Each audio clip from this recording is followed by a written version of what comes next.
on YouTube. We are recording and we are live.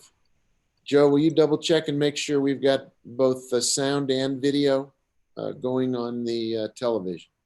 Yes, I'm going to go to the other laptop right now, Mayor, and do that. Terrific. Thanks for getting us up live on YouTube. Apologies to on YouTube. Yes, sir. No problem. Thank you. Okay, thank you. If anybody was wondering, who was hoping to be able to see us at 5 o'clock, starting on YouTube, we had a small technical glitch that has now been solved. So we are apologizing for the delay, and we are now beginning the afternoon session. So with that, I will call the meeting to order, where it's actually at 5:25. And we'll begin with the Pledge of Allegiance led by Councilor Lindell, salute to the New Mexico flag led by Councilor Abeyta, and an invocation and then some remembrances started by Councilor Villarreal. If we would all please, to the extent we are able, please rise. I pledge allegiance to the flag of the United States of America,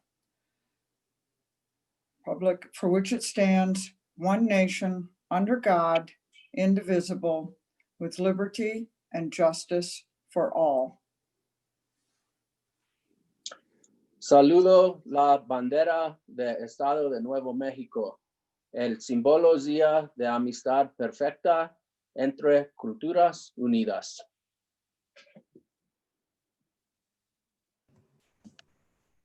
Thank you. Can you all hear me?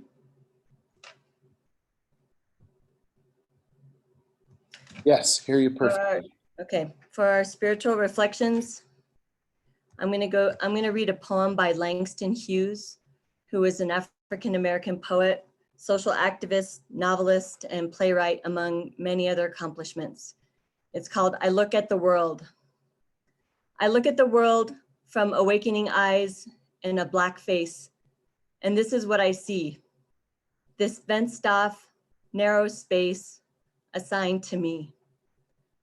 I look then at the silly walls through dark eyes and a dark face, and this is what I know, that all these walls oppression builds will have to go. I look at my own body with eyes no longer blind, and I see that my own hands can make the world that's in my mind. Then let us hurry, comrades, the road to find. I'd like to reflect on the mutual responsibility of all of us, that all of us have in eliminating racial injustice and state-sanctioned violence in our community. Although you may not be able to understand how the afflictions of racism play out daily for our Black and Brown community, systemic and structural racism and injustice in all of its manifestations are real, and we should do everything in our power to work towards a more just society. It may be very uncomfortable to look within ourselves and recognize our own complicity, but I'd rather be uncomfortable than be sleeping. I want to go ahead and take a moment to recognize the passing of a community member, Robin Hardin, co-founder of the Dog Park Project, the organization that works hard to fundraise for the Frank Ortiz Dog Park. And Robin was such a fighter and optimist, and I'm saddened that she's no longer with us in the physical realm, but her spirit will continue to shine a bright light on all of us, as she brought so many gifts and blessings to her family and friends and to the city. I'd like to take a moment. Are there any remembrances anyone else would like to share? Councilor Abeyta and then Councilor Vigil-Koppler. Thank you, Mayor. I'd like to acknowledge and recognize the life of Pistol Pete Aragon. He was a DJ and a producer with Que Suave for many, many years. He passed away last week, and he's going to be dearly missed by not only myself, but the hundreds and thousands of listeners that got to hear his voice every day over the years. Rest in peace. Thank you, Councilor. Councilor Vigil-Koppler. Thank you. I would like to express condolences to the family of Bill Buckholz. Bill Buckholz was a longtime Santa Fean. Many of you probably don't know that J.C. Penney's was downtown on the plaza.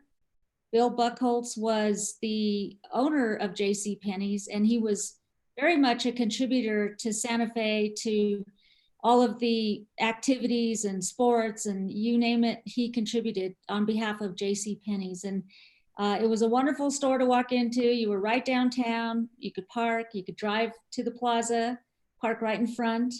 And he was just a wonderful, wonderful person growing up. I am very close to his daughters. I was a cheerleader with one of them at Santa Fe High. The other one recently retired from the State Employees Credit Union. And he was just a gentle, gentle soul and a wonderful person that Santa Fe can be proud of. And Santa Fe's better off with him having been in our community. And I'm very sad about this. He was just great. And he lived in my district. And I just want to express how sorry that we all are for his passing, those who knew him. Thank you. Thank you, Counselor. Others who, all I need to see is a hand raised or a finger or a gesture. I would just second what Counselor Villarreal said about the moment we're in with violence against our African-American community, our people of color across the country, not just Mr. Floyd, whose funeral was yesterday, but decades and centuries that we should all be aware of and recommit ourselves to social justice, to equality before the law, to equality in opportunity, and to the responsibility of all of us, elected and unelected, to make our city, our state, and our country a place where there is freedom and opportunity and justice for everybody. So let's take a minute and just bow our heads for a minute to think about it. One more thing, Mayor. Yes, Council. When we take this moment of silence to reflect on the lives of the people just recognized, I'd also like to reflect on the Black community members we don't know, but deserve to live and breathe, and were taken too soon due to police brutality and racism in the last couple months. And I'll say their names: George Floyd, Breonna Taylor, Ahmaud Arbery, Nina Pop, Tony McDade, and many more. Thank you. Thank you. So let's take a minute and just reflect.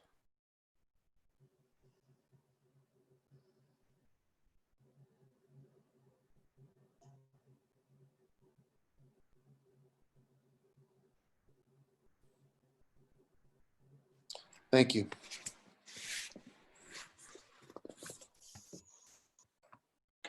So could the clerk please call the roll? Yes, Mayor Weber, I am present. Councilor Beta, Here. Councilor Cassett Sanchez, Here. Councilor Garcia, Present. Councilor Lindell, Here. Councilor Rivera, Here. Councilor O'Mara Worth, Here. Councilor Vihel Coppler, Here. Councilor Villarreal. Present. You do have a quorum present, Mayor. Thank you very much. Can we get a motion to approve the agenda unless there are amendments? Motion to approve. That was from Councilor Garcia. Is there a second? Second. Councilor Rivera has seconded. Can we call the roll? Councilor Beta, Yes. Councilor Cassett Sanchez, Yes. Councilor Garcia, Yes. Councilor Lindell, Yes. Councilor Rivera, Yes. Councilor O'Mara Worth, Yes. Councilor Vihel Coppler, Yes. Councilor Villarreal, Yes. Mayor Weber. Yes, Thank you. The motion has been approved. thank you. Are there items that our members of the governing body wish to remove from the consent calendar at this time? Mr. Chair, Yes, Councilor Vihel Coppler. I do not want to remove anything, but I do want to state that I will be coming forward with some slight amendments to item D in the future. Okay, so that will be just a footnote but the item stays on the consent calendar for now. Counselor Villarreal, your hand is up. Thank you, Mr. Mayor. I'd like to pull B as in boy for discussion. Okay, item B as in boy has been taken off of consent. Anything else? If not, could we get a motion to approve consent as amended? Move to approve as amended. Counselor Villarreal has made such a motion. Is there a second? Second, Counselor Seal Coppler has seconded it. Could we get a roll call vote, please? Yes, Counselor Cassett Sanchez, yes. Counselor Garcia, Yes. Counselor Lindell, Yes, Counselor Rivera, Yes. Counselor Romero Worth, Yes. Counselor Vihel Coppler, Yes, Counselor Villarreal, Yes. Counselor Beta, Yes. Mayor Weber. Yes, Thank you. Motion has been approved. thank you. We move to the approval of minutes from the regular governing body meeting of May the 27th. Are there corrections or changes, amendments to those minutes? If not, can we get a motion to approve those minutes? Move to approve the minutes. Counselor Garcia has moved to approve the minutes. Is there a second? Second? There's a second. Was that you, Counselor Cassett Sanchez? Yes, it was. Thank you. So there's a motion and a second to approve the minutes. Could we get a roll call vote, please? Yes. Counselor Garcia, Yes. Counselor Lindell, yes, Counselor Rivera, Yes. Counselor Romero Worth, Yes. Counselor Vihel Coppler, yes. Counselor Villarreal, Yes. Counselor Beta, Yes. Counselor Cassett Sanchez, Yes. Mayor Weber. Yes. Thank you. Motion is approved. So that brings us to item 10B and to Counselor Villarreal, who asked that that be removed from consent. You have the floor, Counselor. Thank you, Mr. Mayor. I was wondering if we had staff on, if Shannon Jones was on with us.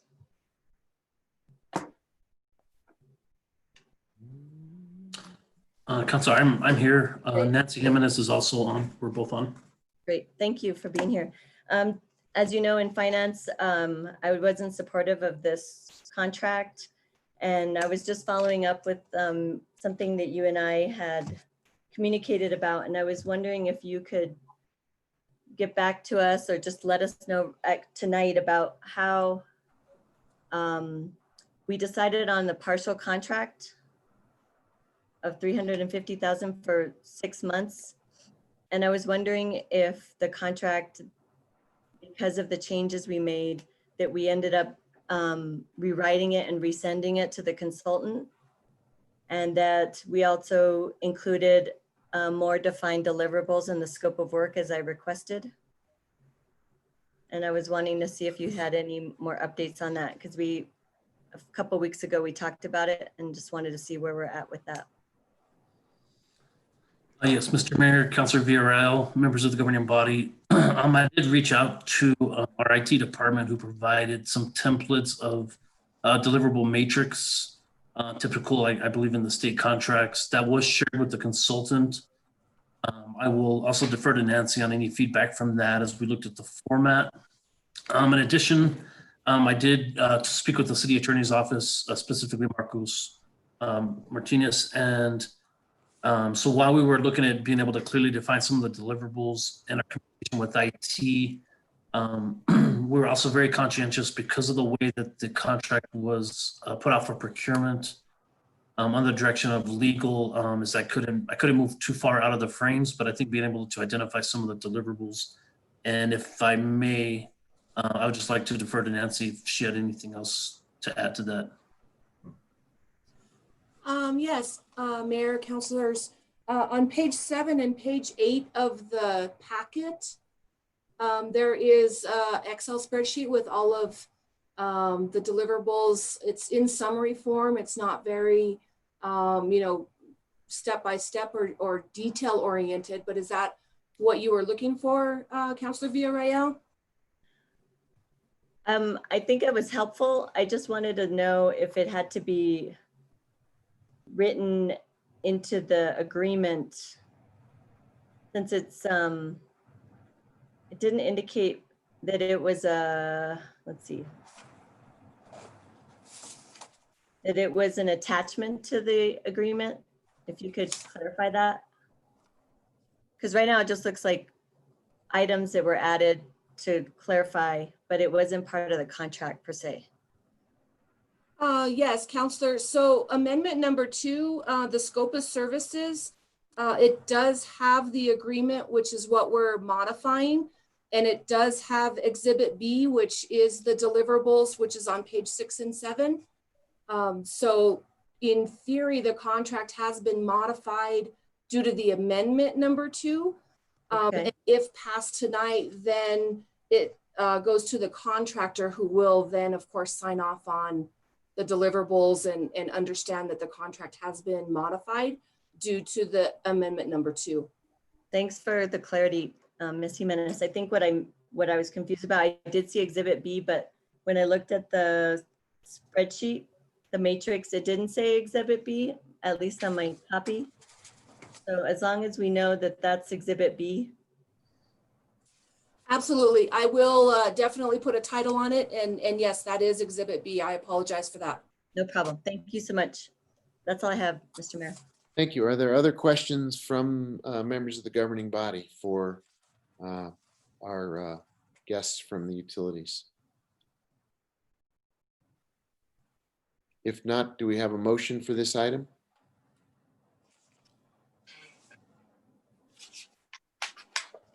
Move to approve. Councilor Second. Vehicler has moved to approve and Councilor Rivera has seconded. Could the clerk please call the roll? Yes, Counselor Lindell, Yes. thank you. Counselor Rivera, Yes. Counselor O'Meara Worth, Yes. Counselor Vihel Coppler, Yes. Counselor Villarreal, Yes. Counselor Beta, Yes. Counselor Cassett Sanchez, Yes.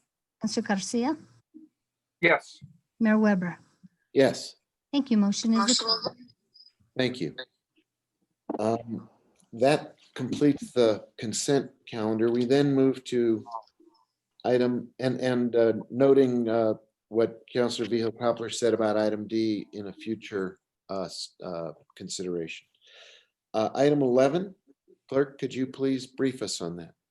Yes, item 11 is request for approval to publish notice of public hearing for June 24th, 2020. This is an amendment to the 2019 annual action plan required by the U.S. Department of HUD. It describes proposed uses of CARES funding in the amount of $361,227. And we have Alexandra Ladd presenting. Okay. Are there questions for, oh, there we go. Councilor Vihel Coppler has her hand up already. You have the floor, Councilor.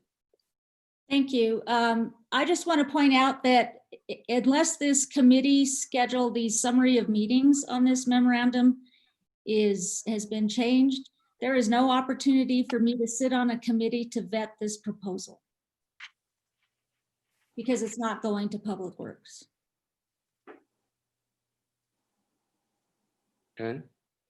And I question why it's not going to Public Works because it does deal with use of at the Midtown Shelter, use of dormitory rooms, campus apartments and such, which are Public Works facilities or public facilities. So I question Ms. Ladd about why it's not going to Public Works. Mayor Weber, Councilor Vihel Coppler, that is an oversight. I think when the Quality of Life Committee came on board, we had made a general policy decision to route all of our affordable housing items through Quality of Life because most of the time they are not as closely related to Works items. So that is an oversight. I'm imagining we could still get it on the Public Works agenda. I'm not sure. I think we could still get it on the agenda for the 22nd if that is if that's important. And we are also making a presentation later on in the agenda, so you will have a chance to ask questions about the project and any kind of particulars that you're interested in learning about. Well, I'm not prepared to do that tonight because that's what the committee process is for. So I do if the chair of Public Works agrees, I do want this to go to the Public Works Committee, Public Works Utilities Committee. Otherwise, I just want it known that I'm totally left out of this process. And this is my profession as well, as you know. Are there other questions That is. for Alexandra or anyone else involved with this item? Sorry, Mayor. I don't have a question, but I am agreeable to putting it on Public Works, Public Utilities. So Alexandra, if you work with Emily on that, we can get you on the agenda. Thank you, Mr. Chair. Very good. Other questions or comments regarding this item? Move for approval with Second. the, A let motion, it go. sorry, there's a motion from Councilor Abeyta. Is there a second? Second. Councilor Villarreal has seconded it. So there's a motion and a second. Could we call the roll? Councilor Rivera, Councilor Beta, that was with direction to go to Public Works. Yes. Very good. Thank you. Yes. thank you. Councilor Romero Worth, Yes. Councilor Vihel Coppler, Yes. Councilor Villarreal, Yes. Councilor Beta, Yes.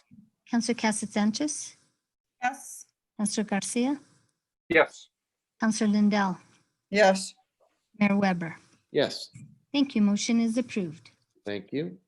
Then we go to item number 12. If you could introduce that, please. That. Item 12 is request for approval to publish notice of public hearing for June 24th, 2020. This is bill number 2020-14. It's an ordinance amending section 23-6.2 SFCC 1987 to allow restaurants that have obtained a temporary liquor license modification of the New Mexico Alcoholic Beverage Control Division to serve alcohol on city sidewalks, streets, rights of way, or other property that has been specifically authorized by the city for temporary business use due to the COVID-19 public emergency.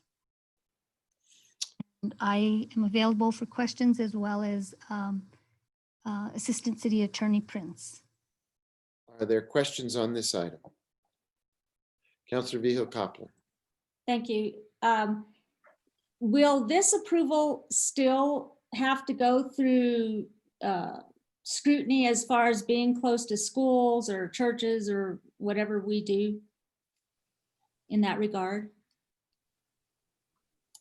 Mayor Weber, Councilor Vihel Coppler, these requests are just for expansion of licensed premises, so they would have already gotten a waiver prior to this. So it's just an expansion of their current premises, and they cannot exceed 25%.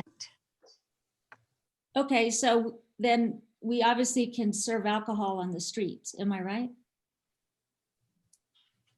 That's, Mayor Weber, Councilor Vihel Coppler, that is what this amendment would allow. Okay, and is this, I noticed we just got something from Jesse Guillen, and I'm not sure because I had to read it on my phone because I'm out of computers here to look at. I'm not sure what the fine print is. So is this item going to kind of relate to closing down the streets for kind of a lead in to closing the streets in the future? Mayor Weber, Councilor Vihel Coppler, they are going to be two separate issues. Okay. All right, I've had many questions about that, so I thought I'd ask. Thank you. Any other just- questions? I'm sorry, Jesse can correct me if I'm incorrect. No, you're correct. Oh, Aaron, you're back into your Darth Vader voice.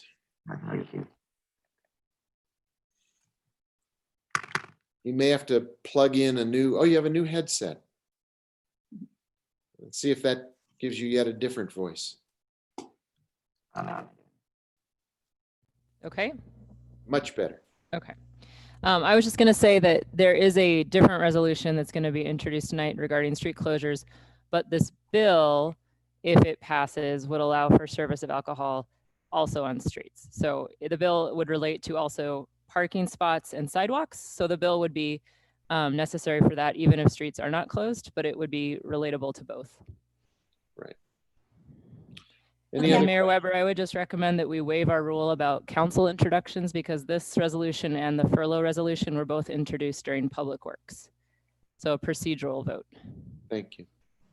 And then I wonder, is there any intention to charge any rent for the streets or for the use of the streets?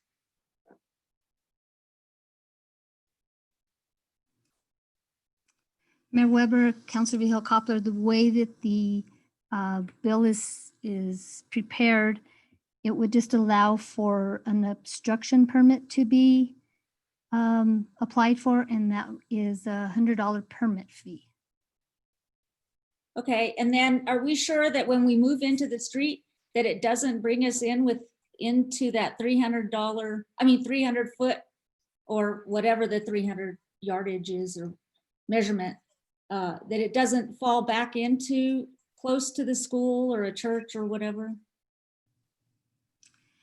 Mayor Weber, Councilor Vihel Coppler, not knowing who is going to be applying for these, I can't give you a definite answer, but we will certainly look at that. Well, I think it's just something to keep in mind where maybe they were inches off before, but if they move in the street, they might be yards in. So it's just worthy to take a look at because I know that's in our rules or ordinances or wherever it is. So, you know. Thank you for that comment. Yeah, thank you. That's it, Mr. Mayor. That was okay. Now, Aaron, your point about a procedural vote, do you want to clarify that? Yes, Mayor Weber. Just our procedural rules contemplate introduction during governing body, but sometimes we introduce resolutions or bills during a committee, and that was the case for both this bill and the furlough resolution. They were both introduced during Public Works this week. And therefore, we just need a procedural vote to allow publication after introduction in committee rather than governing body. So moved. there's a motion to that effect from Councilor Romero Worth. Is there a second? Second. Councilor Villarreal has seconded the motion. So now we're ready for a roll call vote on the motion. Yes, Councilor Romero Worth, Yes. Councilor Vihel Coppler, Yes. Councilor Villarreal, Yes. Councilor Beta, Yes. Councilor Cassett Sanchez, Yes. Councilor Garcia, Yes. Councilor Lindell, Yes. Councilor Rivera, Yes. Mayor Weber. Yes, Thank you. Motion has been approved. thank you. Item number 13. Mayor, now, I'm sorry, so now we'll need to take a vote on item 12. Okay, gotcha. So we needed a separate motion for the item itself. Correct. Okay. Is there Someone a motion motion? to approve the item as opposed to the procedure? Move for approval. Councilor Abeta has moved to approve the item. Second. Councilor Garcia seconded it. At least I heard Councilor Garcia first. Could we call the roll? You bet. Councilor Vihel Coppler, Yes. Councilor Villarreal, Yes. Councilor Beta, Yes. Councilor Cassett Sanchez, Yes. Councilor Garcia, Yes. Councilor Lindell, Yes. Councilor Rivera, Yes. Councilor Romero Worth, Yes. Mayor Weber. Yes. Thank you. The motion has been approved. Now we can move to item number 13. If you Yes, would sir. read that for us, Katie City Clerk. You bet. This is consideration of a resolution authorizing the standard process for sale of potable water to treated effluent customers in the event treated effluent is not available, directing the city to pursue alternative methods and actions to increase robustness and dependability of non-potable water sources. We have Shannon Jones presenting. Very good. Before Mr. Jones speaks, are there specific questions that members of the governing body would like him to address? Mr. Mayor, Counselor. I do have some changes. This bill only went to public utilities. So this is the first time that I sit in a place to amend it. And I have cleared those changes with the sponsor. So when the time is appropriate. Okay. Councilor Rivera, you were the sponsor. Do you want to start with an introduction? Oh, Whoa, okay. I just dropped my water, Mayor. Oh My my wife's God. gonna kill me. As long as it's potable. Thank you, Mayor. So this came up because of the issue with being able to supply treated effluent to the end users, which is the MRC, Swan Park, and primarily the country club. There are some builders that use effluent for dust control. So it seemed as though there had been more instances where we could not supply the treated effluent in a timely manner. And when we spoke with the MRC and both the country club, they were in danger of losing the assets, including the city that we had invested so much money in.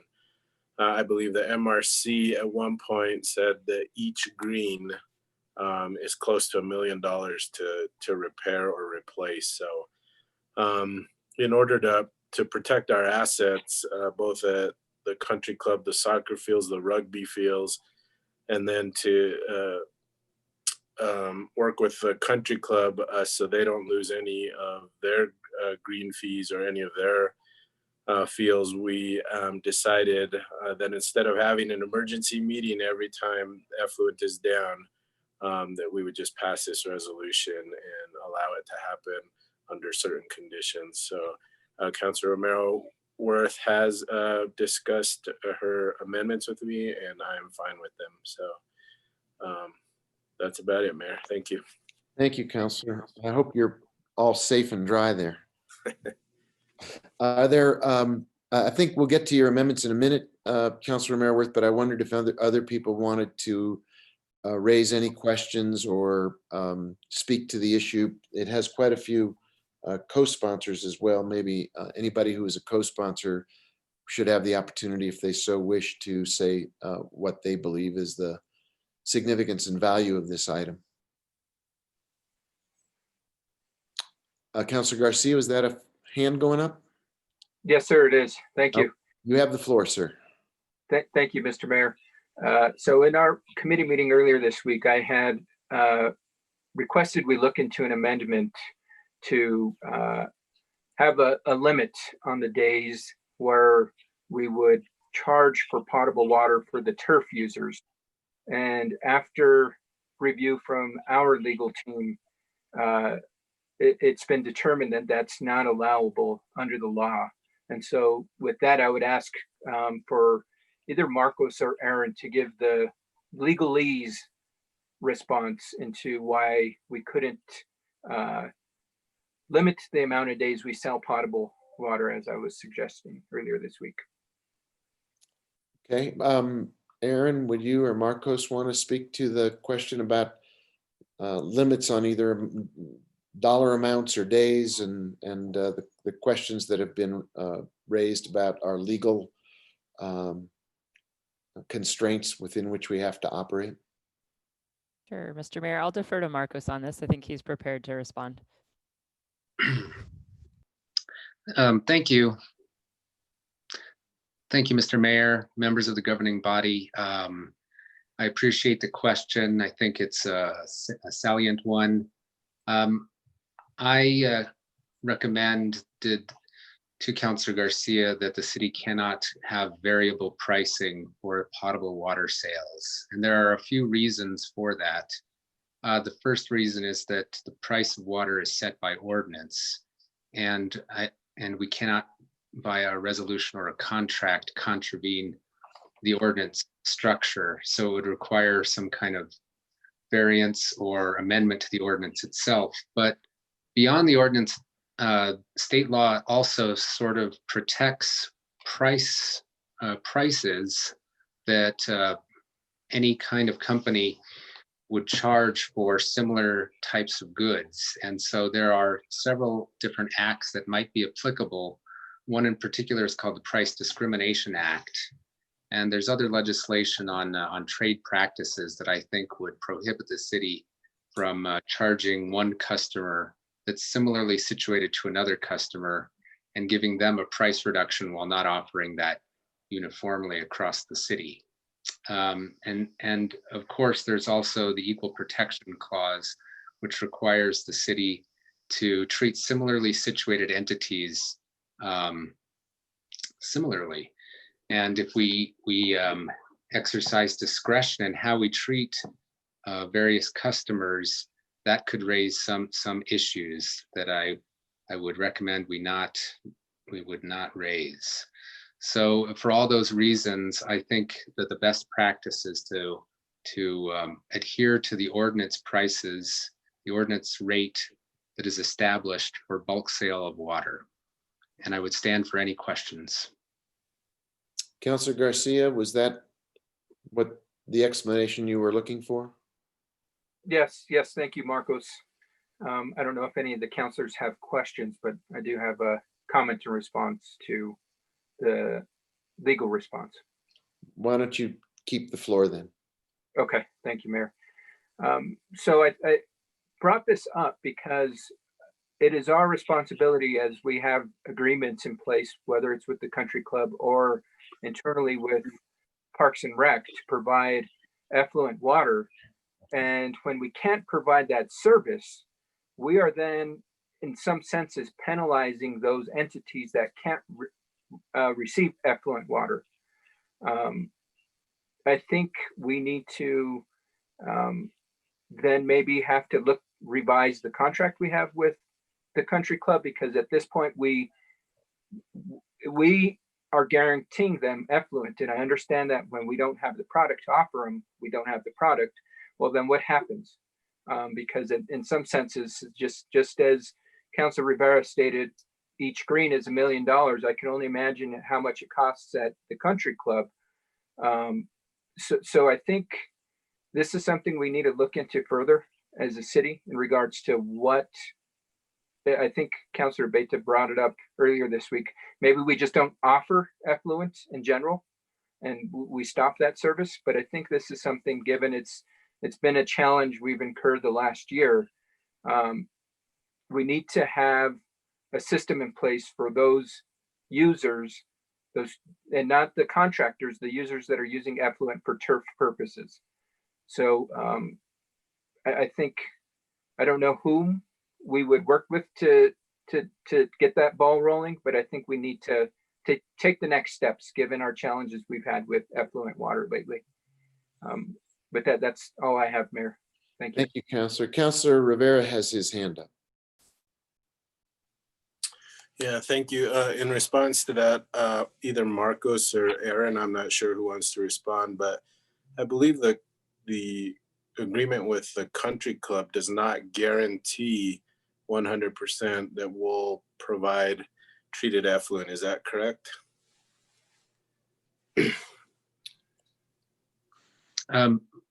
I'll chime in. Yes, Councilor Rivera, you are correct. The contract is not a promise to always deliver water. It provides that the city would make water available to the country club when it is available. And right now, the regulatory limitations on using it for turf irrigation are not imposed by the city. They are imposed by the EPA and NMED.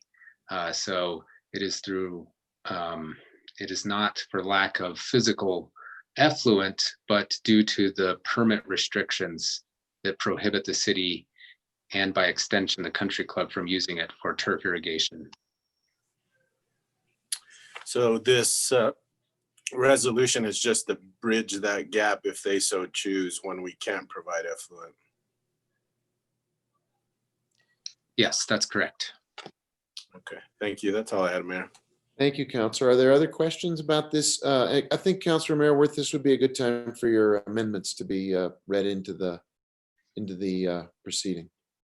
Thank you, Mayor. I would just also add, I think for the benefit of the governing body as a whole, that effluent on golf courses and on some of these fields is a preferable source of water to potable water. And that the only reason we're looking at this resolution right now is because we haven't been able to use effluent in these ways. And I would also offer that I think, way back when we made the agreements with the country club and in our history, we didn't always value effluent the way we are starting to. It is becoming another source for us and may in the long term actually be treated and used as drinking water. So the nature of effluent and its value has changed for the city. And I just want to state that for the record. So I had two concerns with this resolution, which again was heard in Public Utilities, Public Works, and I don't sit on that committee. One is that I'm concerned with the language that we are talking about particular entities here who we right now have contracts to provide effluent to. And I want to make sure that when we're saying that we will sell them potable water because our effluent isn't available, that we're very clear as to who we mean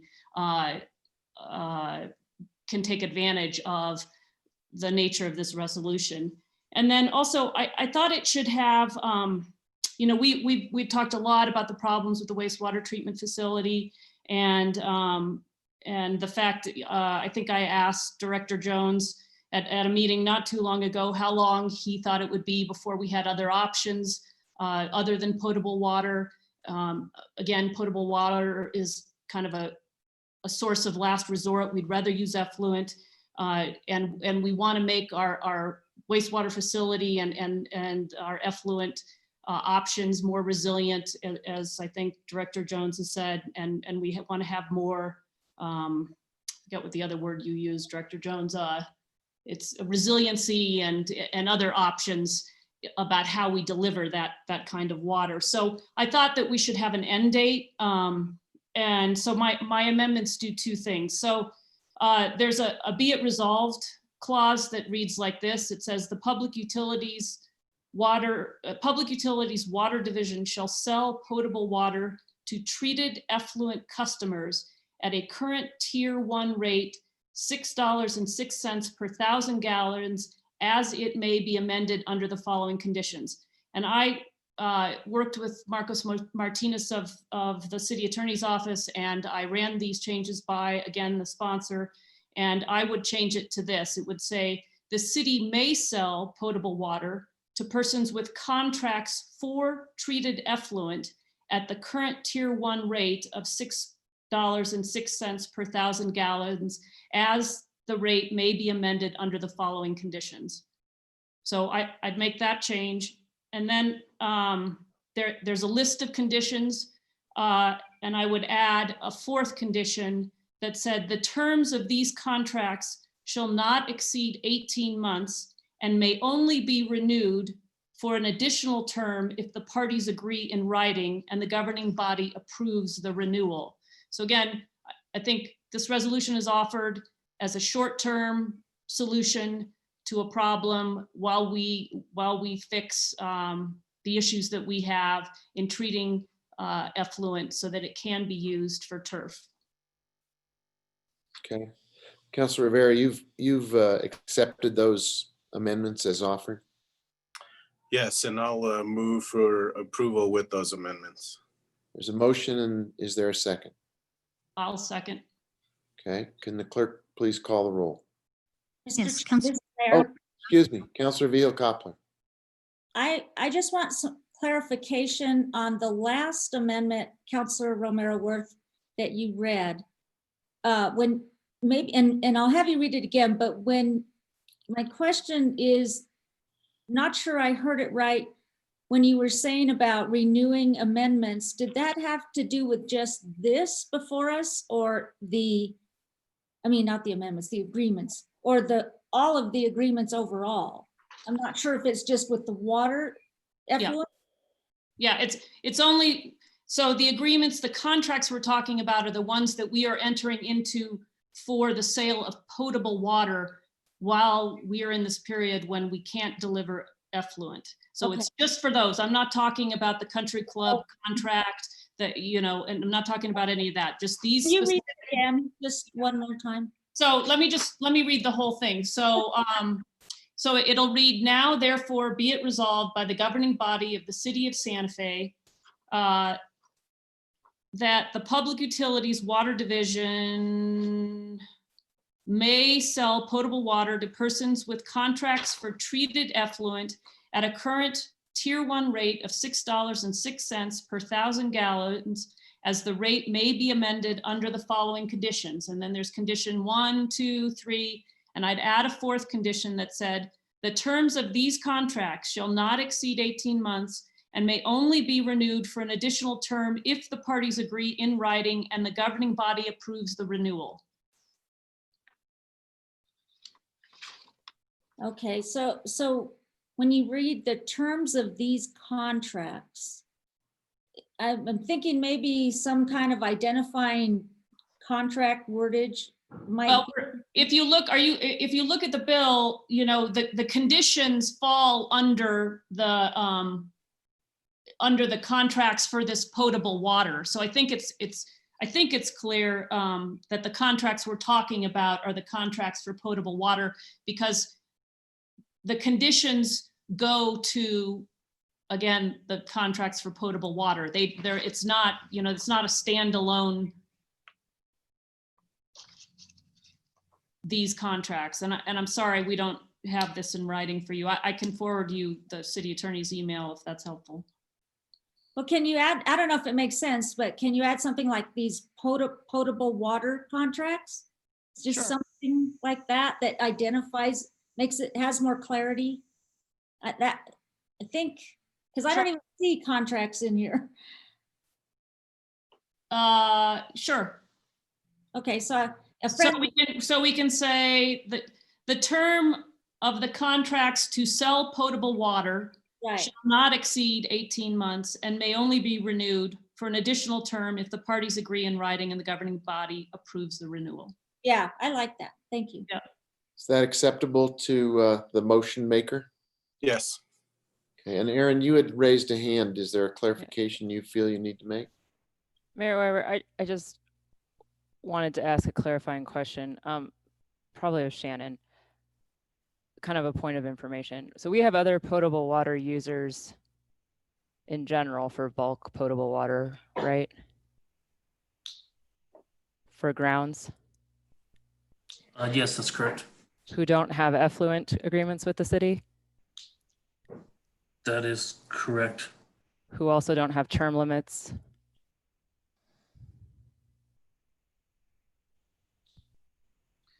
So is the point, Aaron, that- Mayor, I'm just trying to clarify that we might be treating these folks differently than our other customers if we do this.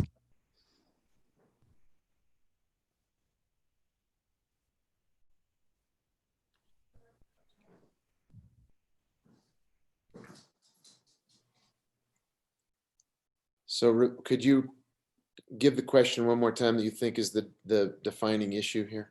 So we had talked about treating customers similarly. I haven't seen these before, so I just apologize. I understand they came up late in the day. So I haven't done my own personal research on this, but just if we're holding the standard of treating customers, similar customers in a similar way, we have other grounds customers for potable water that have no limit on the number of months they can use the water for. And they don't have to come back in front of the governing body for approval. They don't have to have effluent contracts in advance. but Aaron? this class is for effluent customers, what we're doing for them. So that's the class, isn't it? Like I said, Mayor Weber, I just wanted to raise the issue. I have not looked at this yet. I have not had the opportunity to discuss with Marcos yet either. So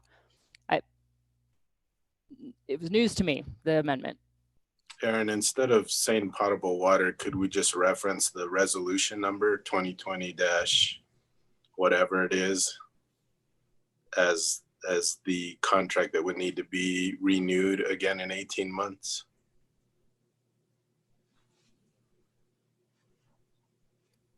Mayor Weber, Councilor Rivera, I guess my concern there would be have a class of one that we'd be treating differently, perhaps. It might not be a difference with the importance, but I just don't know if we've thought about it. Councillor Villarreal has a hand up. Thank you, Mr. Mayor.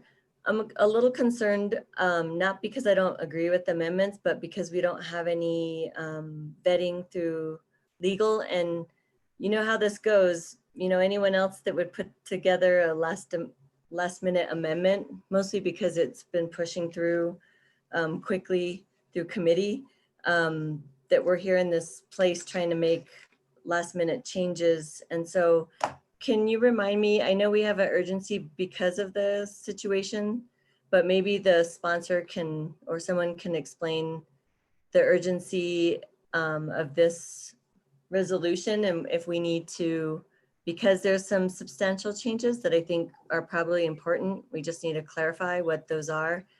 If we need to wait to pass this tonight.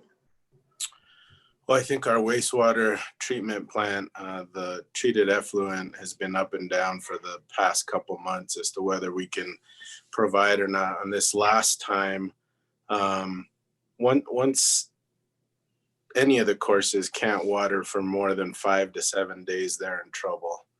So we get into a situation where we have to have an emergency meeting in order to supply them potable water. And I'm just trying to avoid having to get into those emergency meetings every time they're down in order to provide them what we typically, I don't think anyone has ever said no to the country club or MRC or Swan Park or any of those. So trying to get through that without much difficulty. And I don't know, I can't speak to when it's going to go down again. So that's the problem. If we have to wait another month or 2 weeks to try to get this through, if it goes down, they're in a tough spot again.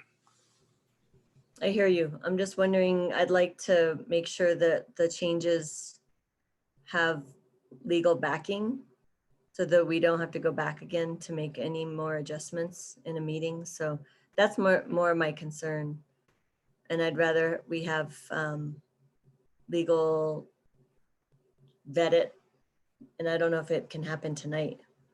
I think Councilor Romero Worth worked with Marcos Martinez on this, and I don't know if he's still on or has a recommendation or suggestion to the language presented by Councilor Vigil Coppler. I think Marcos is still here, but I think there's.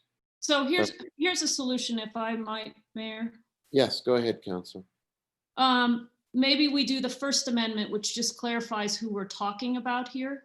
And we come back and I'll offer us an amendment to the resolution or a second resolution to put a term limit on it, to put a period of time on it.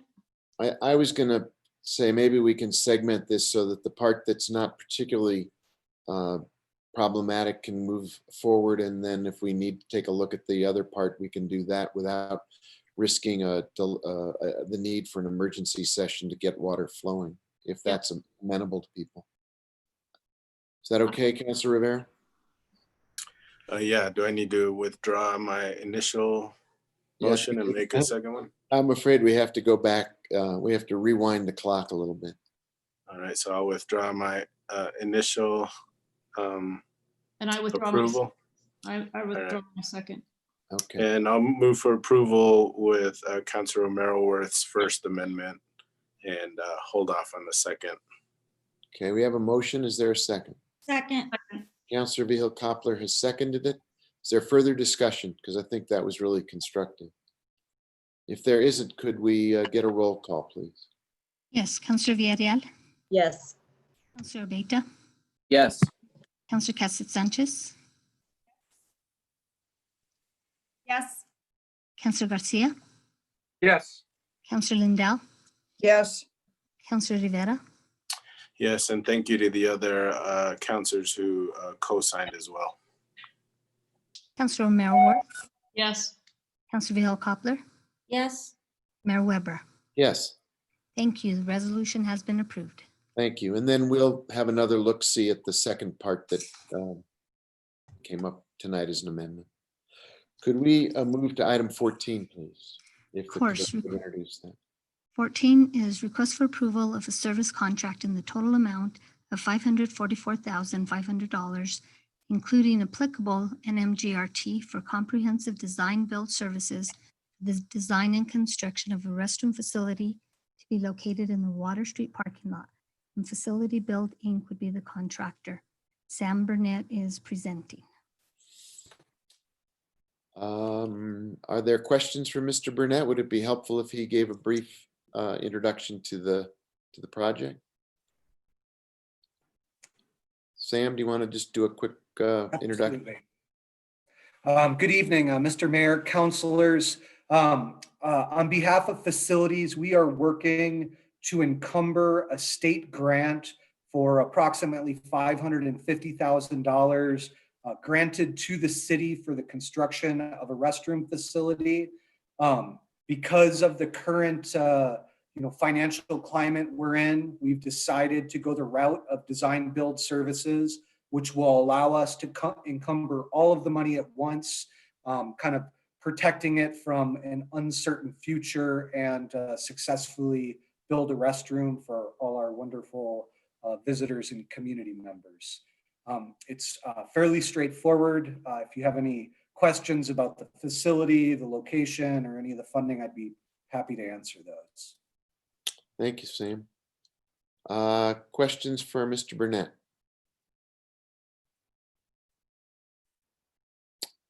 Is there a motion? Move to approve. Second. Councilor Villarreal has made the motion to approve and Councilor Vihel Coppler has seconded it. Is there discussion? Could the clerk call the roll, please? Yes, Councilor Beta, Yes. Councilor Cassid Sanchez, Councilor Garcia, Yes. Councilor Lindell, Yes. Yes. Councilor Romero Worth, Yes. Councilor Vihel Coppler, Yes. Councilor Villarreal, Yes. Mayor Weber. Yes. Thank you. The motion has been approved. Thank you. Thank you, Sam. Thank you, everybody. That brings us to item 15, an informational item. If the clerk could introduce it, that would be terrific. Of course. Item 15 is the City of Santa Fe Emergency Shelter results and consideration of duration of operation. We have Regina Wheeler and Kira Ochoa. This is an informational only item. Thank you, Mr. Mayor, councilors. I believe we also have a presentation that is going to come up on your screen. Thank you, Regina. We also have a few community partners here who will talk about their relationship to the shelter. I just want to bring everyone back to the late February, beginning of March, when we were in another world and COVID was coming. And we began to talk with community partners such as Joe Barenas at Interfaith Shelter, Edward Archuleta at St. Elizabeth, and Dr. Wendy Johnson at La Familia about, public health concern that if we had what were our vulnerable populations which were vulnerable to outbreak because they were living in congregate situations and could potentially spread COVID to not only others at those shelters, but the community at large, and what we needed to do around that. So we started very rapidly to explore whether we could put people into hotels, and it proved challenging in terms of being able to put large number of people in our local hotels. And so at that point, we looked at other options, and our public works Director Wheeler looked at Midtown and did a feasibility on how it would be possible to turn the dormitories into a shelter for people who were in housing crisis who might find themselves COVID positive and in need of a place to be, which wasn't the hospital, people who didn't need to be hospitalized. So very rapidly, and she can talk about this, she and her team were able to stand up Midtown. And if we could go to the next slide. Thank you. Really, what was the mission of this? as I've mentioned, we really wanted to make sure that our local hospitals had the capacity to serve people who were very ill with COVID and weren't having to keep people in hospital because they didn't have a safe place to recuperate if they tested positive. We knew that we had a limited number of beds and intensive care, and we didn't want to burden our local hospital. We wanted them to be able to treat anyone who needed that level of care. So there were people who were medically fragile, who were, in need of a place to be, and that was a priority. Again, we wanted to reduce COVID-19 spread into the general population by preventing an outbreak in the homeless population. I think in your packet, you saw that unfortunately that happened in Gallup, where there was an outbreak among the homeless population in a congregate facility, and that did spread quite tragically to the larger community. So we wanted to make sure we could coordinate testing and isolate people screened from shelters. I should say that very early on, before Midtown was stood up, we coordinated very closely, and Dr. Johnson and her team from La Familia at Healthcare for the Homeless were able to work closely with the staff at Interfaith and St. Elizabeth on positive screening procedures and safe practices, and they were right on it right away.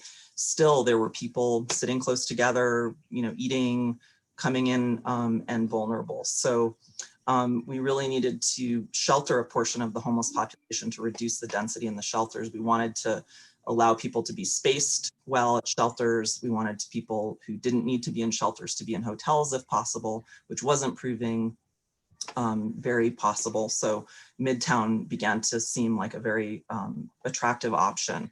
A third mission here was to relieve our ambulance staff and our fire department of dangerous transports of COVID people who were going for testing, who were, had been tested, needed to go isolate, and were awaiting a test result. So the city and its amazing transit division provided transportation for medically fragile people, people who had been tested and were waiting, and then also COVID positive people. With that, I'll turn it over to Director Wheeler, and we can go through some of the results that we've seen at the shelter. Thank you so much, Kira, Mayor, members of the governing body. I wanted to create a little more context as well for this conversation. We've been operating the emergency shelter, as Kira said, since the end of March. And we were given funds that will last us through the end of June to operate this shelter. So we're here talking to governing body to provide a lot of information and a conversation to support your decision of whether to allocate that CARES funding that we'll be talking more about in this presentation, and then again on June 24th, to this effort to continue it possibly to the end of the year.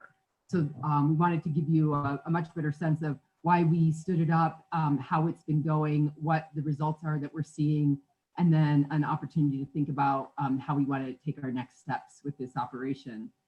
And so as I look back, it's really amazing to think in those very early days, we basically had some homeless people that had been tested and no place to isolate that were put in hotels, and that wasn't working out. And we had our fire department moving these people around because they were potential COVID positive, so they couldn't get on a regular transit bus. And so we actually were housing people in a fire station. We had them in hotels and it wasn't working out. We were moving them in the ambulance, and we put together this model of the emergency shelter and the emergency transit to address that. And at the end of the day, it ended up being a key piece in the regional COVID response. It was exactly the elements that were missing, and we didn't even know it then. But from our experience now, after 2.5 months of working with our partners, we can now see the critical piece that we provided. It's hard to say exactly that we prevented community spread through these actions, but as Kira said, as Director Ochoa said, there was no COVID outbreak in the homeless population, as there had been in other communities in the state of New Mexico, and that probably helped Santa Fe do so well in this COVID response. We've sheltered over 120 people with all different kinds of referral sources, other ones of our partners who had these people who needed isolation and housing and with no place else to go. And the city was able to offer that. And one particular thing that ended up being completely invaluable that we also didn't realize when we started was that we were able to house people that were still on oxygen. So hospitals could discharge COVID positive patients that had largely recovered, but still had sort of that long tail that comes with this sickness where they needed to be on oxygen. And Buffalo Thunder would not accept people on oxygen. And the hotels won't accept people on oxygen. So if without this shelter, those people would have been stuck taking up beds in the hospital that might have been needed for more new, much more acute patients. And then the city transit team, they ended up installing a barrier between the driver and the rest of the bus and put together an on-demand system for us. And they responded in 15 minutes to any one of our partners that needed someone transported from a hospital, from a shelter, from a corner where they had called in with symptoms. And so it was a really incredible, valuable resource and system that we put together. This slide shares with you some of the numbers. We were allocated $315,000 for the Midtown Emergency Fund on April 8th by the governing body right after we opened up. It was an allocation, I believe, of lease revenues to this activity. So lease revenues from Midtown funded the emergency operation at Midtown. And so this number, this slide shows a chart in its skeletal because there's a line that's missing that says, providing the right solution with the right partners in the right place at the right time, priceless. It just, you look at the slide, we put that together, and then somehow the alchemy of everything that we put together, the people that were working on it ended up creating this incredible resource in response to this crisis.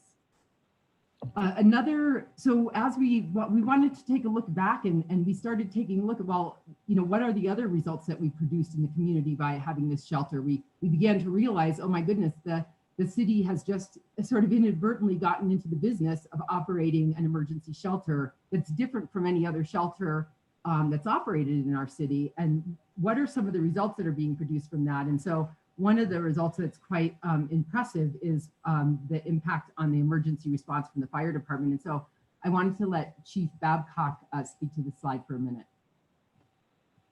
Thank you, Regina. Mr. Mayor, members of the council, by us reducing our call volume to Pete's Place, it provides the resources to respond to other types of calls.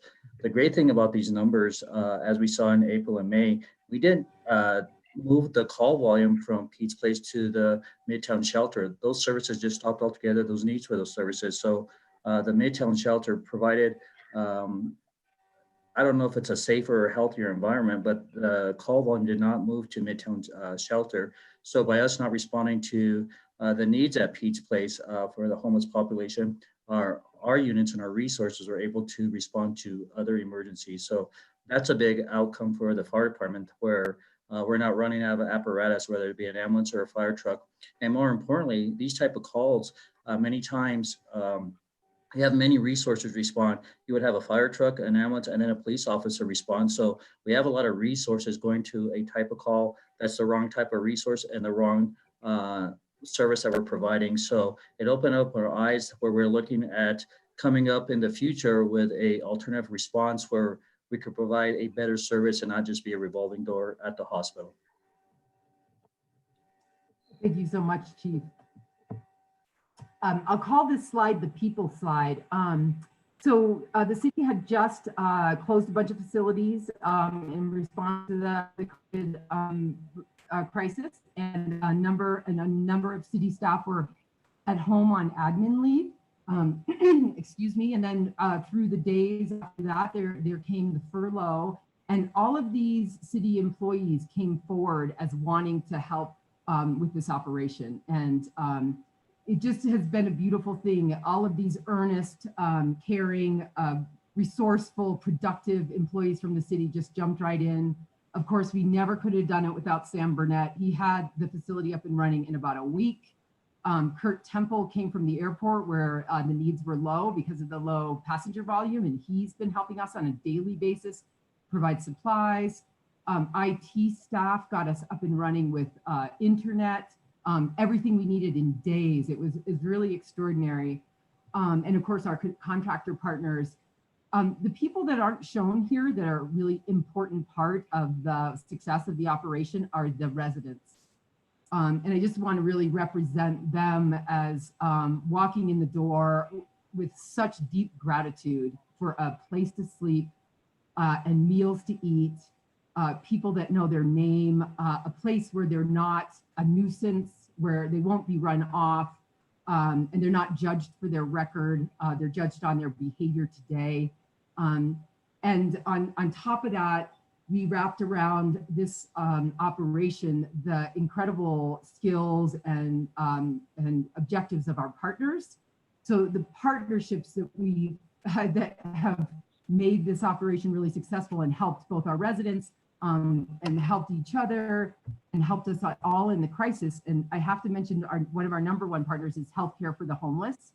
So as a resident comes to us, they're immediately connected with Healthcare for the Homeless to get their medical needs met, to make sure we have the testing orders that we need, to ongoingly improve their situation, which we have seen dramatic improvements in all of the people that have stayed with us. I was telling somebody the other day that when we about a month ago, or maybe a month and a half ago, I would have said that about half of our residents could be capable of independent living.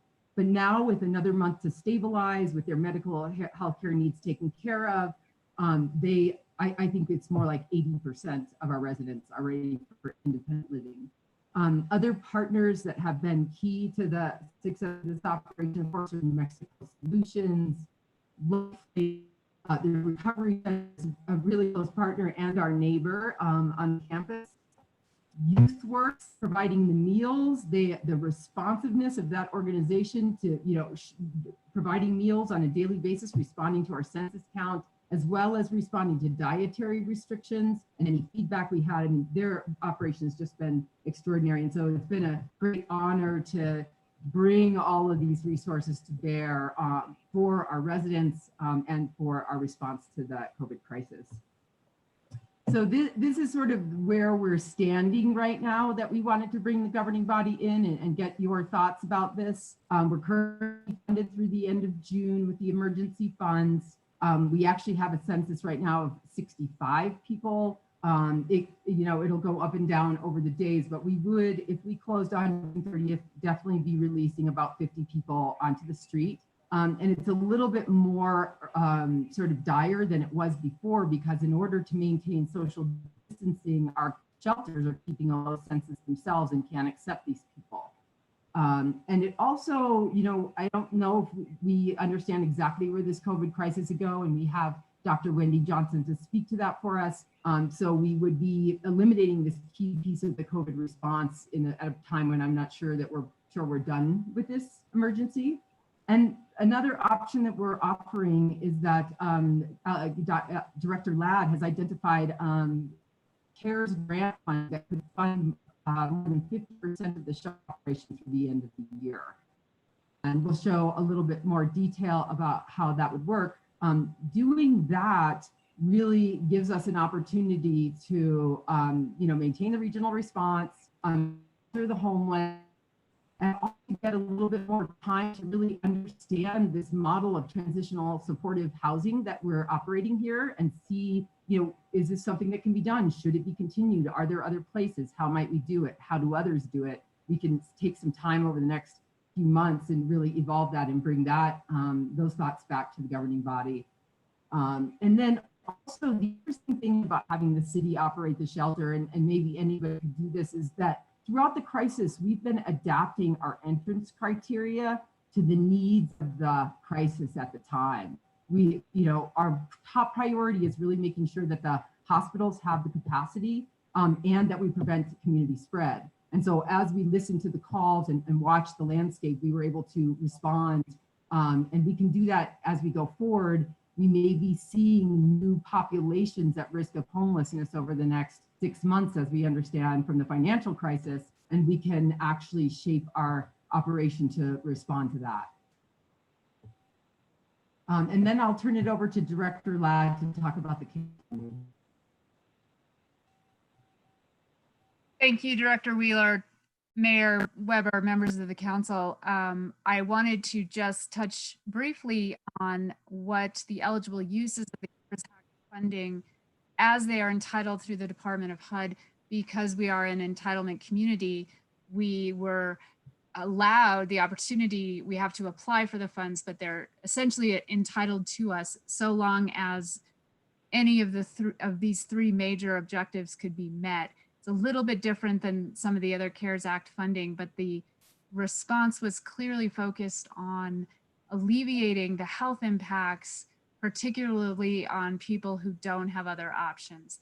And because the shelter in the meantime had been, even before any of us knew that the CARES funding would be available to us, it felt like such a natural fit for this funding, because that's exactly what its intention is, to prevent community spread, but also to create a humane, safe, supportive environment for folks who don't have other options. We can go to the next slide. So again, I have several, oops. I think it just bumped up. Can we go back one slide?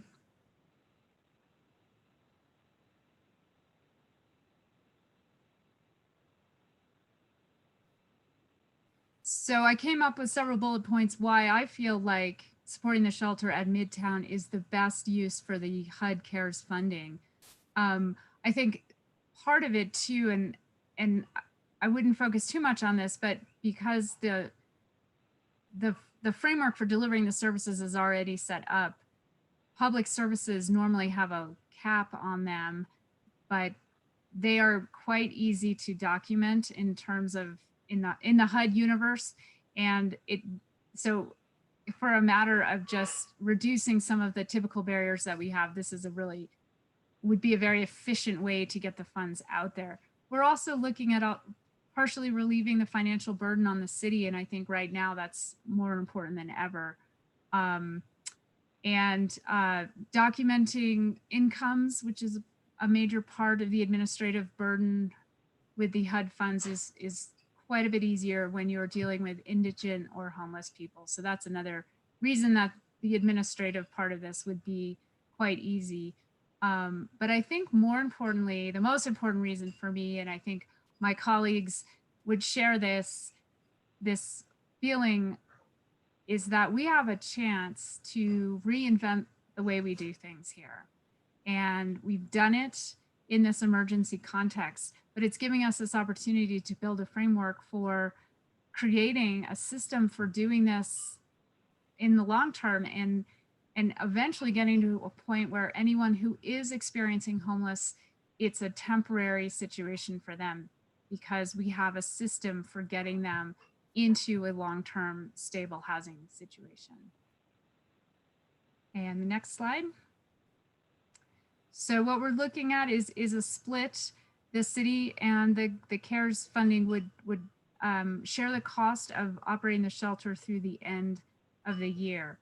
The funds would be administered via a fiscal agent. The New Mexico Coalition on Homelessness has offered to play this role. It's a great, they would be a great partner because they already function as a network. All of their member agencies are the administrators of homeless funds. So there's a lot of capacity there just among that network. I think the numbers speak for themselves, but I'm happy to, well, let me put it this way too. These are real numbers because Regina has been running this shelter now for 2.5 months. So we're very, very confident that this is a sustainable framework for 6 months. And if I could add to Director Ladd on this chart, one of the things that the grant is going to provide an enhancement of the operation at the facility. The addition of a case manager on site, which we don't have currently, will really help outcomes. And the county has jumped in to offer to fund another case manager. So 2 case managers on site with our people every day will really help them make progress. I mean, these people have to go all the way back and get their IDs. So many of them don't even have an ID because the ID is stolen while they're on the street. We'll have a full-time director for the operation that's qualified. And we'll definitely hand off a great operation. We're working on developing policies and procedures right now, but it'll be really good to have a qualified director. And the overnight desk monitor is, we don't have right now, and that'll be a really key piece. A lot of our residents do stay up very late into the night, need support, need oversight. And so I think the CARES grant not only funds half of the operation, but will improve it greatly.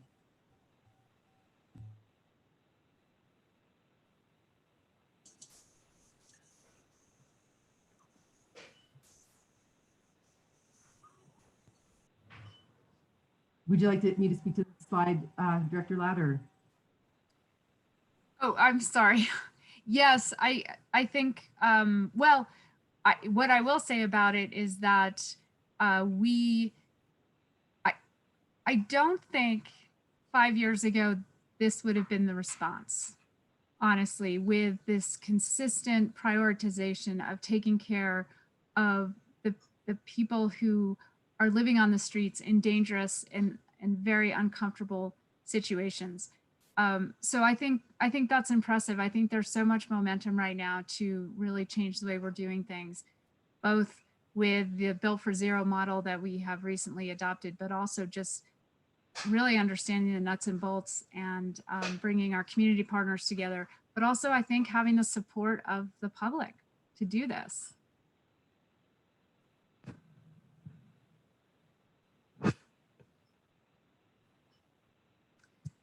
So we also wanted to just sort of put this into the context of our overall housing market. These numbers, obviously this data is a little bit stale, but what we do know is that it hasn't gotten any better. These renters at the very lower end of the income spectrum are by far the hardest hit when it comes to trying to afford housing, even when they have jobs, and many of them do.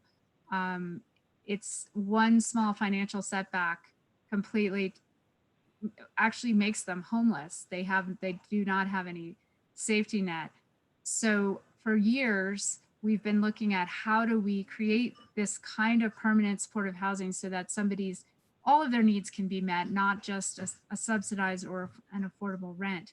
Our recent low-income housing tax credit projects, beginning with Stagecoach, actually with Village Stage Apartments in 2010, have set aside units, about 20% of their units, for this renter group, this renter earning less than 30% of the area median income. And what goes along with that subsidized rent is the intensive wraparound support services. But this is expensive. It's really hard to do this. And so I think moving forward, we know it works. We're just going to need to commit our resources to making it happen. And just one last point on the last bullet, we do have a couple of more units coming online within the next, hopefully 12 months, probably 18 months. So that's exciting, but it's a drop in the bucket. And I'm looking forward to continuing our work to support this type of housing in Santa Fe.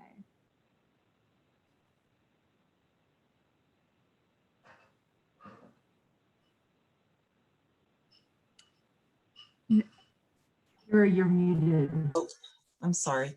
According to Hank Hughes at the Coalition to End Homelessness, there have been some estimates around how COVID and the economic crisis is going to affect people in housing crisis nationwide. And there's an estimate that there'll be a 40% increase in homelessness. So we can't say what's going to happen in Santa Fe, but certainly we need to be prepared. And without a vaccine, we need to be prepared to figure out how to respond, certainly to COVID positive folks who are in housing crisis. What you're seeing here is a snapshot from our Connect project. And I think I'll take you through just 3 slides. This is not everyone in Santa Fe. This is everyone served by the Connect network. But I think what this data will do is give a kind of a snapshot of what happened. This is from January. There were 20 people served by the network in January who were in need of emergency housing. That's the yellow color in January.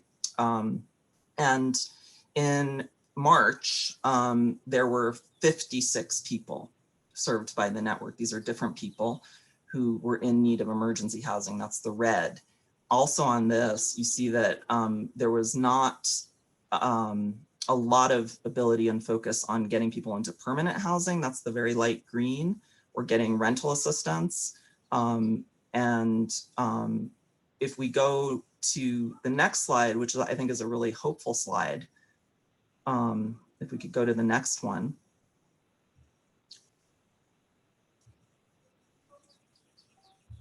I'm seeing it. Do you see it? It says. There we go. So what we see here is in May, from March to May, we see that this is navigators helping people with permanent housing in the light green. That went up to 52 people were being helped to get permanent housing. 45 people were being helped with rent and mortgage payment assistance.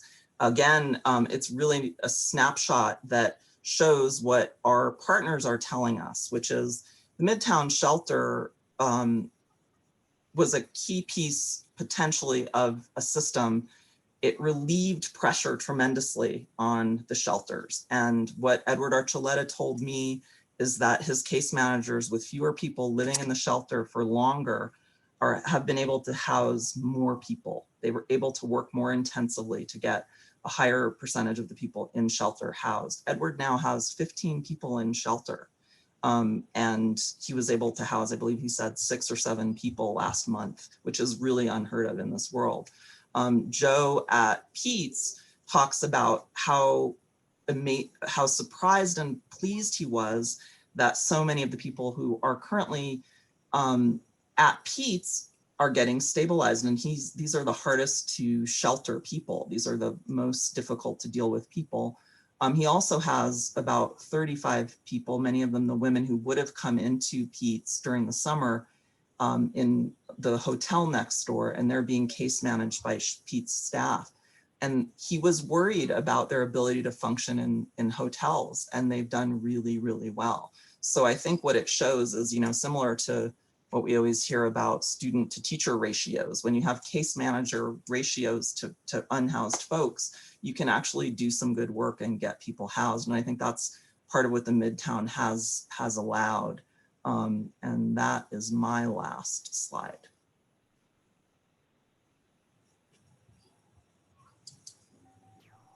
So we did a bit of research to see if there was other programs like this and what they had found. And we didn't have to look very far because the city of Albuquerque is operating a Housing First, a number of Housing First facilities, and a pretty large program. And they had UNM perform an economic study for them to find out what was the cost benefit.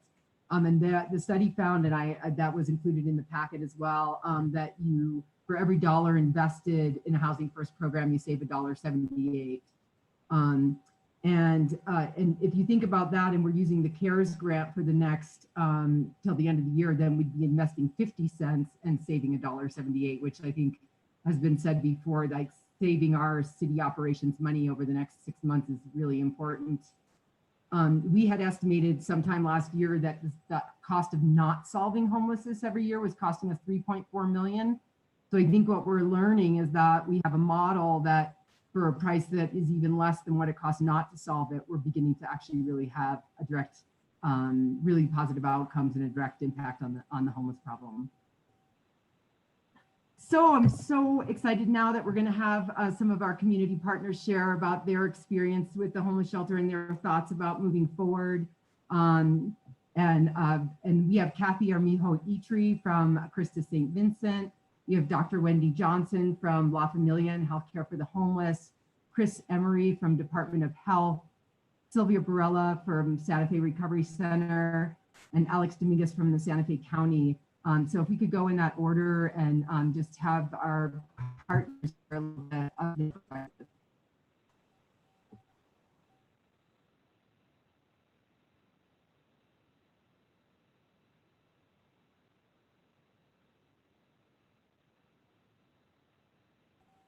Maybe I'll stop sharing and I don't know if Kathy's having trouble.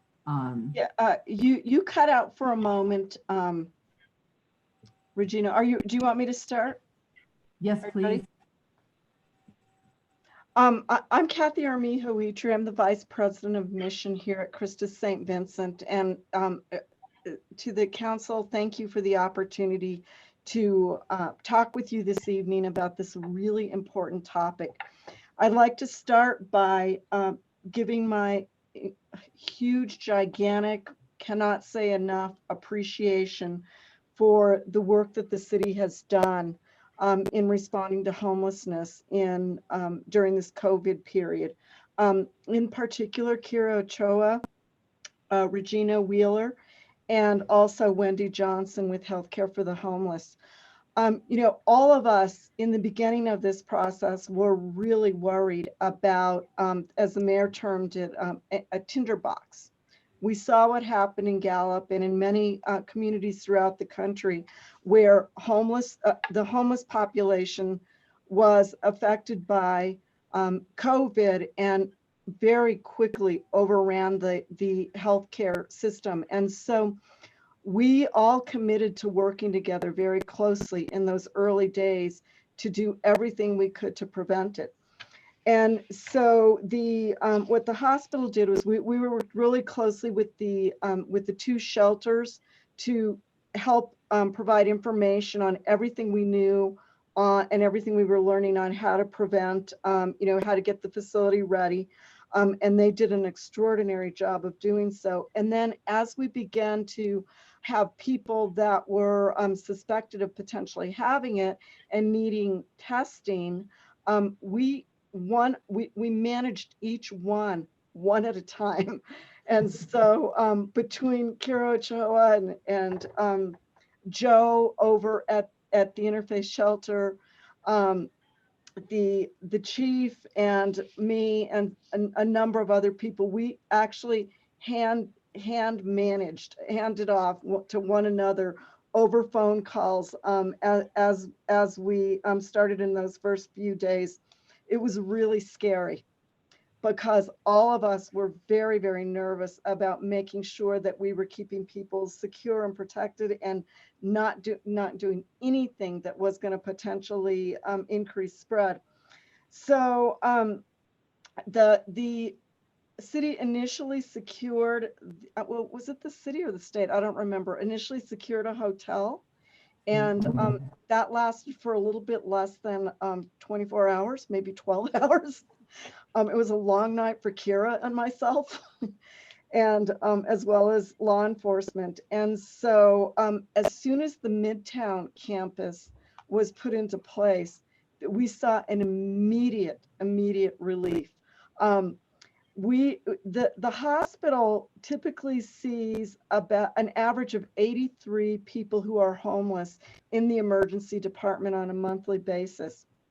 The Midtown campus homeless facility was set up in the beginning of April, and over the months of April and May, we saw 52 emergency room visits both months. So that represents a 38% decrease. Now, Regina said the value of the team priceless. For me, it was the value of sleep that was priceless once the Midtown campus was implemented. The fact that the city of Santa Fe has avoided an outbreak in the homeless population, I think is one of the greatest accomplishments in responding to the COVID situation in our community. So I'm happy to answer any questions. If you'd like to put them in the chat box, happy to do that.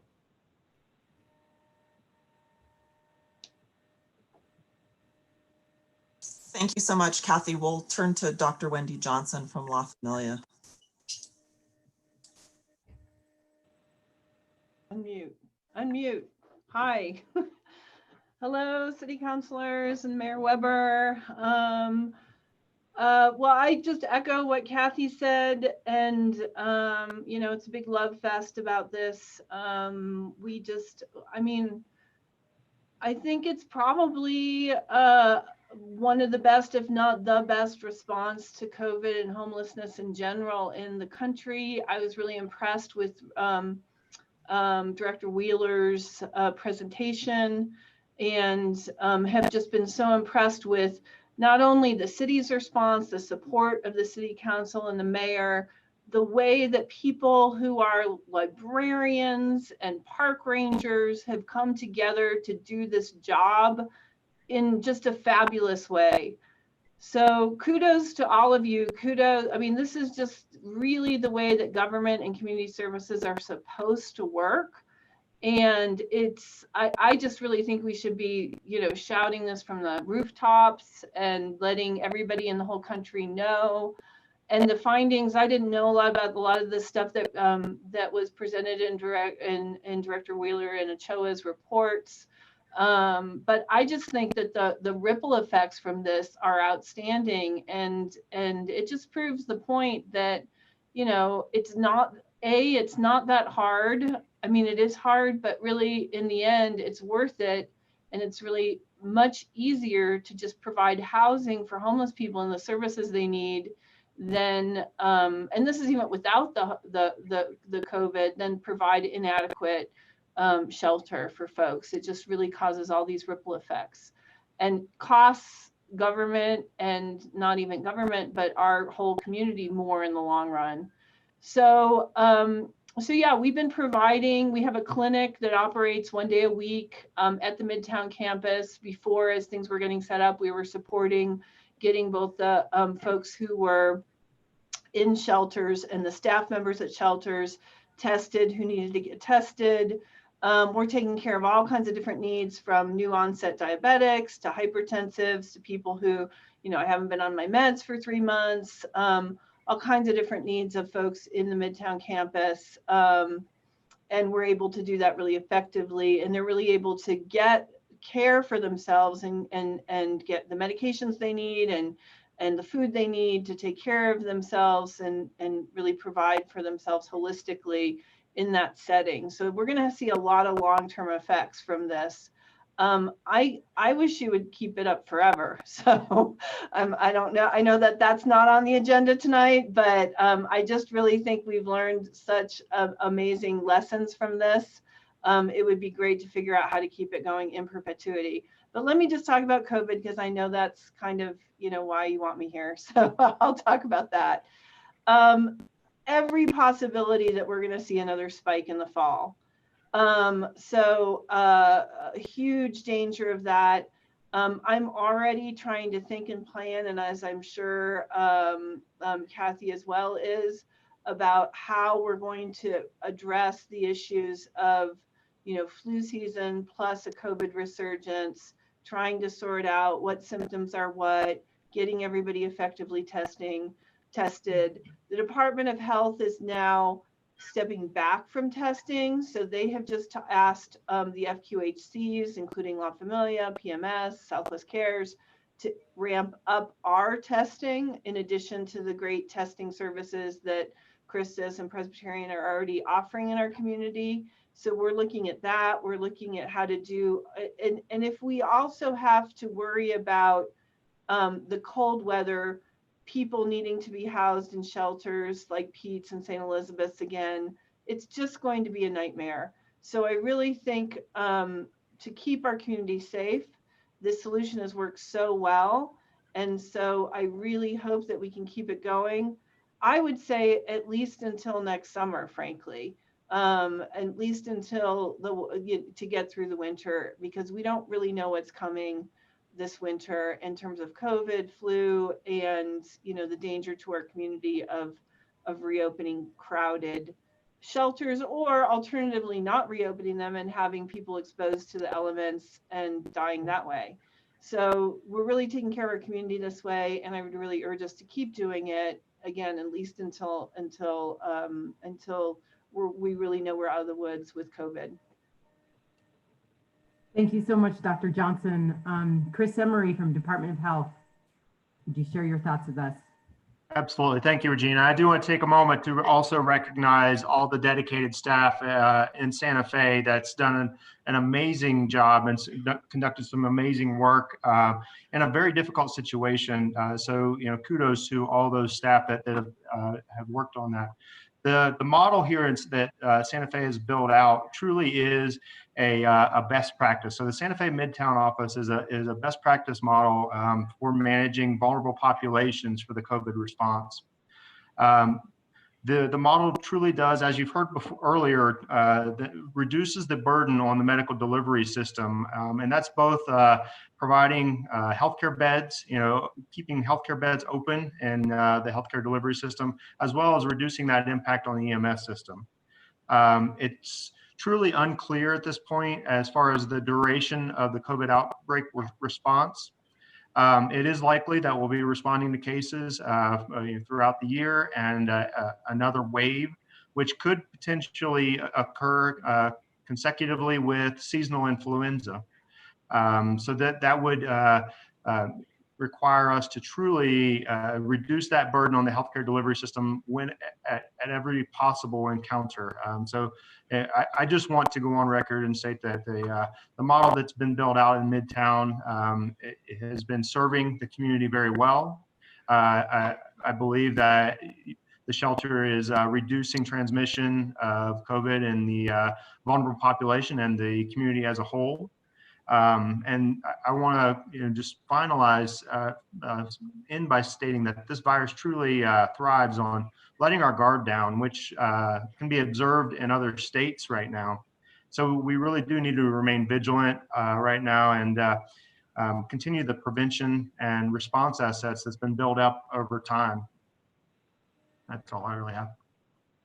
Thank you so much, Chris. And then I'll hear from my neighbor and daily pal, Sylvia Barella, who's right next door to the Midtown Shelter at the Recovery Center. Thank you so much, Mayor, members of the council. I really appreciate this opportunity to speak with you this evening. My name is Sylvia Barella, and I am the CEO for the Santa Fe Recovery Center. The Santa Fe Recovery Center is extremely grateful for the emergency shelter and the incredible service that it provides to our community. We've partnered with the emergency shelter since it opened to ensure that homeless individuals in need of addiction services had a safe place to be while awaiting COVID test results. We've been able to refer individuals to the shelter who needed to be tested, and have worked with Director Wheeler and the hospital and with Director Wheeler's staff to provide withdrawal medications while those individuals awaited test results. And then we were able to safely transition those individuals from the shelter into treatment services. Just an incredible partnership that is keeping people safe and allowing them to engage in treatment services and keeping our community safe and all of the facilities that the Recovery Center operates. To date, we have not had a single COVID positive case in any of our congregate care programs, and we really feel that the emergency shelter has helped make that possible and keep our programs operational and safe for our staff and our clients. The emergency shelter is providing critically needed services to provide a safe place for one of our highest risk and most vulnerable populations. I really applaud the initiative that the city's shown in starting this program, and sincerely hope that it can continue at least through the end of the year. I, like Dr. Johnson, would love to see this program continue to operate indefinitely. I truly believe that it's saving lives and keeping our community a safer place for all of us. And just really want to express appreciation and gratitude. Thank you. Thank you so much, Sylvia. Is Alex Dominguez from Santa Fe County with us? I am, Regina. Can you hear me? Yes, we can. Can you hear me? Excellent. Good afternoon. Thank you, Regina. Mr. Mayor, members of the council, good afternoon. Thank you again for letting me sit in on this and share a little bit. I want to share a little bit of where we found ourselves right in the middle of March when all this occurred and all of the new restrictions came about. We were about to transition from one provider to another for our mobile crisis response team services. And being that could be no more face-to-face, we were scrambling, and through a lot of hard work from my director, Rachel O'Connor, and your community services director, Kira Ochoa, we were able to retool, repurpose, and come up with this idea that we all did together as a community to provide services through New Mexico Solutions, who is our provider, our current provider for the mobile crisis response team and the future operator of the Behavioral Health Crisis Center as well. We repurposed their services, their needs, and focus on individuals who are suffering from chronic mental health issues, and specifically for those who were going to be housed at the Midtown campus.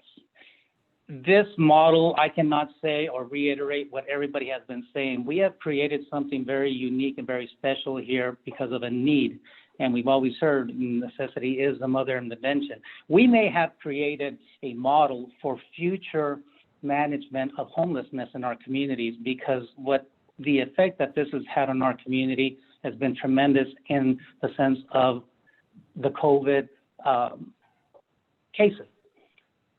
New Mexico Solutions is currently contracted through the end of June, and the Board of County Commissioners just yesterday approved an extension of that contract through December 31st with the same services they are providing right now at the Mid-Campus Center. So we know this is something we really need. We've invested in this, and we're going to continue to invest in this.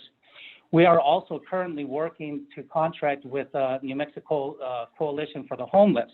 What we want to do with them is fund case management services that can provide services at the mid-campus for the clients who are not enrolled in Medicaid, and really focus on that.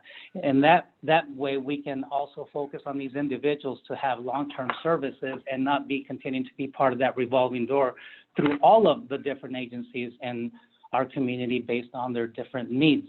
So we are looking to partner with them to provide also partnership between the coalition and New Mexico Solutions for long-term care and case management for individuals. We are committed to this service. We are committed to this partnership. And again, I cannot say enough about this model that has been created by some extremely hardworking and intelligent people within our community, within the city, within the county, and I cannot say enough about this. And we look forward and will continue to do everything we can within our power. And if we have to create again, we'll do it together. But we really do want to continue to partner with the city and continue this service. Thank you. Thank you, Alex. Thank you all partners. Department of Health has also been incredible in terms of supporting with staff. I think partnership is really the key word here. Obviously, the staff, the librarians, the park ranger, everybody else is creating a partnership with the residents to make it work. We're trying to create a partnership, and we have, with the county, with the hospital, with La Familia, and our other partners to make it work. And it doesn't really matter where it happens. I'll just say that. The partnership is the program. We were already in talks with Ancorum, Christus's hospital foundation, around how to support the crisis center that Alex Dominguez mentioned for people who were in housing crisis, what was going to happen. And so we had started conversations about, forging a partnership around their commitment to addressing the behavioral health needs of people that were in housing crisis. And so there are possibilities on the horizon for how to develop this component of the system that's been missing. And where it happens is not as important as it happening, because we know that with this increase in people in crisis, we're going to need a system to deal with it. And we're so close. We've got so many of the components together. So we're really interested in your input, your questions, and your guidance on this, because we're sort of at a key sort of tipping point moment, I think. And we welcome and stand for questions. Unless Director Wheeler and Director Ladd, did you have anything else to add? Thank you. That's very comprehensive, and I appreciate you bringing in the other voices of all your partners. Counselor Villarreal already has her hand up. She's ready to ask a Thank question. you, Mr. Mayor, and just really wanted to reiterate that same point about seeing our partners on the screen and hearing from you directly is very helpful, and knowing what our staff is doing is just tremendous. There's so many moving parts, and I appreciate all the work that you all are doing to make this a functioning, thriving option for our community members. And I appreciated Chief Babcock's explanation about the reduction of the Pete's Place response. And the only thing I had a question on was that slide. Yours looked different than the one we got in the packet. There was an item on that shelter results that indicated there was a 29% decrease in police calls. And I was wondering if there was any other information you wanted to share about that specifically as it relates to that point you made on the slide. Go ahead, Regina. Okay, thank you, Mayor, Councilor Villarreal. Actually, that was early data that we got from the police department, and I was notified today that that data is not accurate, and there's still analysis and understanding to do of the impact on the police. So that was incorrect data, and so we had an updated presentation today. Got it. It would be great if we got that updated information, because this is a way that you're showing how we're reinventing or reimagining our community and our uses of our resources in the city and staff. So I just wanted to say that I'm very supportive of this, you know, the way we're seeing this. Dr. Johnson used my word, the ripple effect, when we see people that are supporting, how we're supporting reducing homelessness, and then it leads to housing stability, which really has like tremendous, it creates tremendous changes in our community and leads to job security and stable families. And really what that slide was telling me too, is it also reduces the need for emergency response and law enforcement. And so that's where I'd like us to look at the data too, as when we're looking at not only saving money for everybody in the long run, but how providing this kind of service really has a ripple effect in the kind of services that we look at and reimagining our community. Thank you all for everything. Thank you, Counselor. I think Counselor Garcia's hand was up next. Thank you, Mayor. I just want to thank Regina and Kara and all the community partners as well for the great work. You know, one thing that I keep coming back to because of the unfortunate situation we're in because of COVID is innovation. And the innovation that sprung out and supporting our community it's heartwarming. So thank you. I really appreciate all the efforts. Look forward to more information on the grants that you're looking into. So thank you for doing that, because I do have some questions around, you know, it looks like it's a match component where there's some from the feds, some that we've got to pony up. And we'll have some questions in regards to, you know, I think there was something like staff. Are we going to be using existing staff to man the front desk, or are we going to hire new folks? So I think those are questions we can maybe have offline or have online now. But to the point Councilor Villarreal was making, and I did have a question when you were talking about the reduction in calls that Chief Babcock said. And one thing that came to mind immediately is, was that due to their capacity being lower? So if they're servicing 100 people a night and they were then, because of COVID, they're then servicing 50, well, one would assume that calls go down anyway. And I don't know if we could attribute that to Midtown opening up. So definitely would like some further clarification if we are going to be utilizing that data as a support. And so, but thank you. I really appreciate all the efforts behind this. It's the impact it's had on our community, and the potential of not having an outbreak is amazing. I think there's already been early reports that there's second waves happening across the country. So we're not out of the woods yet. And having the system in place, should Santa Fe see a second wave, we're ready to go. So thank you, Regina, Kira, and all community partners in this initiative. Thank you, Counselor. Counselor Cassett Sanchez's hand is up.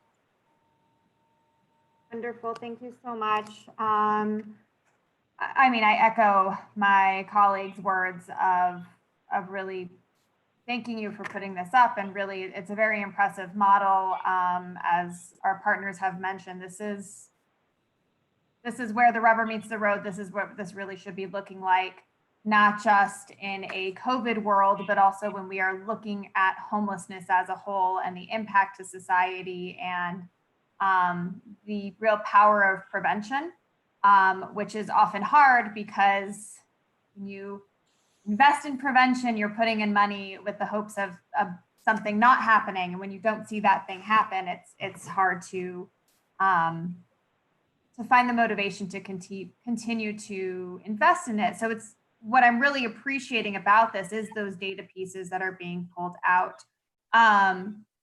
I did want to, Councilor Garcia, you did mention, the call volume. I believe that one thing that Chief Babcock said is that we are not seeing that call volume then transferred over to Midtown, which I think is a really promising statistic that this is beneficial.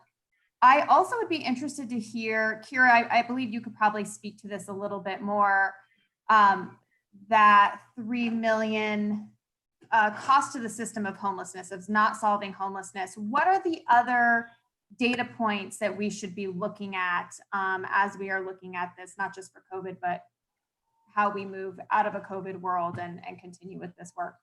Mayor Weber, Councilor Cassett Sanchez, good question.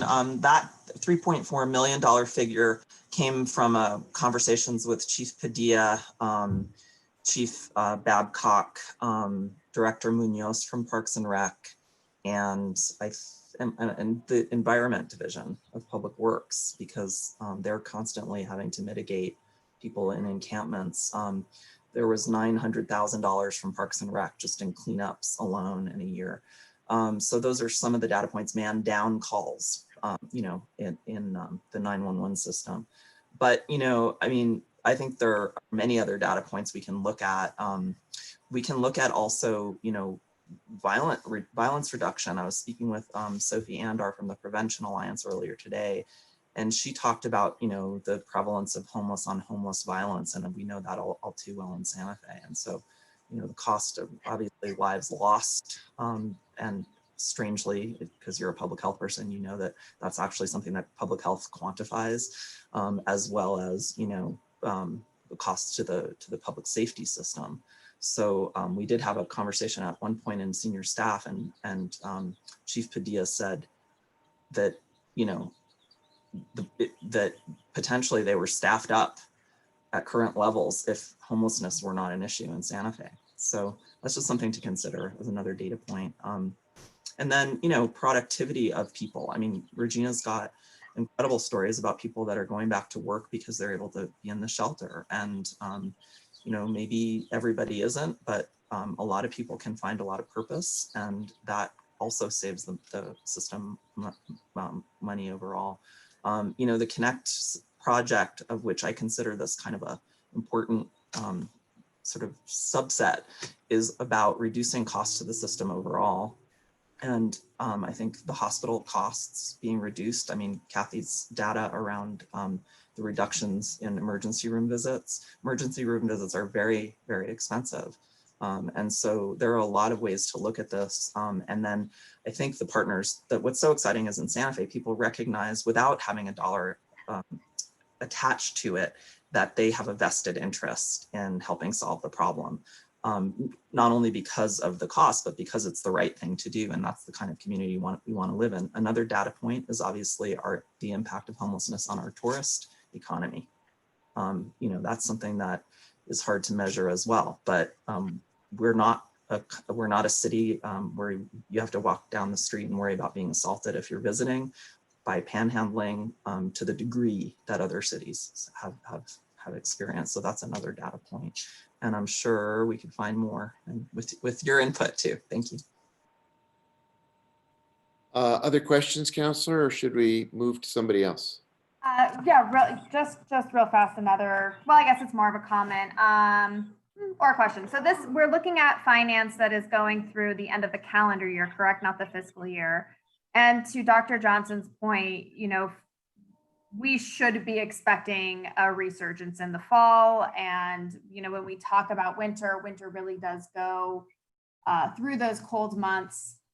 where are we looking for, we're looking at other grants. How are we looking at additional funding sources to get us past December? Because I do think that stability is going to be important moving through what we can, to our best guesses, expect to be a very difficult winter in terms of COVID mixed in with the usual flu season.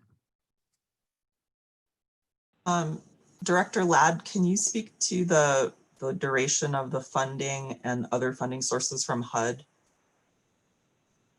Sure. Can you all hear me? Because I have a really bad internet connection right now. We hear you. Okay, great. We think that, and we don't know this for sure, but we do believe that there will be another tranche of emergency funding coming via our HUD networks. And at least a couple of those sources would be very applicable in this situation.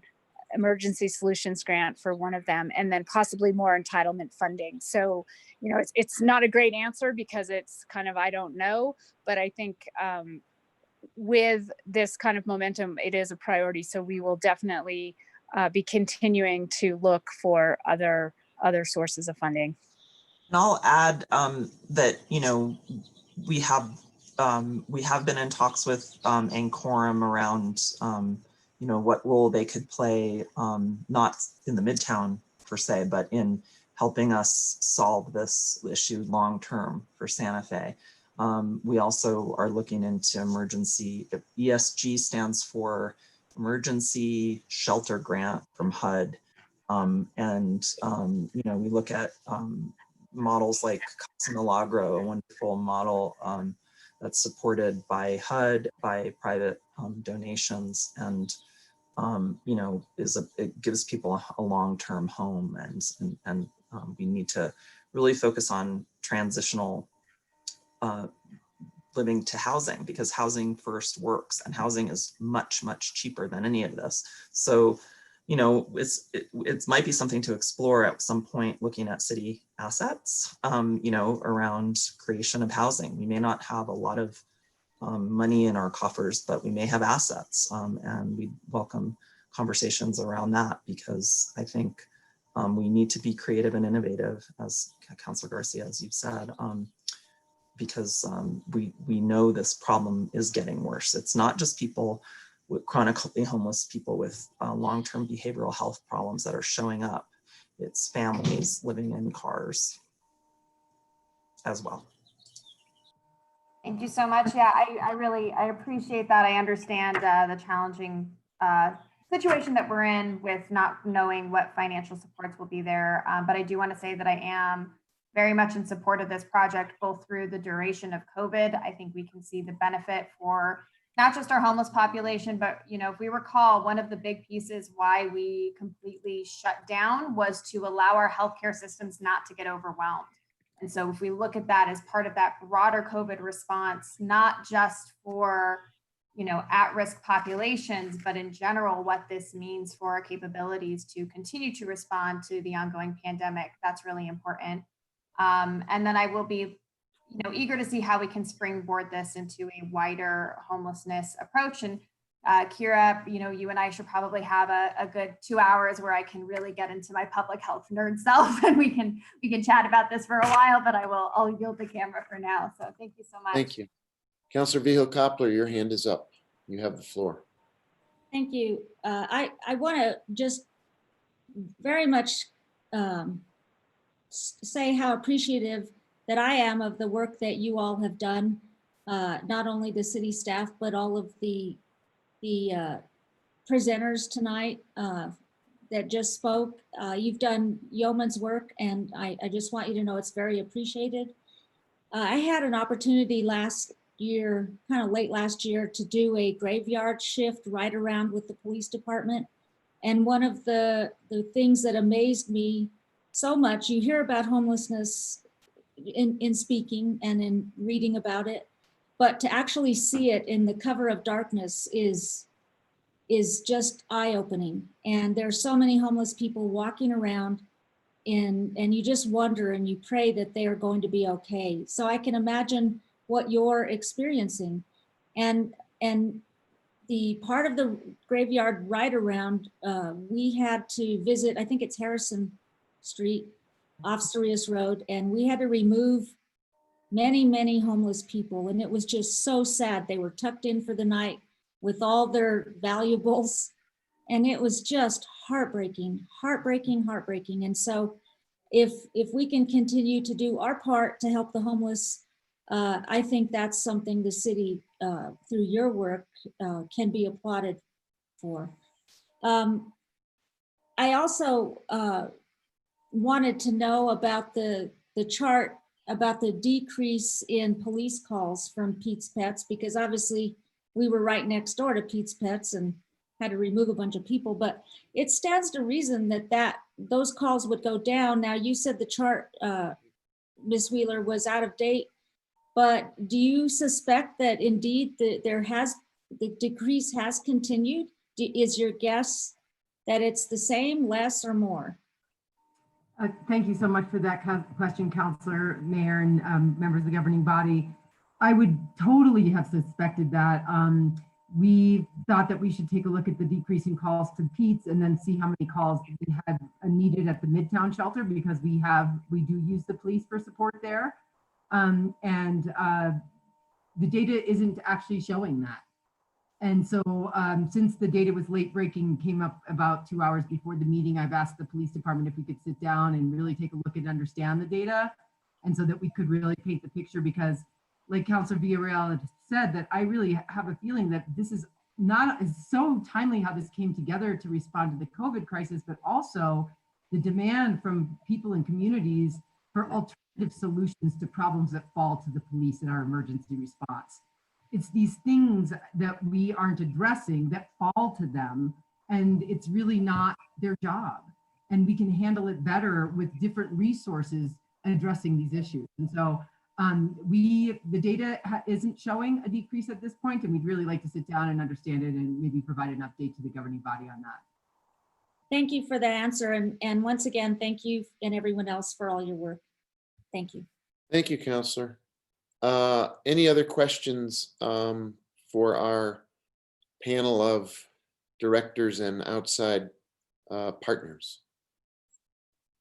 Well, thank you for a remarkable presentation, comprehensive, thoughtful, really cogent and inspiring, and appreciate it. I know there are specific questions. We've heard some of them that began to get surfaced tonight. Councilor Garcia reserves his for when we get this back in front of us again, or in the interim to take them up. And I know there are others who are eager to dig in a little bit deeper, but this is really quite an exceptional informational briefing. So thank you all for participating.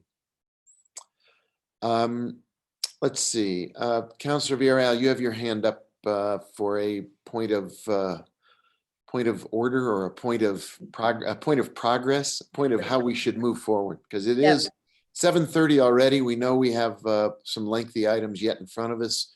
I was gonna suggest that we amend our agenda, because I believe item 16 is gonna take a while, related to the furlough bridge plan.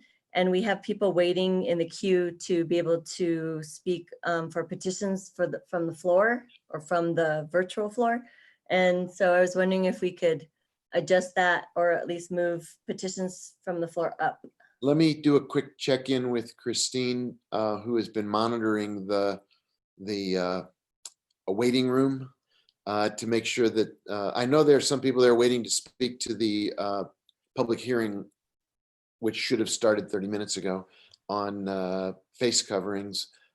Christine, do we have folks in the waiting room who are petitions from the floor individuals, or are they waiting to testify on that public hearing matter?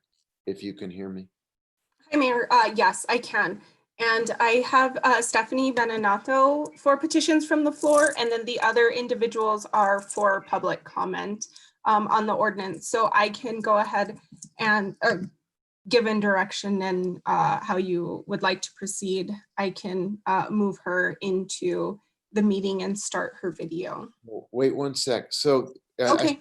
if we wanted to take Councilor Villarreal's suggestion and just do the petition from the floor right now and have that, check that box, we would have to amend the agenda, the order of business. Is there a sense of the governing body? Would you like to just do that now? And then we'll have a more, we won't be putting anybody out in terms of their waiting for the petitions. We can then address the item number 16.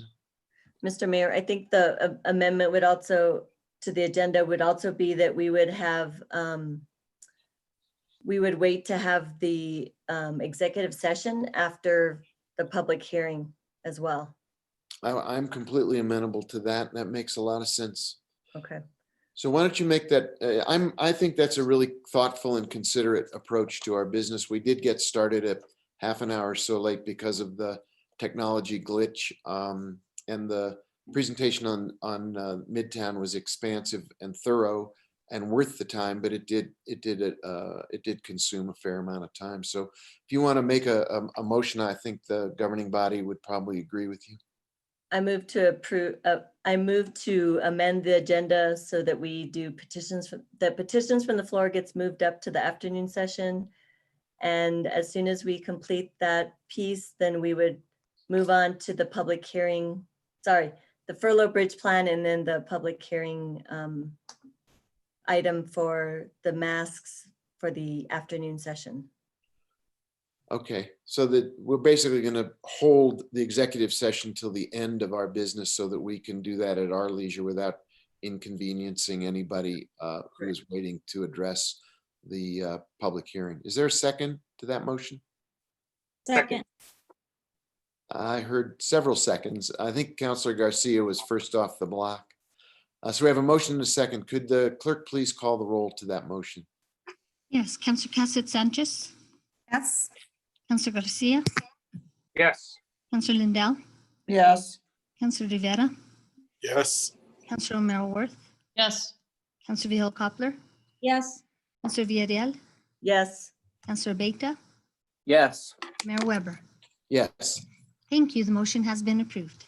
Okay, with then in executing that motion, I think the next step from Christine is to start with petitions from the floor. I believe you said there's one individual who has that, and it will we'll bring that person into this meeting room and provide 2 minutes to speak to the governing body. If there are others, they should also raise their hand to Christine and she can add you to the list. But if you're here to speak to the public hearing, that would be a different opportunity. Correct. And Mayor, governing body, Stephanie is now on, and we'll let Yolanda do her information and set the timer. So Stephanie, go ahead.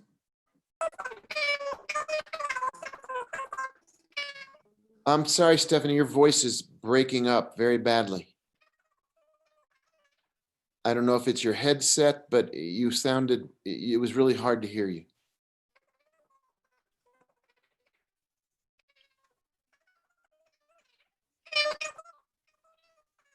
It's not working, ma'am. Do you have a different way to go through either a computer or some other device? Because your voice is really broken up by virtue of the transmission.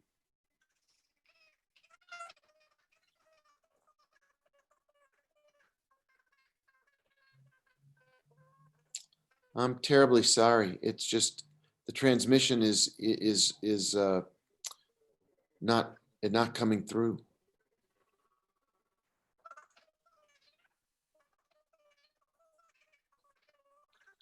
Christine, do you have a suggestion, or Joe, does anybody have a remedy for this? Mayor, I can suggest that she maybe log off and use the audio from her PC or her computer And then I can let her back into the meeting and we can move on. It looks like someone else raised their hand.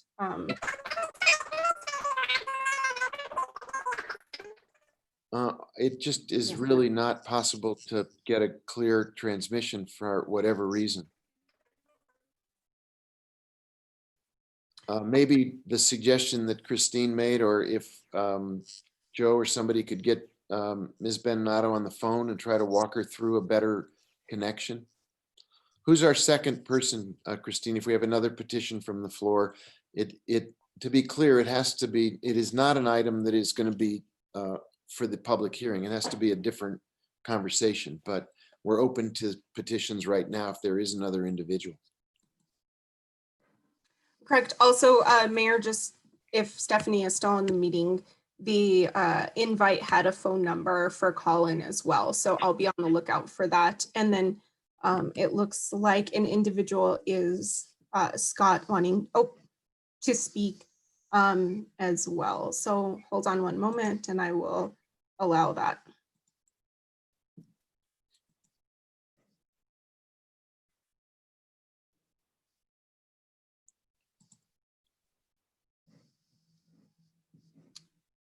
Okay, Scott, you were promoted into the meeting and are now able to join and speak. Okay, sir, you have 2 minutes to speak to the a petition from the floor on any subject other than the subject of our hearing later. Okay, thank you. I don't know where we are procedurally with this, but I wish to express my opposition to Bill 2020-10 regarding the use of fake coverings.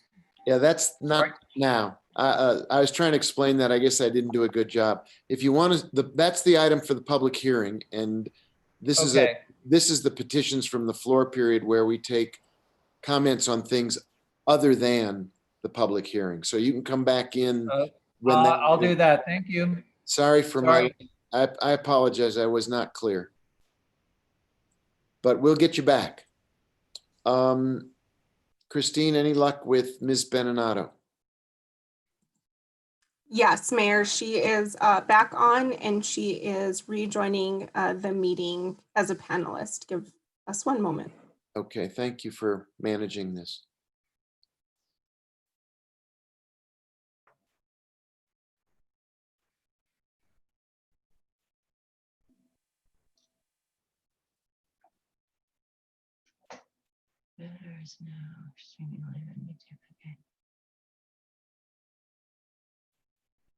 She's on, Mayor. Hi, I'm on. Can I speak? Can you hear me? Yes, yes. Oh, great. Okay, good. We have I'm very sorry. clear transmission this time. Okay, good. Thank you, Ms. Benato. You have 2 minutes to speak to the governing body. Okay, I really appreciate the efforts on homelessness. I think that what's happening is really exciting. However, I'm concerned that Midtown campus is going to be used for that rather than not. And I don't think that the community really agreed to that. So I appreciate Ms. Ochoa's comment that it's about the program and not where it is. I'm also concerned that somehow, and I'm concerned about using temporary COVID funds to do that. And I think there has to be some kind of independent stream given the shortfalls. I also don't want to see us taxpayers, us residents, using the emergency room more because we don't have rec centers open, we don't have libraries open where we can apply for jobs as well. So I don't want homelessness to be the only thing and forgetting about the well-being, both physical and mental, of the taxpayers and of the residents of this city.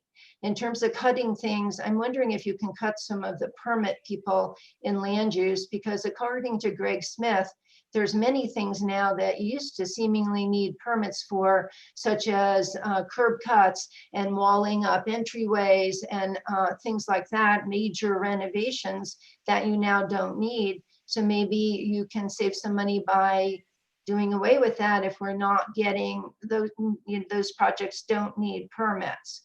And then in terms of your furlough plan, you know, in 2009, there was this, I think of it as a shell game where people got a furlough, but they had just gotten a pay raise. So what happened is they got paid for 40 hours at the old pay rate and pay scale for working 36 hours because there was a 4-hour furlough. And my understanding is that maybe the shell game is going on with these managerial furloughs, that somehow they just got some kind of benefit raise or pay raise, and that the furlough really will just keep them at whatever level they were at, say, on March 1st. And I think that that's important for people to discuss. Thank you. Thank you very much. That's our one person from petitions from the floor. So that completes that part of our agenda. And now we move to item number 16. Madam Clerk, would you like to introduce that for us, and we'll begin consideration of that item? Yes, of course. This is a consideration of a resolution authorizing a furlough bridge plan for July 11, 2020 through September 4th, 2020 for 4 hours per week for certain city employees and 6 hours for certain city leadership positions. We have City Manager Lepan Hill, HR Director Bernadette Salazar, Finance Director Mary McCoy, and our City Attorney Aaron McSherry available for questions. City Manager, do you want to bring us into this item? And then I assume there'll be lengthy questions and discussion from the council. Absolutely. Thank you, Mr. Mayor, members of the City Council. What's before you today is the item that was discussed through all three committees last week, what we are now calling our bridge plan to get us through the time from July 11th through September 4th, while we are going through the budget process and coming up with the approval for the 21 budget. This will allow us to continue maintaining some of the savings we've seen through these furloughs. The plan, as laid out in your documents, is maintains the 4 hours for certain employees and brings back our staff who had been on 16-hour furlough due to facilities closures due to COVID. So that was majority library staff, rec center staff, parking, and the convention center. Given where we are with our health crisis, which is not over, but we are in a moment of ebb and flow, that would allow us to bring folks back on. And what it also does is addresses some of the concerns that were raised around making sure that there is equity in this. And so our department directors will be taking a 6-hour furlough, which is equivalent to a 15% pay decrease. Those are the 19 senior directors, department directors, and everyone else would be on the 4-hour furlough. So with that, I am happy to stand for questions. So unless there's other specifics that Jarrell, you or others on the listed on the program, on the agenda, I would be happy to entertain questions from the council members about this current plan and its implementation, if there are specific questions folks would like to raise.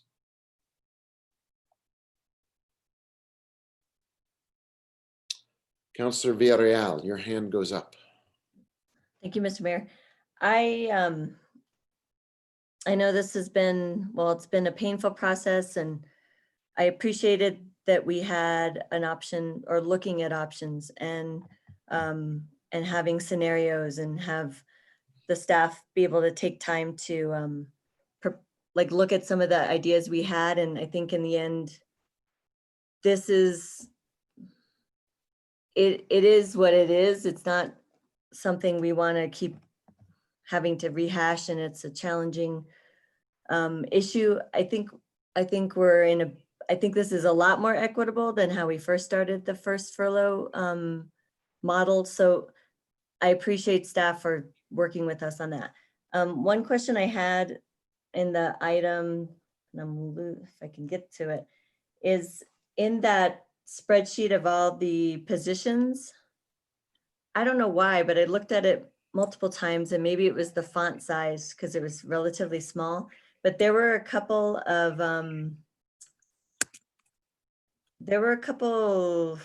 let's see. I could not find on there on that list because it basically outlines all the staff in different positions. I didn't see airport staff on there, or I didn't see public works, and I'm not quite sure why. And maybe I missed it, but I really did go through it pretty detailed and I couldn't find it on that list for the attachment A. So if you could just like help me understand that, or maybe direct me to the right page. Airport staff is on page 8. And apologies, it is very small, but your computer should allow you to zoom in so you have full access to all of the information.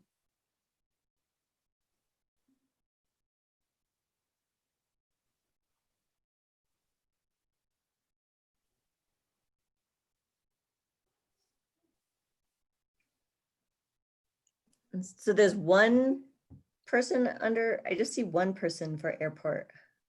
2. Are they kind of mixed around? Ms. Salazar, were you about to provide some direction on this question? Yes, Mr. Mayor, Councilor Villarreal, I believe the way it's sorted is by department and then alphabetically, so they might be spread around. I think it's both. And then it's also, I don't think it's all in one department. I think that was what was hard for me to understand. And I couldn't find Public Works. Was there a page for Public Works? I see one. I think it would just be helpful to have be sorted by department so we kind of see as a block how departments are affected based on the employees within that department. Mr. Mayor, Councilor Villarreal, I think what I was hearing is that, so it is by department, but the divisions are the ones labeled. So like traffic and airport are part of Public Works. And facilities maintenance and parking and transit and streets and drainage maintenance. That's why those folks are intermixed. They're all part of Public Works, but the divisions are not separately organized. That's correct. You see before the division is the department PW, and it goes up from page 8 through it's page very 9. small. That's what I missed. Yeah. Okay, so I see Yep. department now, and now I see the division. Okay, I'll yield the floor. Thank you. Thank you, Councilor. Councilor Garcia, your hand is up. Thank you, Mr. Mayor. First, I just want to give a shout out to our tremendous City of Santa Fe team for, bearing with us during these painful times. It's a situation that is upsetting and heartbreaking, and having to hear the stories of the challenges folks had these last 2 months. It really hits home. So thank you, team members, for your dedicated work and your service to the city. Question I have is, who is not included in the furlough? Who's not getting any furlough whatsoever, whether it's a 6-hour or 12-hour? Bernadette, you want to answer that? Mr. Mayor, Councilor Garcia, so primarily we're looking at our public safety personnel, and it would be the same employees that are currently not on the furlough right now. So can you clarify more? Is that police? Is it fire? Who falls into that category? Yes, Mr. Mayor, Councilor Garcia, so that would be essentially police and fire personnel.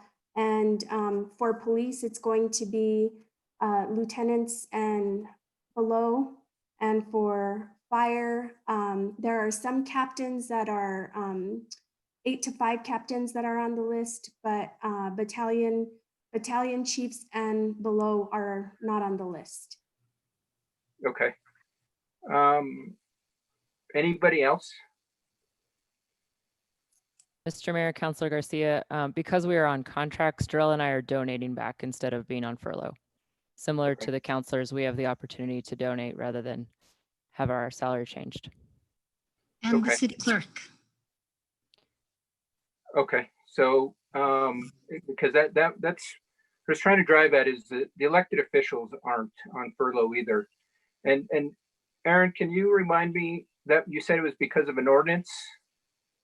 Mayor Weber, Councilor Garcia, that's correct. So there's an ordinance that sets the counselor's stipend essentially, because it's not really the same as an employee, but it bases it on a statute, and the statute has a certain rate that certain county commissioners are paid, Class A county commissioners. So the city at some point established our rate to be equal to those commissioners.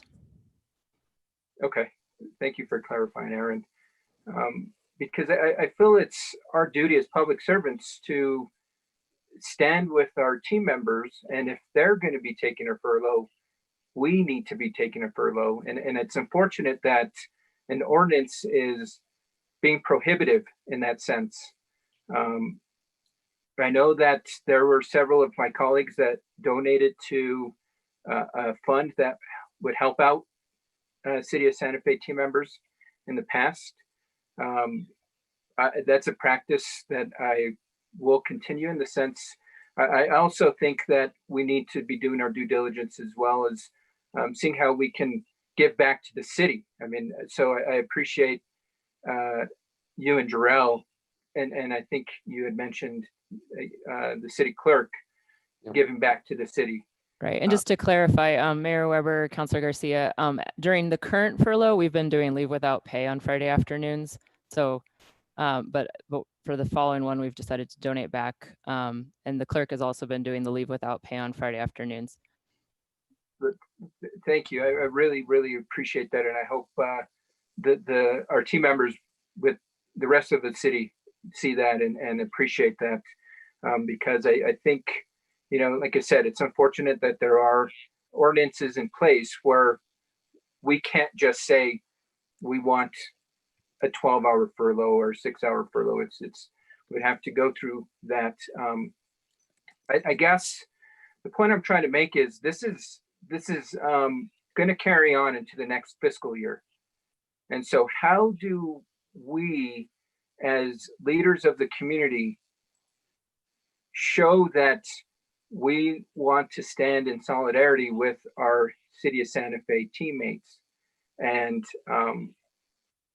I don't know if that means we have to change the ordinance and have a sunset once we get back into our house in fiscal order. I'd like to open up that opportunity if any other counselors would like to look into that with me. I think that's something we need to begin to think about as we start to look into our next fiscal year. So I want to just once again reiterate to the City of Santa Fe employees that this is painful and we want to share the pain with you. And we can't take the furloughs because of a law that prohibits it, but we will be giving back and we will be standing arm in arm with you. So thank you, Mr. Mayor. I think that's all the questions I have. I really appreciate management taking our opinions. I think that it's obvious the plan is something that I will support. It's in the sense it's painful, but I think it's the best option for us right now. So with that, thank you. Thank you, Councilor. Points well made. Councilor Vigil Koppler, your hand is up. Thank you, Mayor. I'd like to comment first on Councilor Garcia's initiative and say that I will support anything you bring forward because I don't think we can just say, oh, it's the ordinance doesn't allow it. Well, we've changed ordinances. And if we are really in solidarity, well, we have an opportunity to make changes and we can do it under an emergency ordinance change, just like the mayor did to create these furloughs. And I am very much in support of that. I don't accept that the ordinance just doesn't allow it. So, oh, too bad. You know, that's not the way we're treating our employees. So I totally agree with what you're saying. And, you know, I'll get on it with you if you like. Speaking of that, I wondered, just somewhat related, Ms. City Attorney, you said that our salaries, council salaries are set by ordinance. I imagine it's very specific. Does that include benefits? Mayor Weber, Councilor Vihel Coppler, I can check. I don't know if Bernadette Salazar knows off the top of her head. I can look into that right now. Mr. Mayor, Councilor Vihel Coppler, I don't believe it includes benefits, but we'll confirm. Well, but I do know that when I signed on and had to sign paperwork, the HR office offered me benefits and I didn't take them. And I just think if the ordinance is clear that we have a set dollar amount, then that's what it should be. And I'm sorry, some counselors probably don't agree with me or probably upset that I'm even talking about this, but I think we need to take a look at that because, you know, this isn't a job that we got elected to do. It's a public service appointment, you know, by our constituents. And I know, you know, it's all nice and good to get benefits, but when times are tough, if we're not allowed by statute to get them, then there's some money there that needs to be taken a look at. Mayor Weber, Councilor Vihel Coppler, I can answer the question now. So there's nothing prohibiting benefits, but the ordinance doesn't specifically provide for them.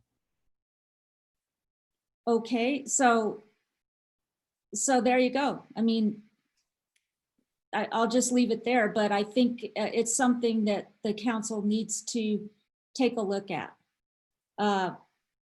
You know, I think if something doesn't prohibit something, that doesn't mean it's allowed. And that's how I say it. If they wanted elected officials to receive benefits, they would have said so. The next item is, you know, we haven't been provided a donation list. I know that we got an IPRA, but I never saw like in total what it was.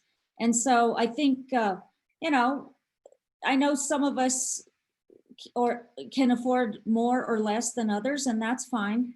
But I think it's, if we're talking about that like we are now, then I think employees need to know what is it that we are contributing. And I want to know, you know, how long this is going to last so that, you know, I'll know, well, maybe I need to put some more money in. And I think we need to get some kind of report on this. And I think employees need to know certainly what we're doing. And so I would like to see that as well. I noticed, you know, we did receive the 3 charts that we had been talking about from the city manager today. And I asked that those be loaded onto the agenda so that the public and the employees can see these charts. And I don't see them there. I did pull them up on my email, but I was told they would be in the agenda packet. Am I missing something because I don't search all the websites to find stuff? Do other counselors have these charts in their agenda packets? And maybe the question should be, do the employees that are all watching this have this before them, and does the public have these charts before them? Councilor Vihel Coppler, clerk, are you able to answer the question if they're in a public place on our website?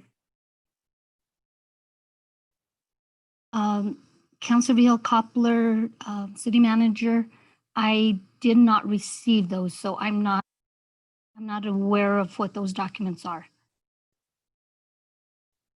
These are the summary of fiscal year 21 bridge plan furloughs effective July 11th to September 4th. Also directors 6 hours per week furlough, and the next chart is 4 hour per week furlough. And it defines the employee groups, the number of employees, estimated salary savings per pay period, estimate benefit savings, estimate salary and benefit savings, and estimated savings for 4 pay periods. That's a lot of good information in here. Mayor, Councilor Vihel Coppler, apologies for the oversight. We will make sure those get on there as soon as possible. Well, because that's what everybody signed on here right now. And I guarantee you there's a ton of employees watching. And the public is probably wondering what we're doing, but we have this very important information and nobody sees it. And so I'm appalled. Mayor Weber, City Manager LePan, we could share that document, I think, via the screen right now. Well, I'm not ready to have you share it, but I think that, it's important. Counselor, if it would help, they can just do the screen share and put it up on the screen. Okay, but I don't think I'm not done with my comments about. No, I understand. That doesn't, I'm not trying to cut you off. It was just, it was just an offer, not Yes, that would be a very good idea. Thank you. Okay. So I did ask a question. It said, somebody, I think it might have been the city manager, that the acting public works director and the housing director are not included in these furloughs. And so I didn't hear their names when Councilor Garcia asked who's not included. Is that the case? Mr. Mayor, Councilor Vihil-Coppler, they are included in the 4-hour furlough, not the 6-hour furlough. So the answer to the question Councilor Garcia asked was who's not included at all. Okay, because when I got the question and it was answered, that distinction wasn't made, but thank you. But they are on the 4-hour, not the 6-hour, because they are not department directors. Okay, so the answer that was given to me at that time was they're not included because they're not exempt. So that brings a whole new thing in here. What did status have anything to do with these charts? Because I didn't see status classified, exempt, or anything on these charts. And I think that answer came from you, Ms. City Manager, in an email. So did exempt status or non-exempt status have anything to do in the decision-making here? Mr. Mayor, Councilor Vihil-Coppler, no, exempt status did not have anything to do with that. So your answer to me by email was... Well, I'm just going to pull it up because I'm not sure. I need to confirm what was said. Okay. Well, while you do that, I want to go back to Councilor Villarreal's point about that enormous chart as the attachment that we do have before us. And it would seem to me that we could do a lot better job to make this information understandable. I've been on the council, like many of you, for 2 years, and those of you who have been on more, but we don't have organizational charts. And it would be a lot easier to understand, well, we might have them, but I don't have them. I don't know if any of you all do. And we don't regularly get updates on them at all if we do have them. So organizing this furlough information by department and division is a lot easier to decipher and understand, especially when we're having to make such important financial decisions that affect people's lives. And in the city this size, and I know we used to have them long ago, it is beyond me why we can't be more organized about this. That would make our jobs easier. And there's a lot you can tell from that. You can tell employee equity, you can tell fairness, you can tell salaries and the like. So it would just be much better than having to go through all these teeny tiny print pages and try to find equity and people and make sure that we have all of these straight that we're voting on tonight. And then that brings me to my last question, and mainly it's something that I'm still very concerned about, and that is it goes beyond the furloughs. It speaks to the whole $100 million shortfall. We have yet to see real documents. We have yet to see the source documents that how this $100 million was arrived at. We are getting PowerPoints. We are getting a swish philosophy. No other jurisdiction is cutting like we are. No other jurisdiction that I know of. And I can't understand, I mean, I'm not disagreeing that it's bad, but we don't have source documents to review. And I just spoke with an auditor, not this week, which gives me a lot of pain and a lot of concern. And it leads me to wonder, maybe that's why we don't have source documents. And I don't understand why a city our size doesn't have revenue forecasting. If the state can do revenue forecasting, if the legislature can do it, if the county can do it, why can't the city do revenue forecasting and find out where we are on a monthly basis? And I realize that GRT is two months behind, but Legislative Finance Committee knows how to do that. And I know we talk to them, but maybe we should talk to them even more. I just don't understand why we're in such bad shape, and it leaves me, quite frankly, very distrustful. I have had two former city attorneys contact me about, and I would say they were very good former city attorneys who knew, how things work in the city, and they're very concerned as well about why the public isn't seeing how we arrived at this $100,000 number. I know we have to do something, but I don't agree that this is, should last much longer than September, because we haven't seen any numbers, and I've been asking for them every meeting that I've been in, and we still haven't seen them. Maybe you all have seen them in administration, but I haven't, and I know the public hasn't. And we're going through a lot of things right now. I understand it, but we need to understand ourselves as a city council, how we arrived at this point. And I expect that in the future, and I will not stop asking for it. I think I've asked each of you in administration about how we arrived at this and have yet to see anything. So those are my comments, and those are my requests for information. Thank you. Ms. Thank McCoy, do you want to speak to the question of forecasting and current updates, where we stand with checking in with the legislative team and other resources that you've utilized to try to ascertain what our actual forecasts look like, and the degree of difficulty of making forecasts, but the danger in misforecasting as well? Yes, of course, Mr. Mayor, councilors. This is an unprecedented time that we are moving into. The challenge at this point with any revenue forecasting is that no historical data that we have can tell us how the next 12 months will be unfolding.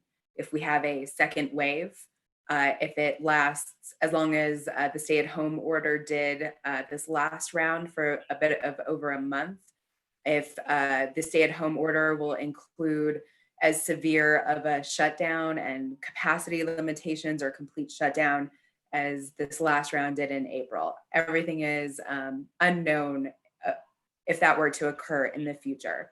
As we are moving forward, I think what we have mentioned before is that we are using real-time data that we have from our tourism team, from our airport team, from public works team, and working together with economists at the state to understand the real-time data that we are getting, labor statistics, travel statistics, to be able to make these modifications. So as we move forward, the $100 million was our revenue estimate in May. As we get additional data, we can continue to revise that number as we go forward. But again, no amount of data that we have will tell us how the next 12 months will unfold. And we have to submit a balanced budget. In order to submit a balanced budget, we need a revenue estimate to be able to balance our expenditures too. So understanding that this is an unprecedented time, DFA has allowed us until the end of July to continue to be flexible with all local municipalities. As I believe Councilor Vigil Koppler mentioned, when the pandemic was starting, most communities were in the final stages, most local governments were in the final stages completing their FY21 budget to take it to their respective legislative bodies for approval. So not all local governments have revised their projections at this time. We did a significant amount of research over the last few weeks to understand how different communities are impacted and how different communities throughout the state are dealing with this particular unknown situation from the revenue perspective. So a community like Roswell or like Ruidoso, their estimates are closer to what we're forecasting given their revenue, the revenue base in terms of percentage decrease. Their budgets might not be as large as the city of Santa Fe's, but their economic makeup is more similar and based on tourism.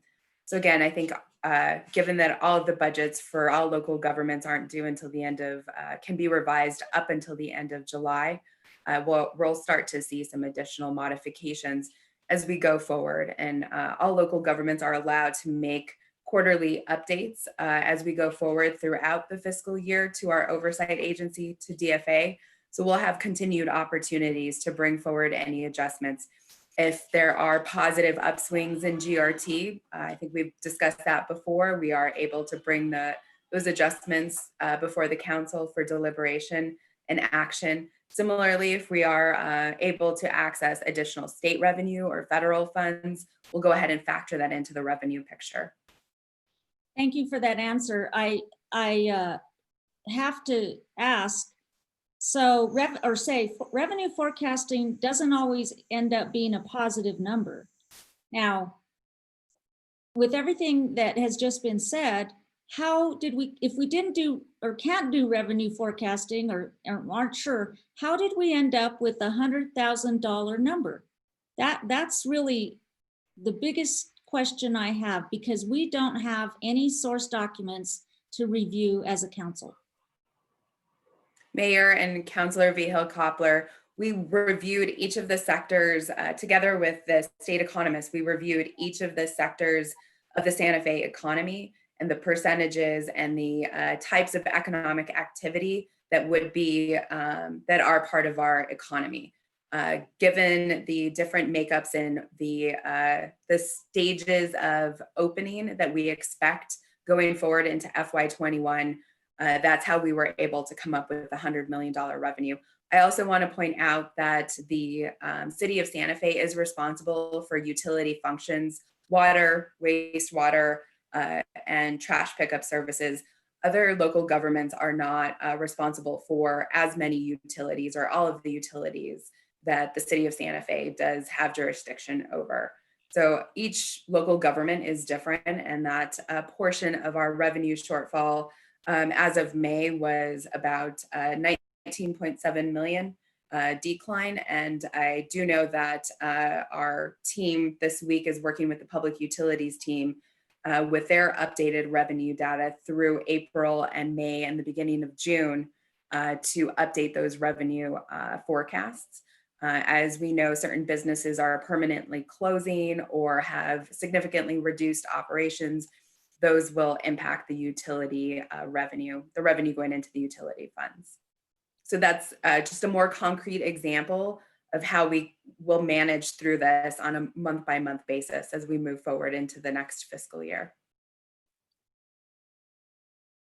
Well, thank you for allowing me to share my concerns, and I'll keep looking. Thank you. Thank you, Councilor. I hope you're right. I hope we get a quick and sustained recovery. I think everybody's rooting for that. I would note that the Senate Finance Chair was quoted today as saying that local governments, cities and counties across New Mexico have experienced what he called a tsunami of economic impacts. And there's interest, I know, on his part and among other members of the state legislature and the governor's office to try to find some relief, because we've gotten none from the federal government in any meaningful way. You had to be a city much larger than Santa Fe to get benefits from the federal government. There's a allocation that made it from the House to the Senate, where it's being held captive at the moment by Senator McConnell, who has told cities and counties across the country simply to go bankrupt. So we are obviously not alone in feeling this pain, nor are our employees alone in it. And I think we have to hope for a rapid and sustained recovery that will bring the revenues back up to a more sustainable basis. But simply looking at the opening levels that currently have been set, we know that, for example, 50% cap in hotel registration means that we're missing 50% of even potential revenues from that source of one of our most important economic basis. The same goes for how many people are allowed at a time in any retail store. So we are really hoping that you're right, and looking at the data and looking at our other cities around the state who are, well, they're not quite as affected by tourism as directly as we are. I've been speaking on the phone with other mayors, the mayor of Rio Rancho, the mayor of Albuquerque, and they are all very much concerned about their financial status as well, and looking to both the federal government and the state government, and agreeing very much with Ms. McCoy that we can't do this alone. We need significant support beyond our own resources. Councilor Rivera, you have your hand up patiently. Thank you, Mayor. Real quick, Mary, just to follow up on what Councilor Vigil Copper was saying, but and I think I learned this after September 11th, is that we live and thrive by tourism. The mayor said that as well. So when tourism takes a big hit, we take a big hit, and it makes it more difficult to get revenues in, and GRTs, lodgers tax, everything that goes along with it.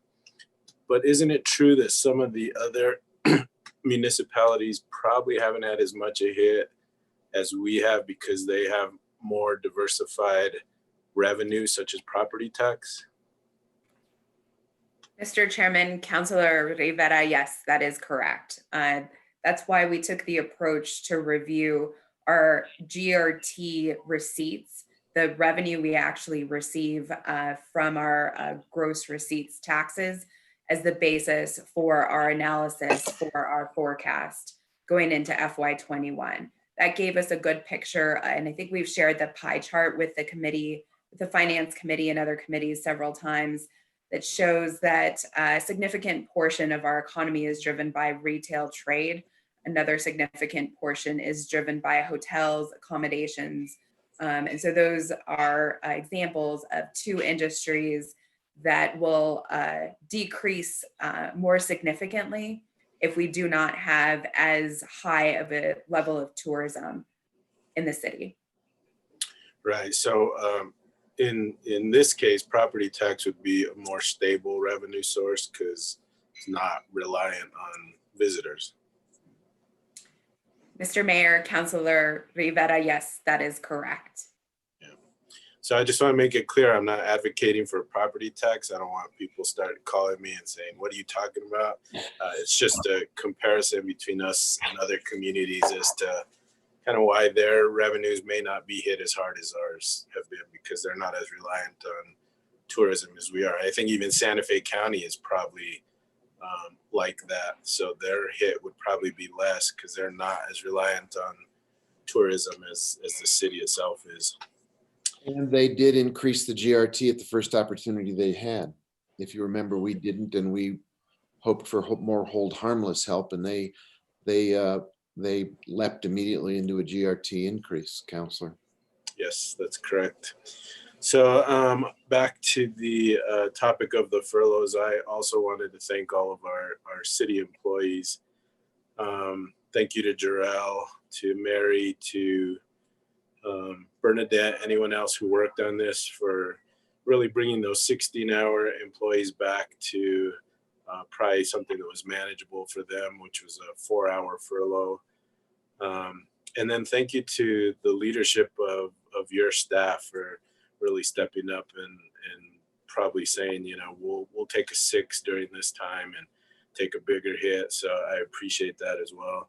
It's not something any of us want to do, but again, you can't keep spending from a checking account that doesn't have any money. So we have to keep that in mind.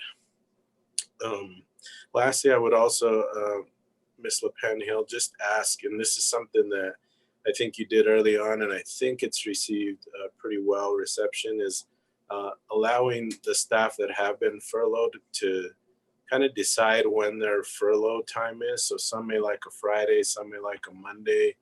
I've heard from city employees that saying, if we're going to do it, this is a great time for me to furlough, and I don't mind it so much. So I want to know if you're going to continue that practice as much as possible. Mr. Mayor, Councilor Rivera, absolutely. I think the furlough Fridays, to the extent that it's been, that folks have been able to utilize it, has been an important morale boost for everyone. These are really, really challenging times on all levels. So to be able to have the meetings stop, the emails slow down, it's really, in a lot of ways, it's the least we can do, but it was also a really important gesture and action to take. So it is our intention to maintain those. Again, it isn't, not everyone can take advantage of that, but to the extent that folks can, we absolutely intend to continue it. And how can we as a council and committee chairs make it easier for staff? Because some staff will present at a council meeting or at a committee meeting, so they'll have additional hours in the evening, and then they're being furloughed. So how can we make it easier for them to manage their time? Mr. Mayor, Councilor Rivera, thank you for that question. I think it's a question I'd like to pose to the team. I think, and get some feedback around that. The night meetings have always been it's a key component of folks' jobs. Everyone goes above and beyond. Usually they can, you can flex hours or take, but I don't have a immediate answer. I'd like to take that back to the team and get some feedback if you don't mind. No, not at all. I will let you know that at Public Works, we try to get what questions are going to be answered beforehand. So only those members that have to be there actually show up at the meeting, but then they're still being furloughed. So how do they make up those hours? And is that the right way to do it? You can ask that to your staff. Thank you, Mayor. Thank you, Councilor. I just want to take 1 second to build on your comment about not just tax sources, but economic bases. I think there's been a lot of talk over the years about not just Santa Fe, but all of New Mexico diversifying our economy. The state has made progress, although their version of tourism is oil and gas. And it becomes very difficult to wean yourself off of that kind of a substantial revenue stream. But I would say in Santa Fe, we've made progress. I think if you look at the growing tech sector, that's really a part of our economy that we've talked about. And now we're getting the beginnings of a critical mass of a tech sector. We're seeing with the interest in the studios at the Midtown campus, that digital entertainment and digital media is beginning to grow.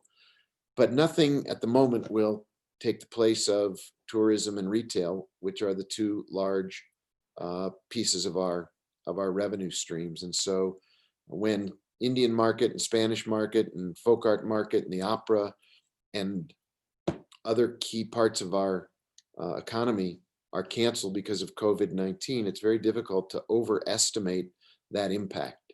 When retail stores are allowed to reopen, but only at a fraction of their prior level of business, and when people are still legitimately concerned about the safety of going back out into a COVID-19 world where we're seeing our neighbor states dramatically increase their case level, such that Arizona is now back with their hospitals fully occupied. I think people are legitimately worried, and that continues to to decrease the rate of our economic recovery. So we're being cautious, but we're being also optimistic if we can begin to convince people that when Santa Fe opens, we'll be safe and open at the same time. And that's really, I think, the important part of our role. The role for the feds and the state is to come to our assistance, because nobody's seen anything like this in our time. It's simply what John Arthur Smith said is right. It's a tsunami. Thank you for letting me just build on your comments, Counselor. Counselor Abeyta, I think your hand is up. Thank you, Mayor. The one thing that I learned being a city councilor over the past 2 years was the city is quite different from the state and the county, especially when it comes to the makeup of the budget. Our budget is heavily dependent on gross receipts taxes, and that's generated by local business. And unfortunately, this COVID-19 crisis shut down local businesses. So it shut down our main source of revenue. So we are going to be different and hit harder in this recession than other counties and the state, because our funding sources are different. But it's my understanding that the city of Rio Rancho has furloughed their employees. I'm not sure what Albuquerque has done, but actually Albuquerque, they were fortunate because the first CARES Act said cities with budgets or populations of 500,000 or more get this money to put into their coffers. And so we aren't in this alone. I think cities around the state are facing the same thing we are, cities around the country, but counties aren't, and some or many state governments aren't, and it's unfortunate. I think that we need to get creative as we move forward. I think we need to look at how we can, as we talked about before as a council, dispose of property to see if we can infuse revenue that way. Like Councilor Rivera said, nobody wants to talk about increasing property taxes, but feedback I've gotten from some residents has been that have moved from other states is, I can't believe how low the property tax rate here is in Santa Fe. And we've talked about maybe legislation that would allow different types of property tax increases. Maybe just the higher income or higher value properties in our community should pay a higher tax rate. As it was said before too, what makes us unique is our dependence on tourism. People weren't allowed to travel during this crisis. And so I think that, like I said, we aren't in this alone, but we are, because we're a city. Unfortunately, we're not a county.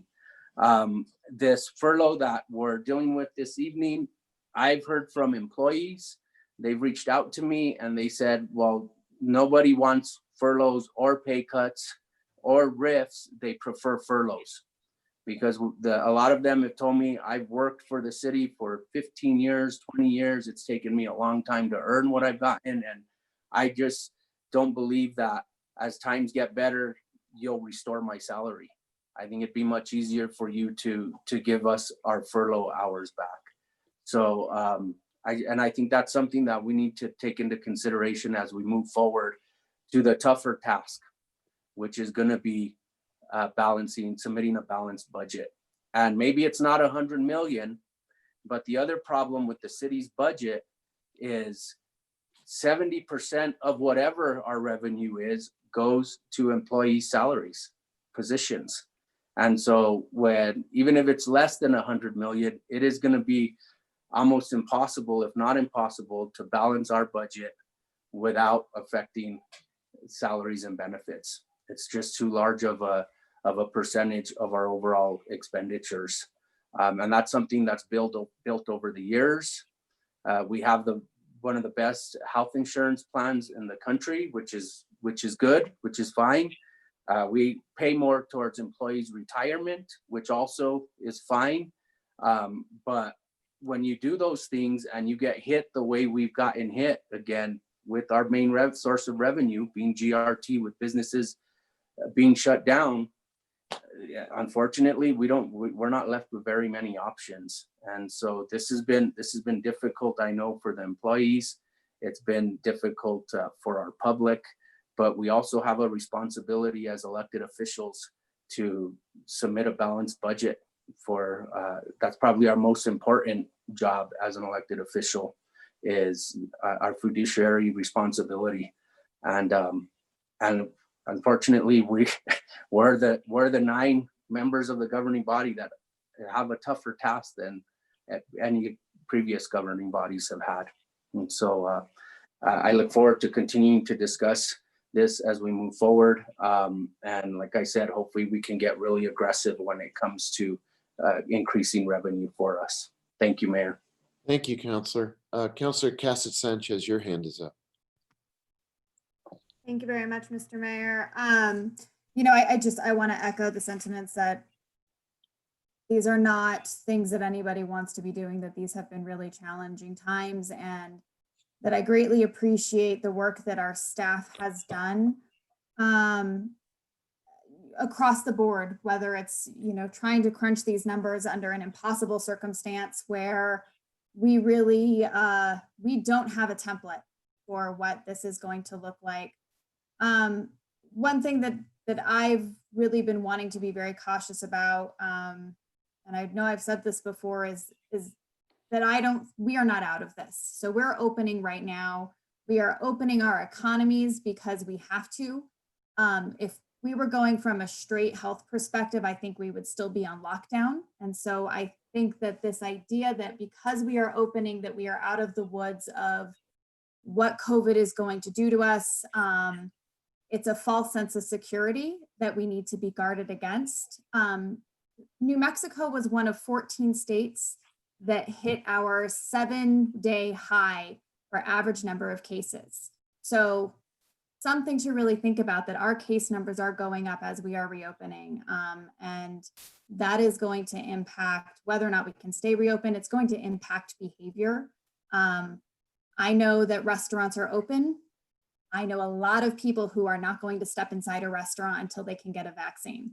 So, these are really challenging things to forecast. And I just want to make sure that we are constantly keeping our finger on the pulse of what we do know, because there is so much that we don't know. And I know it's a really challenging task to be constantly threading that needle of the information that we do have versus the information that we don't. So I just want to say thank you to our staff that's working on this, to Ms. McCoy, to Bernadette, to Jarrell, who are really trying to work with this information, as well as our city staff at a wider level, that, this is a bridge plan, and that is challenging, because this means that you only know through September.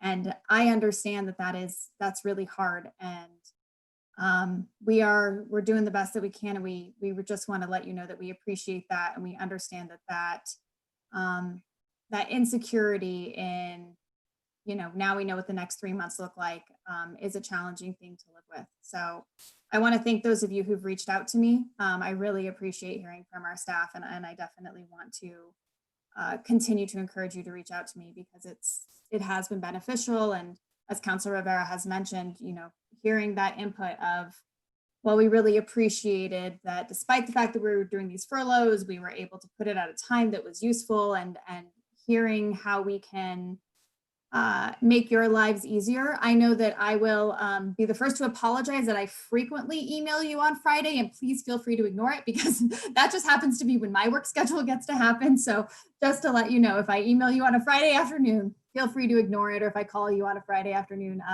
you can go ahead and ignore that, because I understand those are during your furlough hours, and I will do better to try to remember that those are not your work hours as well. So thank you, everybody. That's all.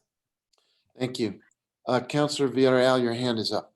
Thank you, Mr. Mayor. Just following up on some things that we talked about in finance, that we're really needing to see those numbers that match with the amount of budget deficit that we're dealing with. And we broke it down into different areas of savings. And I don't want to ever use that word again, savings. I'm just saying that's the word you all use. It's the way we're plugging the gap for the deficit. And there was a couple areas that I'm still concerned about because I still haven't seen those numbers and we've asked for them. So I just want to make sure that when we have that item about, or that piece about hiring freezes, and we still need to see the positions that those, what positions were affected and how much funding came from the freezing of those positions. And then the other one was contracts. I'm hearing that there's still contracts going on where possibly staff could be doing some of that work. And I want to understand what contracts had been approved in like previous months before the pandemic hit, and that's why they're moving forward, or some of them that are coming forth for whatever reason. And that's a concern for me. And then just making sure that, as tough as this is, and I'm sure you have a system down in HR about how to track furloughs and how people are punching in, but I'm worried that there may be some things falling through the cracks and some staff aren't necessarily following the furlough hours. And I want to understand that better, because if everyone's having to feel the pain, everybody should be following the furloughs as they were set forth. So that's something I'm going to follow up with staff about. And I agree with my colleague, Councilor Garcia, about looking at, and also Councilor Vihel-Coppler, about looking at the ordinance for our pay and adjusting it accordingly. And I think we can do that so that we can contribute our salaries into the fold, and that we're willing to do that. I think that makes more sense to, well, I guess you could see it in different ways, to change our salary and make it, adjust it so that we are also getting a reduction, but also an ability to donate into that fund. And so some of us have different circumstances, so I want people to realize that too. But we definitely, I think all of us on the council would be okay with adjusting the ordinance or making a change in the ordinance so that our salaries would be adjusted. And that's all I have to say. I just want to make sure we get that data that we've been asking for. And Councilor Vihel-Coppler is right in saying that there's aspects that are very fuzzy for us. I know there's things that are unclear about the economy, but when we look at numbers and understand where we're getting those numbers, it's a lot more helpful to be able to make decisions and tough decisions like this. Thank you. Thank you. Councilor Lindell, is that a hand up? You have. Yes, Mayor. Councilor, you have the floor. Thank you. Just a logistics question. The current furlough that we have is through June 30th, as I understand it. And this starts July 11th. So what have we got almost 2 weeks there? What have we got there?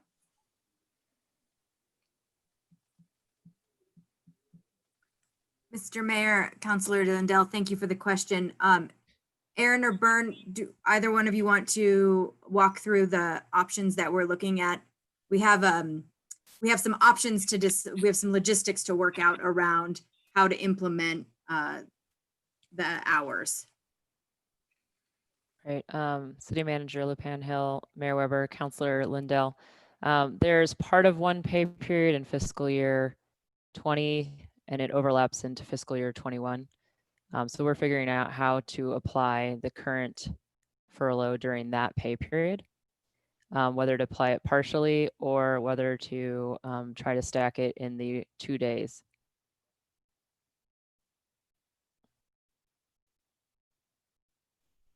And it depends on operations, really, whether it's possible to do it one way versus the other. So I think we're still getting feedback on that.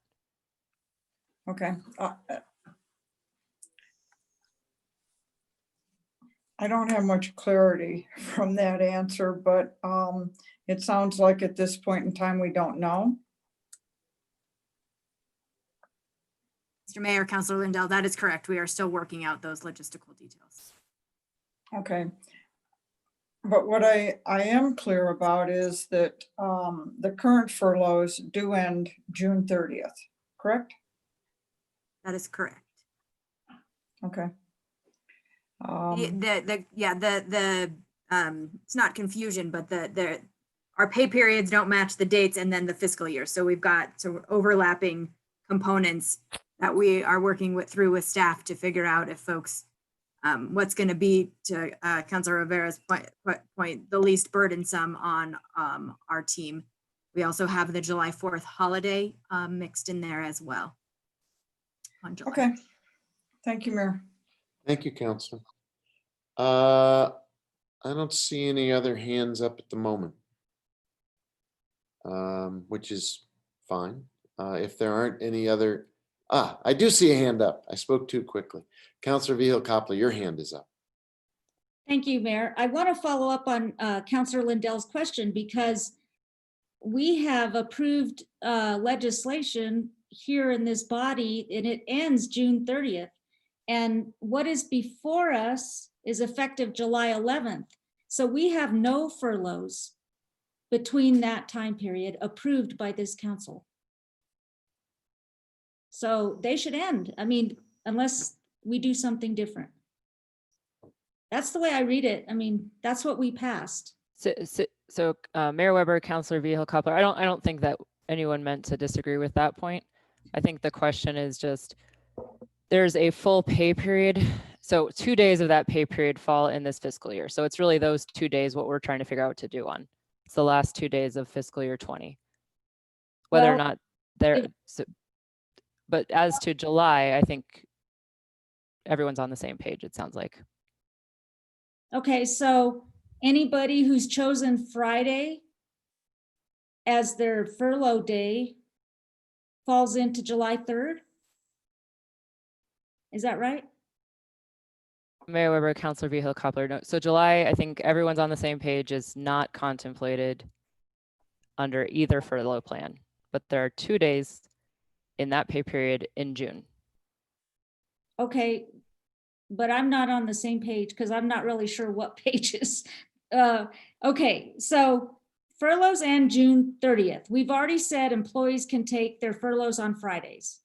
And we've been touting that and happy about that. And we think they are. Okay, so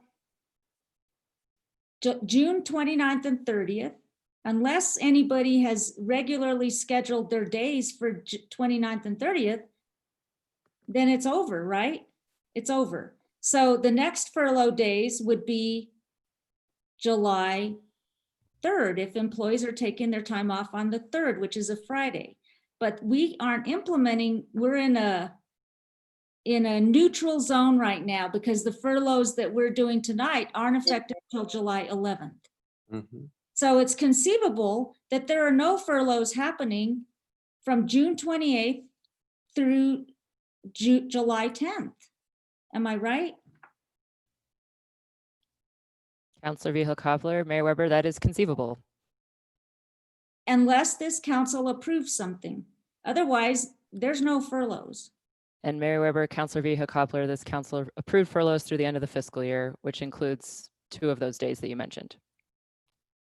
Right, and I think with everything that's happened, can we reasonably force employees to change the days we already said they were going to get, which was Friday, into July 28th, 29th, or 30th?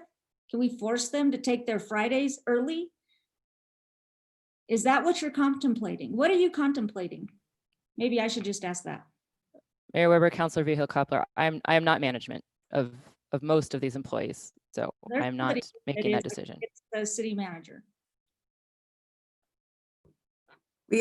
Mr. Mayor, Councilor Vihil-Coppler, what we are trying to walk through is the legal framework that Aaron has laid out, which is that there are a few days left in the end of the fiscal year that cross pay periods. So we're trying to navigate when people can take the furlough, when it'll be operational. The other piece, as we acknowledged, was July 4th. The July 4th holiday we take on July 3rd, which is a Friday.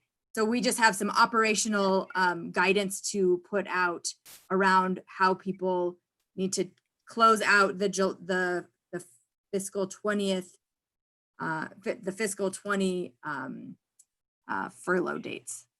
Okay, the fiscal year starts July 1st. And there are no furloughs from July 1st to July 10th. There's That is none- correct. So it's a moot point what you just said. Mayor, Councilor Vihil-Coppler, what you said is correct. What's confusing is that there are pay periods that cross. So in a pay period, time could be taken across a pay period, which is across the fiscal year. Well, right, but it So seems, that's all the guidance that we need to clarify. well, it seems to me that unless somebody was already scheduled for a furlough on June 28th, 29th, or 30th, there is no furlough days. There are no furlough days other than those who are already regularly scheduled off. Because there's no approval from this council from July 1st through July 10th for furloughs, none.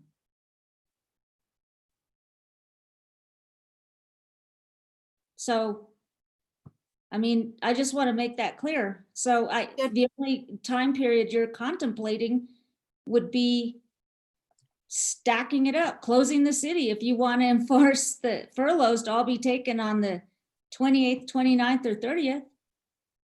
Or else just let it go. You know, because I don't know. I just want to make that clear that there is no approval for any furloughs from July 4th through July 10th. And that's all. I just wanted to expand on Councilor Lindell's point because I think it was a hanging chad. Thank you. Thank you, Counselor. Any other hands up at this time? Mr. Mayor, if I can, just to clarify, Councilor Vihil-Coppler, were you suggesting that all furloughs be taken on those last 3 days of June? Absolutely not. I was not suggesting that. I was suggesting that if employees have been regularly scheduled, which I think they have, to take their furloughs on Friday, the last furlough day would really be June 26th, according to my calendar. Well, I think the city manager has allowed that. It doesn't mean that it had to happen. So that's why I wasn't sure if you were recommending that all of them be done on the last 3 days of June. No, I have not, but if you insist that employees take all their furlough days on any of those days, we're gonna have a problem in the city. Because we're gonna have to close it then. I'm not sure what we'd have to do. A lot of employees would have to take off those days. And I just think it's a lack of foresight when the whole resolution was implemented the last time. So I think it behooves us to end the furloughs on June 26th, unless there's somebody already regularly scheduled to take furlough days, the 28th, 29th, and 30th.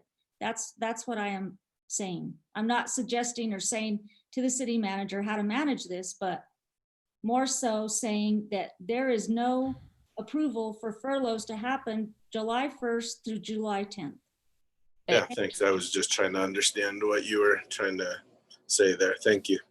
Not on that point, Mayor Weber, Councilors Vihil-Coppler and Councilor Rivera, there are some of the divisions have had to spread the furloughs among the whole week to make it work. So it would not be surprising if some people are scheduled those days. So I think that was just one of the things being figured out, really. Well, I have to reiterate then, there are no approved furloughs July 1st through July 10th, but from this council. So if anybody is furloughed on those days. So to clarify, I'm talking about June. Okay, thank you. Yep. Never mind. Okay, any other, excuse me, I'm sorry. Any other comments, questions? I see Councilor Cassett Sanchez's hand is up. Well, just to clarify, so that the other complicating factor there is that Friday was a holiday. And so I think that is something that as we look forward is what, because that already would have, you know, if that holiday fell on a Friday within the same fiscal year, we would be having to juggle that.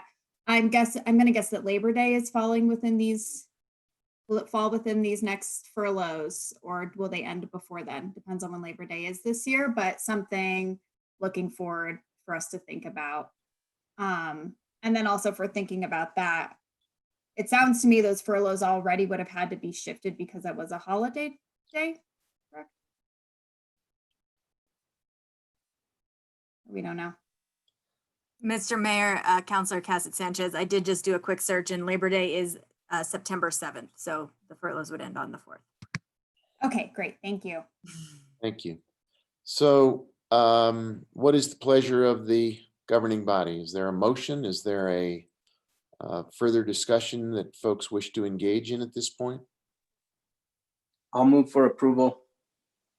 There's a motion from Counselor Abeta to approve the resolution. Second. There's a second from Counselor Lindell. We've had a pretty thorough discussion. Is there city manager or anyone else want to give a closing thought about where we are?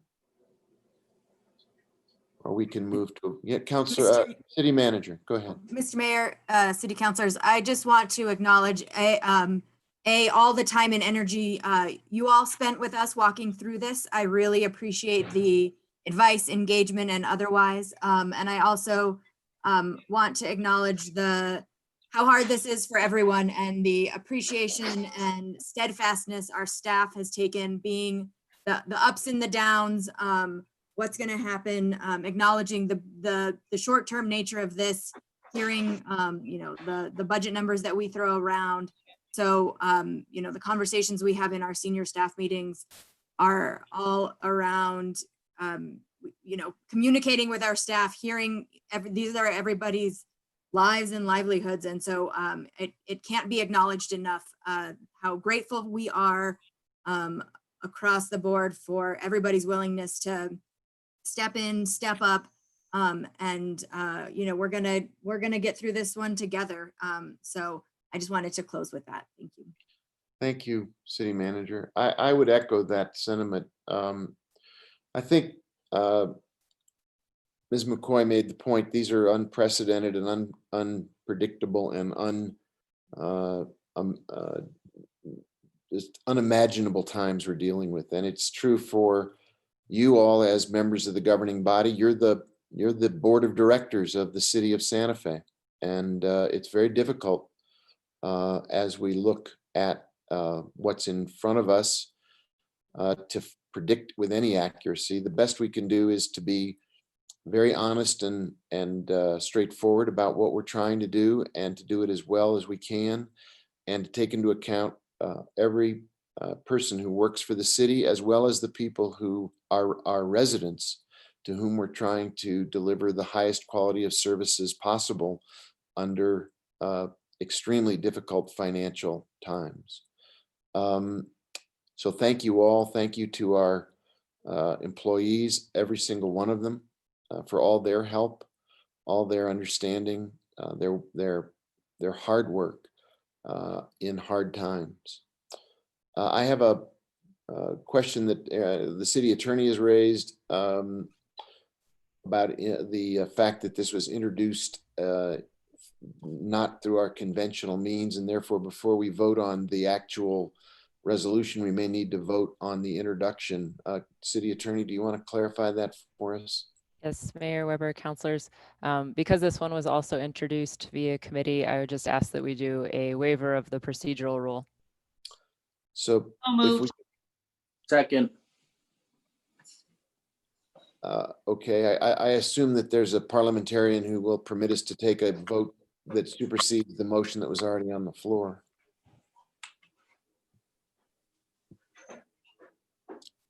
Is that our parliamentarian raising her hand? No. I'm going to defer to the city attorney. Well, if we need to withdraw the other motion so that we can make the procedural one, I think that's what needs to happen. Yeah, why don't we do that? So I'll withdraw my motion. Now we need to withdraw the procedural motion. I mean, the substantive motion. I'll withdraw the substantive motion. Okay, so we're back. You need to withdraw the second.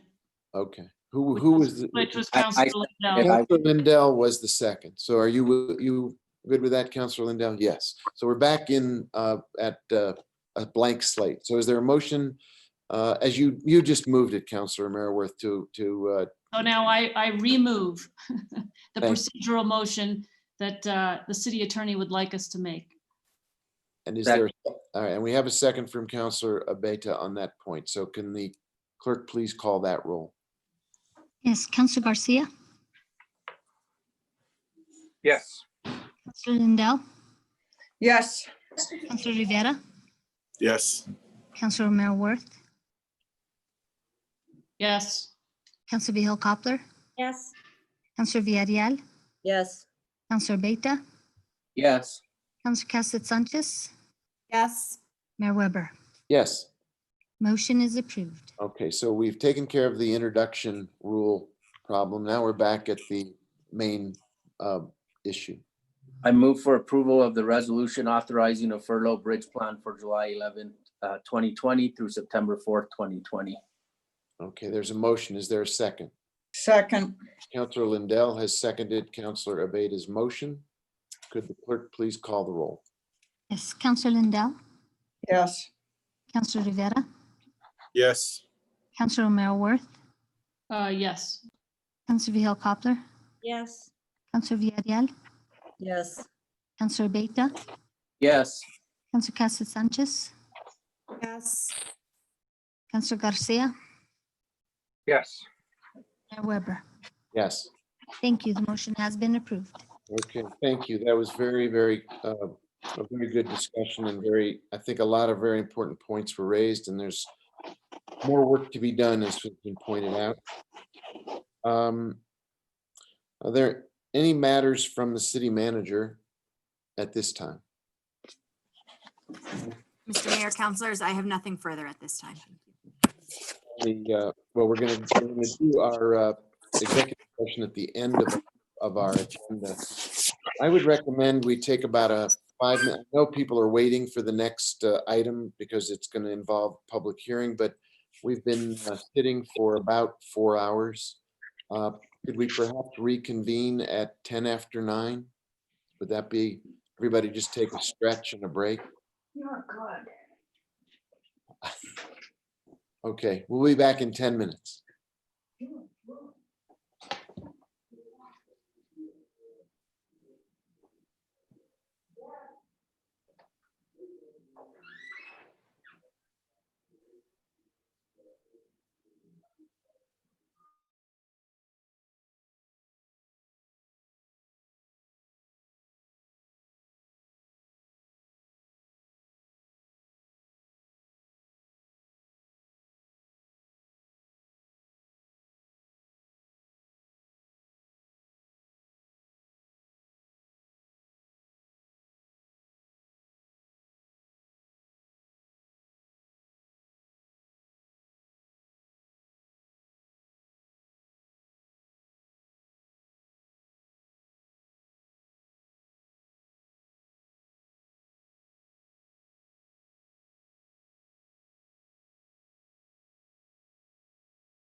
I think it's, the host.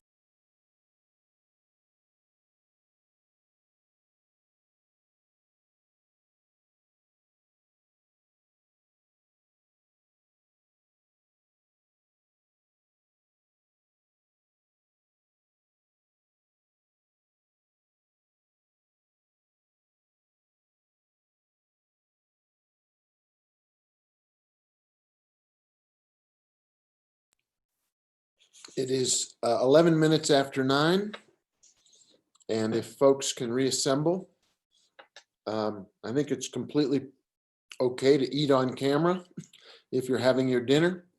I know I have been enjoying a quick sandwich, so I don't think there's anything to apologize for. If you're having a bite to eat, now is the time to do it. We'll be able to, I missed that. What'd you say? Yes, all good? Okay. We're reassembling at this point. We've got a few people still filtering in. We should be able to start back up pretty quickly here. I do want to give a big thank you to Joe Abeda for getting us up and running.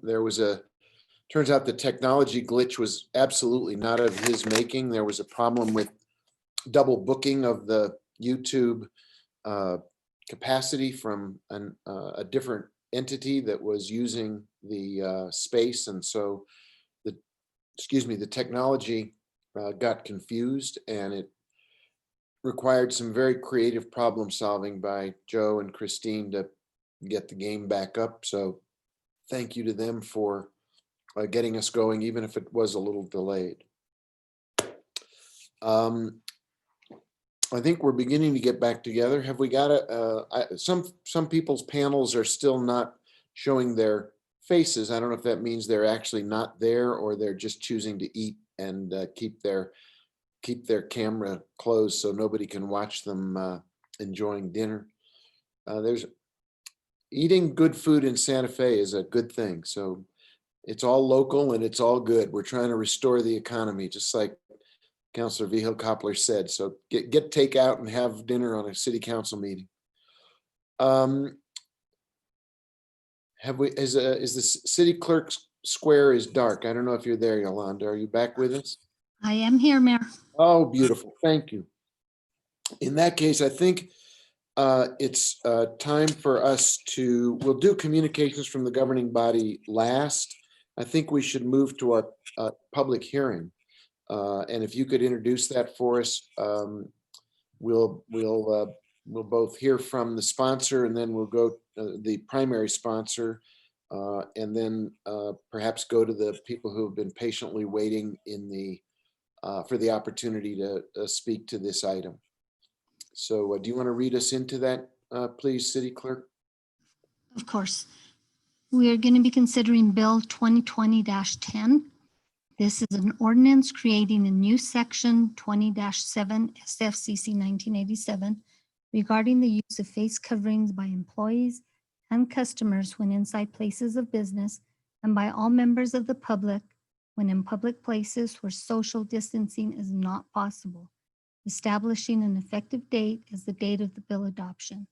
And the primary sponsor on this is Councilor Romero Worth. Mayor, I'd be happy to just go to public comment. I think people have been waiting and are probably familiar, and then I'd like to come back. Okay, if you'd like to do it that way, I think that's very generous, and it is way past where people expected to be having their voices heard. So I believe that, Christine, you've got a list of the people who are waiting to have a chance to address the governing body. If you want to, I believe you have the ability to get them entered into this room so they can one at a time have a chance to speak to the council. Mayor, I'll be overseeing that, managing that tonight, and Yolanda will just be giving me the names who I need to bring in, and we'll get them going. Okay, and Yolanda, you'll be the timekeeper? Yolanda? Yes, Mayor, I will keep the time, and we have 7 speakers that are still on with us. There Okay. were 21 people that submitted written comment, and you have received those comments, and they are online as well. Okay, so let's begin with whoever's first. We'll give everybody a 2-minute opportunity to speak to this item. Okay, Ali Gurmis would be the first one.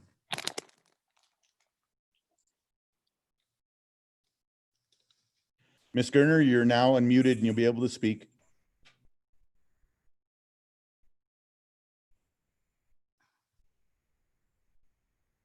Joe, did you do Anna Garner or Ali Gurmis? I did Anna Gardner. Okay, we'll go with Anna Garner then. Okay. Hi. I'm on here with 2 other people who want to speak, Oshana Spring and Audrey Storbeck. Thank you. And so they're also here with me in my living room because they didn't have the technology to do this. But what I wanted to do was share with you something from the World Health Organization, the interim guidance dated April 6, 2020, which says advice on the use of masks in the context of COVID-19. It states that studies of influenza and influenza-like illnesses provide evidence that the use of a medical mask can prevent the spread of infectious droplets from an infected person to someone else and potential contamination of the environment by these droplets. There is limited evidence that wearing a medical mask by healthy individuals in the households or among contacts of a sick patient or among attendees of mass gatherings may be beneficial as a preventive measure. However, there is currently no evidence that wearing a mask by healthy persons in the wider community setting, including universal community masking, can prevent them from infection with respiratory viruses, including COVID-19. I'm just going to read excerpts out of this because it's a 3-page document with quite a few references as well. And what they say is that they have a section called Advice to Decision Makers on the Use of Masks for Healthy People in Community Settings. As described above, the wide use of masks by healthy people in the community setting is not supported by current evidence and carries uncertainties and critical risk. They have a list of what these potential risks are that should be carefully taken into account by any decision-making process or governing bodies. The first thing is they say that decision makers should consider the following. Number 1, what is the purpose of the mask? What is the rationale and reason for the mask? And that use should be clear, whether it's used for source control, which is by infected persons, or prevention used by healthy persons. And nowhere in this ordinance do you state that what the purpose is. They also talk about the risk of exposure in the community and the state. We have had a very, very low incidence of it in New Mexico, and this would seem to be overkill to require healthy people to wear a mask. Further, wearing a mask does present its own health issues. I have 2 more articles which I cited in my letter submitted by Ingrid Bond. And one of them was that the CDC is now saying that the virus does not spread from contaminated surfaces. And the other article is that the World Health Organization now says virus is not spread by asymptomatic individuals. And the citations are on my letter that you can read. Now, what they also say is that masks may actually increase your coronavirus if worn improperly, the Surgeon General warns. You're muted, Mayor. Excuse me, Ms. Garner, I think your 2 minutes are up. I think I heard the alarm go off from the city clerk.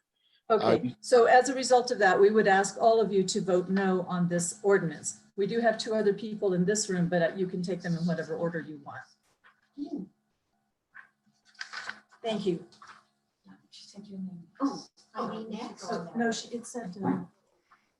Please give your name and address for the record.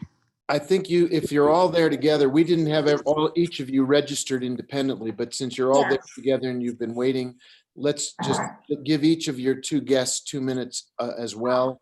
But we need each person's name and address. Oshana Spring, 3 Montecito, Santa Fe, 87506. tell me when I should start. You have 2 minutes. Go ahead, please. Okay. I feel we've reached a pivotal point in the history of our country that one's body is now being debated as to whether or not what I do with it seems to be dictated by people in governance. And I feel this is a direct infringement on my rights, my God-given rights. I am a naturopathic doctor. I have worked in transplantation immunology on NIH contracts. And I feel quite assuredly that wearing a mask compromises one's health. And in this elevation in particular, people really need all the oxygen they can get.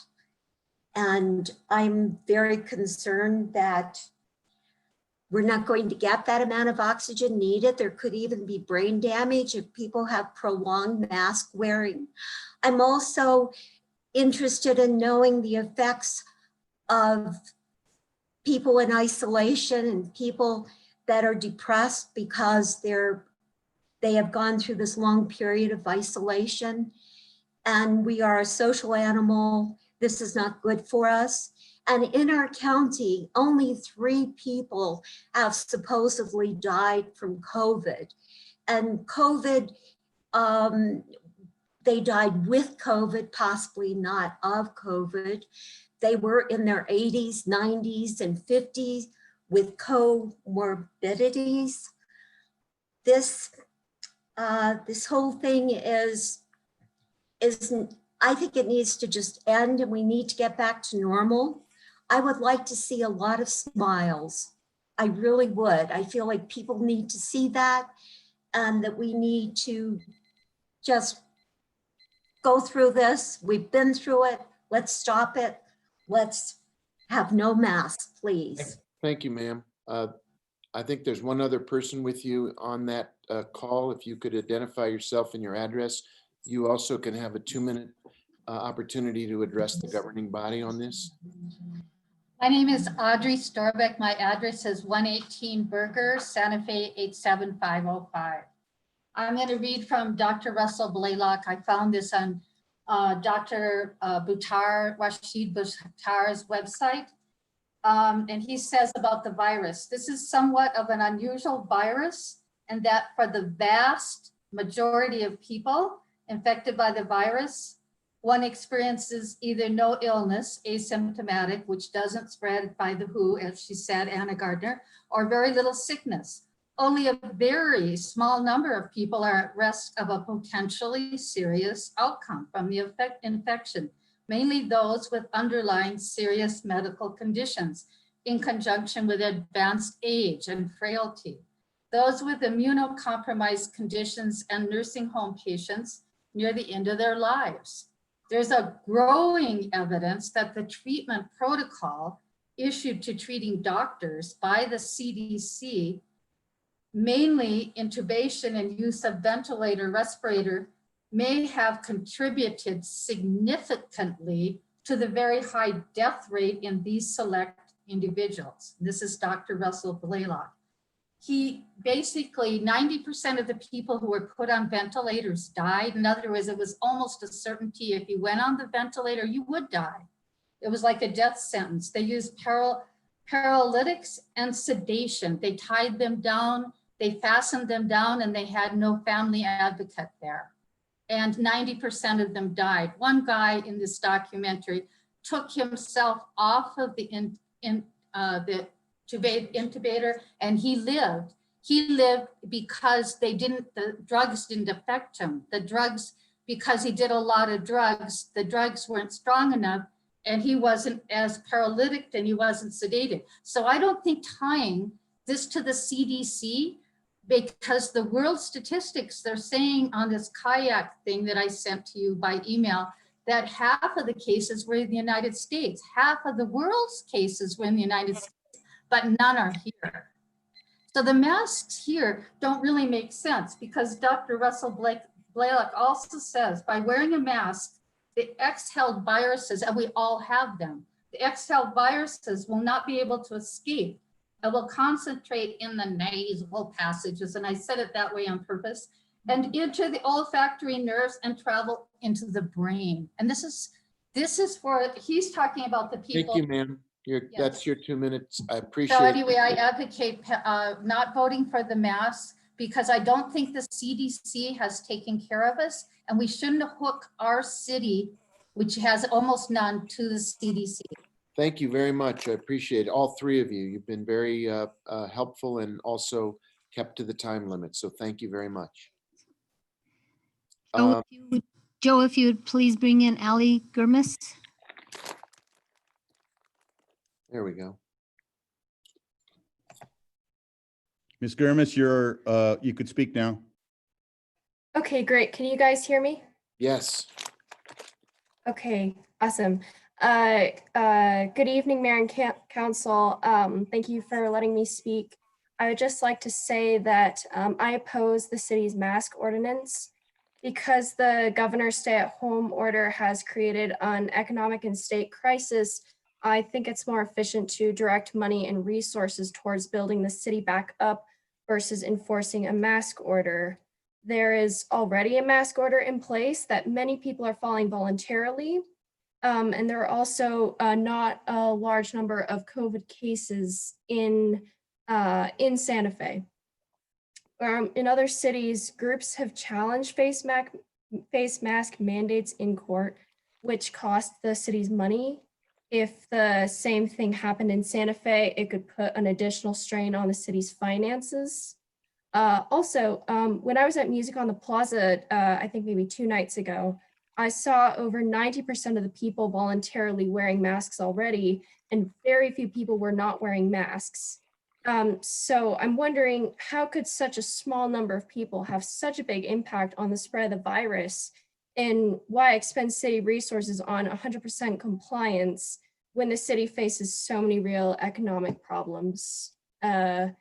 So I would ask all of you to reconsider your vote, and thank you for letting me speak. Thank you for your time.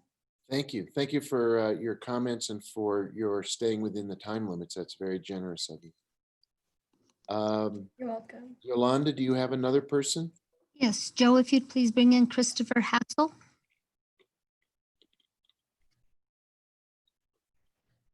Mr. Hassel, And you're good to go. May I have video? Yes, you may. Give me 2 seconds here. There you go, sir.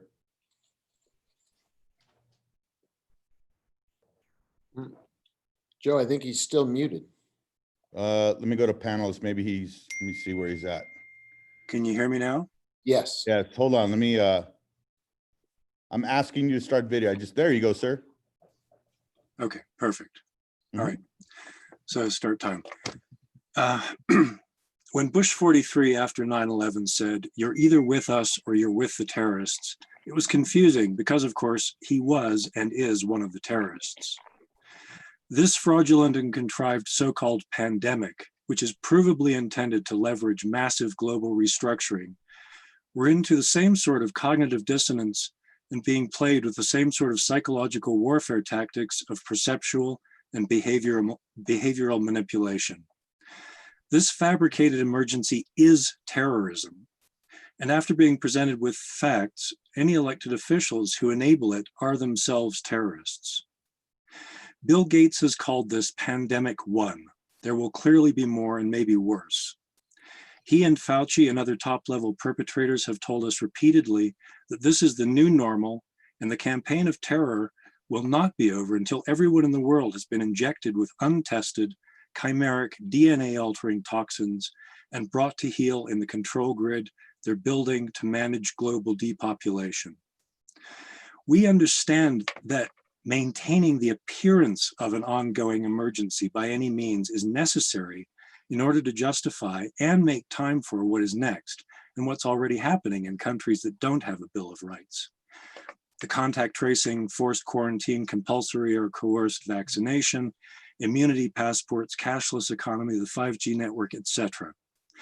And so we understand that the mask is a symbol of the fake emergency and a virtue signal of our obedience to this program and social conditioning and submission.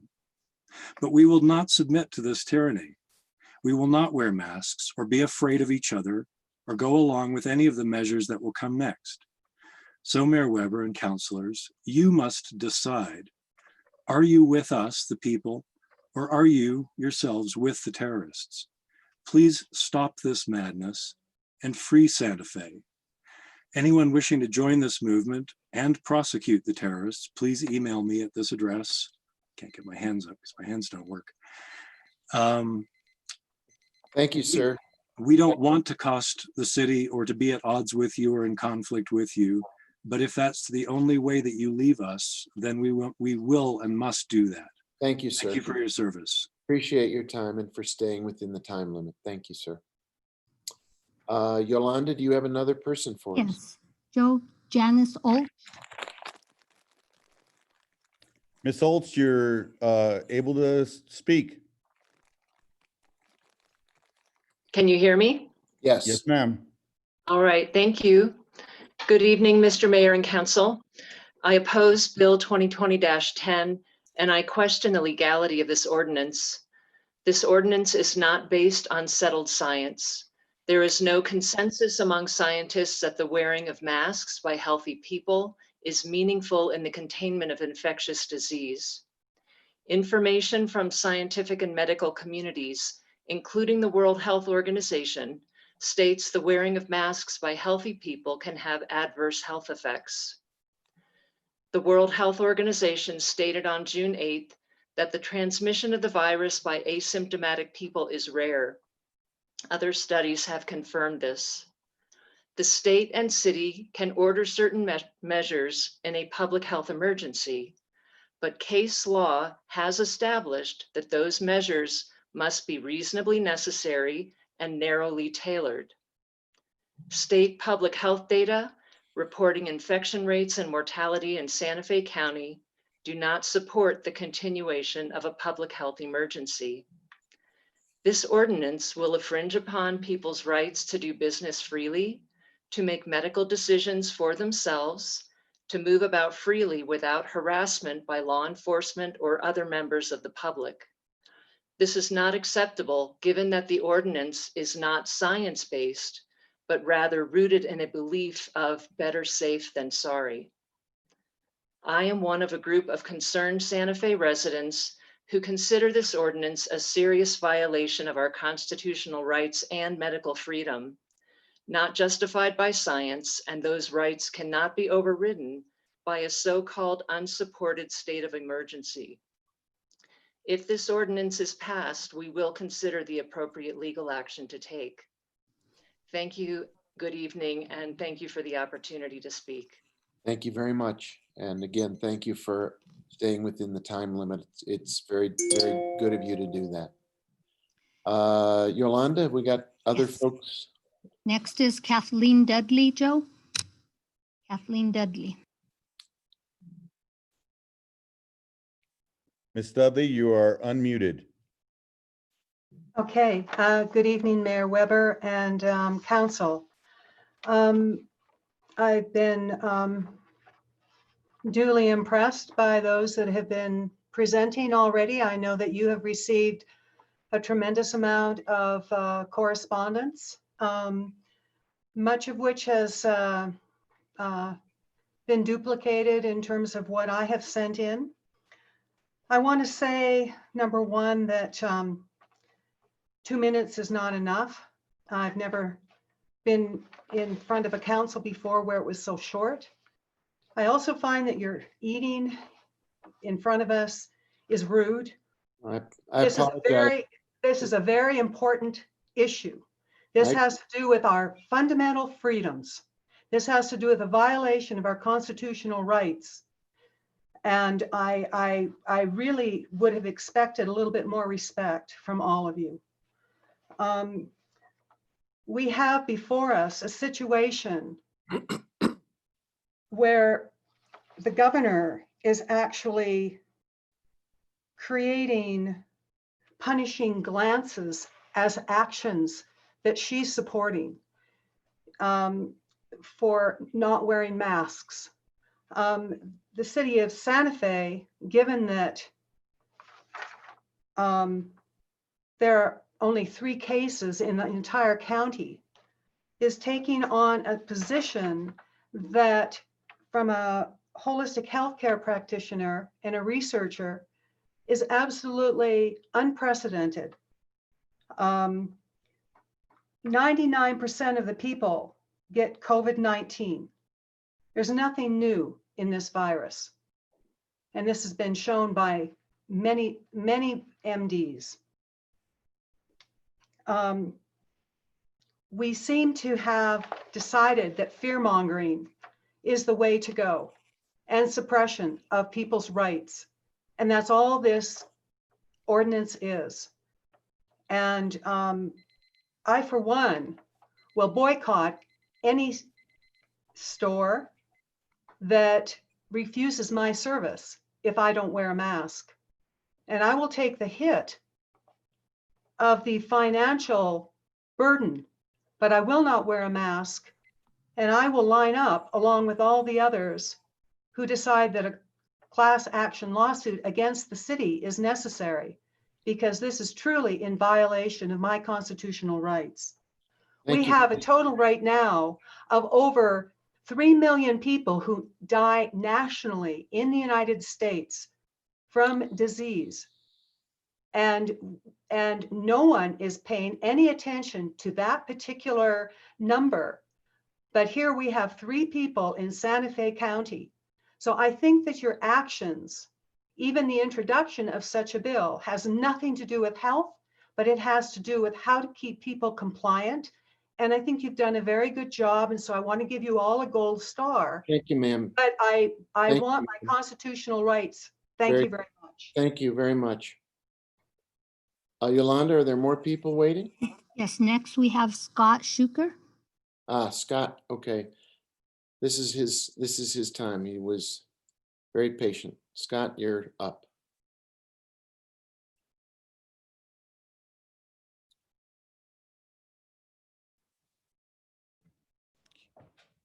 Mr. Schuker, you're on right now. We promoted you to panelist.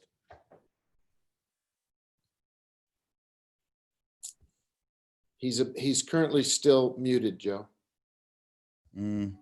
Okay, can you hear me now? Yes, thank you. Okay, thank you. Scott Schuker, 1113 Paseo Corazon, Santa Fe, 87507. I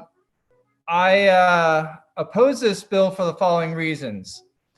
I am a Santa Fe public school teacher and have very strong concern that this measure will be impossible to enforce in a school setting, will be very problematic logistically, and will set up numerous barriers to teaching and learning, and there will likely be unintended consequences such as criminalizing staff who fail to report non-compliant students and their fellow employees. Number 2, a state order is already in place to meet this requirement, and this bill is just a copycat of that order. It is unfair to criminalize people twice. Number 3, this bill seems to primarily seek protection for at-risk populations, such as the elderly. Though they are definitely at risk and should be protected, they can take measures to proactively protect themselves with assistance from medical professionals. It is unfair to potentially criminalize everyone on their behalf. Number 4, the vast majority of citizens already choose to wear masks for common sense reasons. The few who don't will not likely feel compelled to because the enforceability will be weak. Number 5, this bill seems to be a superficial measure to show concern for a public health problem by criminalizing and marginalizing persons who are not compelled to and even feel ridiculous for covering their mouth and nose in public under common everyday circumstances. Number 6, history has shown that in most epidemics and pandemics, minority populations, in this case unmasked persons, are marginalized, criminalized, and persecuted as being the cause of the problem. This bill will only escalate that. Number 7, this bill seems to be a clandestine way to close the huge budget shortfall by raising revenue through increased fines. Number 8, the police department is already understaffed, and this ordinance just increases their already massive workload.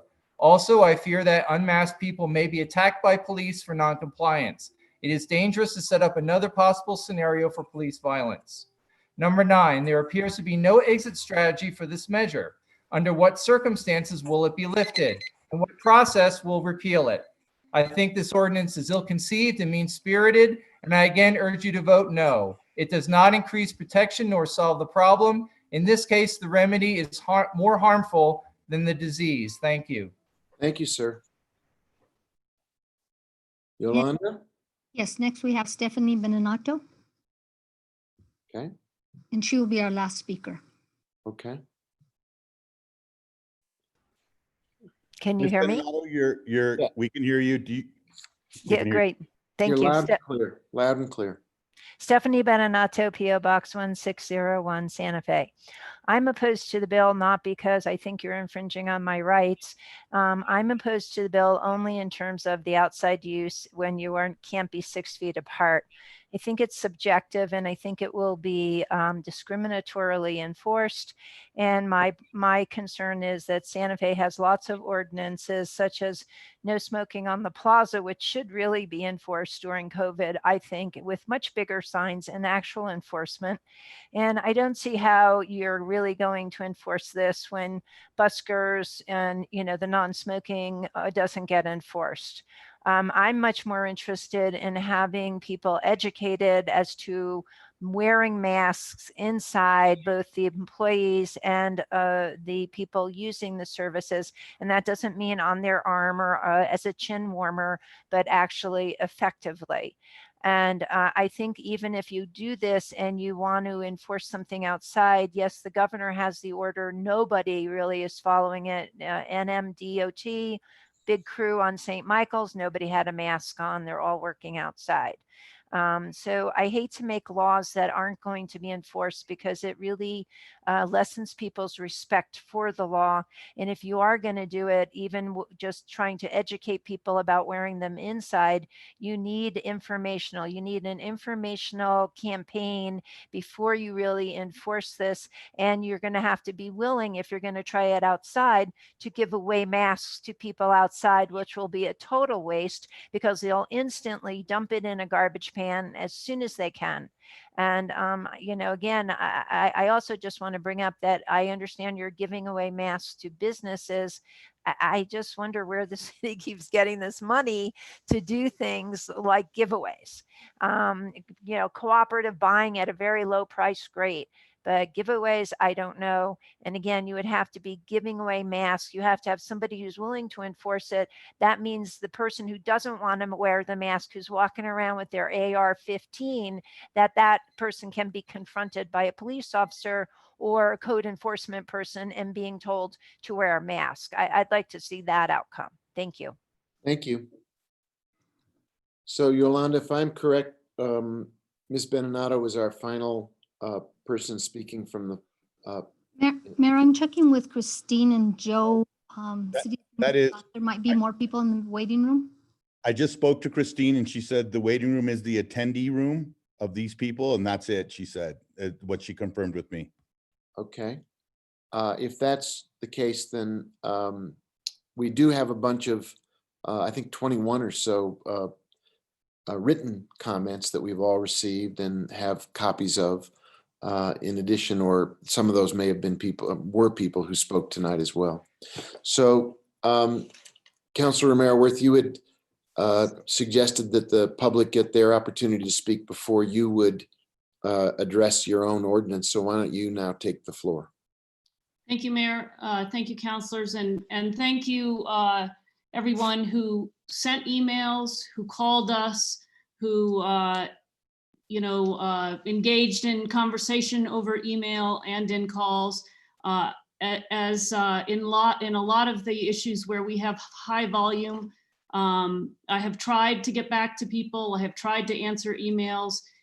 There's only one of me, and to the extent I didn't get to you, you should know that I did read your email, and I do appreciate your sharing your thoughts and the links and your point of view about this. So I just want to remind us all that we are reopening, and I think as it might have been Councilor Cassett Sanchez who said this earlier in the night, that, you know, if we were just paying attention to the science, we probably wouldn't be reopening, because we are not through this pandemic. There's no cure, there's no vaccine, and the only tools that we have in preventing the spread of this very aggressive virus are face coverings, social distancing, and hand washing. And and hand sanitizer, forgot one. Santa Fe has done a good job. I think that's probably why we only have 3 deaths. We have, in our community, we have taken seriously the advice of medical professionals, and I think that shows in the numbers that we have. And when I decided to introduce this ordinance, I was struck by something that I had read, the research showing that if 80% of a community consistently wears a face covering, it significantly slows the spread. And I worry because, as we've talked about earlier tonight, we are a community that welcomes and relies on tourists and tourism. And so while our community has done a good job in stopping the spread of the virus and following the health recommendations, we will be, and we are welcoming people from other areas of the world and the country who come from places that have different standards about face coverings and different ideas. And so it seemed to me that if we were going to continue to be successful in fighting this virus and keeping our community safe as we reopen, the way to properly balance those two things is to require by law, by city ordinance, that people cover their faces, and that we have a consequence if you don't do that. Now, I completely agree that I would love people to do this voluntarily, to be educated about why it's important, to do it on their own. And that is why the ordinance is structured the way it is. It makes the first offense a warning and the subsequent offense a $50 fine, the second and any subsequent offense a $50 fine. I also have been completely supportive of the mayor's initiative, the Santa Fe Promise, which I think we have heard about, we'll continue to hear about, we'll be hearing about more as a way of educating the public that the tools we have are, again, face covering, social distancing, hand washing, hand sanitizer. Those are the things that we have right now and for the foreseeable future. I wanted to address, you know, a couple of things that people have brought up, you know, that low-income people might not be able to get masks.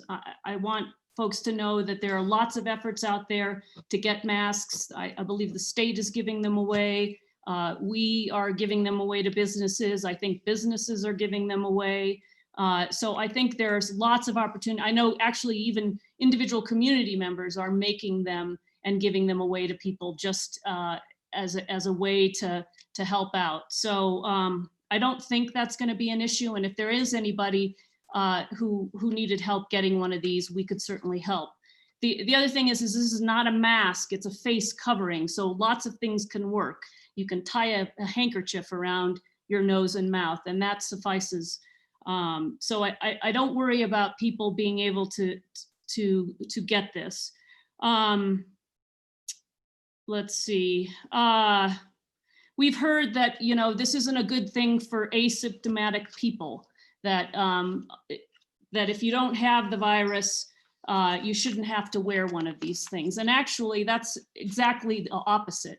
What our health officials have told us, New Mexico State health officials have told us, is that part of the reason why this virus spreads so aggressively is that there are asymptomatic people who are spreading it. And the reason they found this out when they were looking at closed environments like nursing homes, and they went in and there's a bunch of spread and they couldn't quite figure out why it had spread so fast. They tested everybody and they found out that there were people within the nursing home who were not symptomatic, but who had the virus. And they were in fact spreading it to other people. So I think we wear masks more to protect other people from getting the virus from ourselves than from us getting it from other people. So I think it seems like if you're wearing a mask, you're protecting yourself, but actually a face covering, what you're really doing is protecting other people from you who might be a carrier. I got an interesting email this afternoon from a gentleman who suggested that having face covering ordinance could be a tourist boon because people would know that Santa Fe is one of the safer places to visit because we are actually doing things proactively in our effort to reopen. And I thought that was a great thought. Also, just want to back up to and address the idea that another reason to do this is not just because we're a tourist community, but because we have always been a community that cares about workers. And I think I was on a community call before I introduced this ordinance, and it became apparent to me that to protect workers, we want to have this ordinance because I go into a grocery store, I'm there for an hour. I wear a face covering. I'm probably, my exposure is low. But a grocery store worker who's in a grocery store for 40 hours plus has a higher chance and rate of exposure.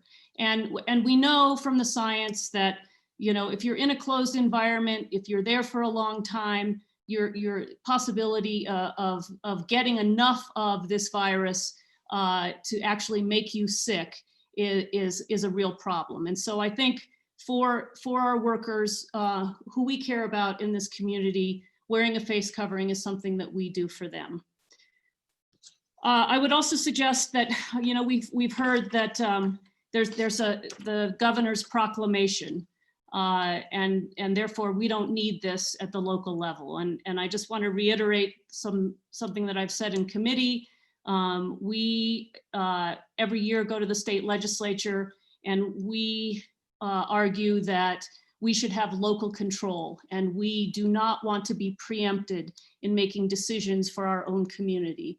Here is an opportunity for us to make a decision for our own community about what we think is right, given the fact that we know we're different from other cities around the state. We want to be able to make our choice. We know we have a lot of folks who come here from other places, and we want to wear face coverings to protect ourselves and really to be a safe place for people to visit. I also want to thank my colleagues. I think we have, this bill has been heard in 2 other committees. I think there's been some changes that have helped. One was that we made the first offense a warning. The second one was around how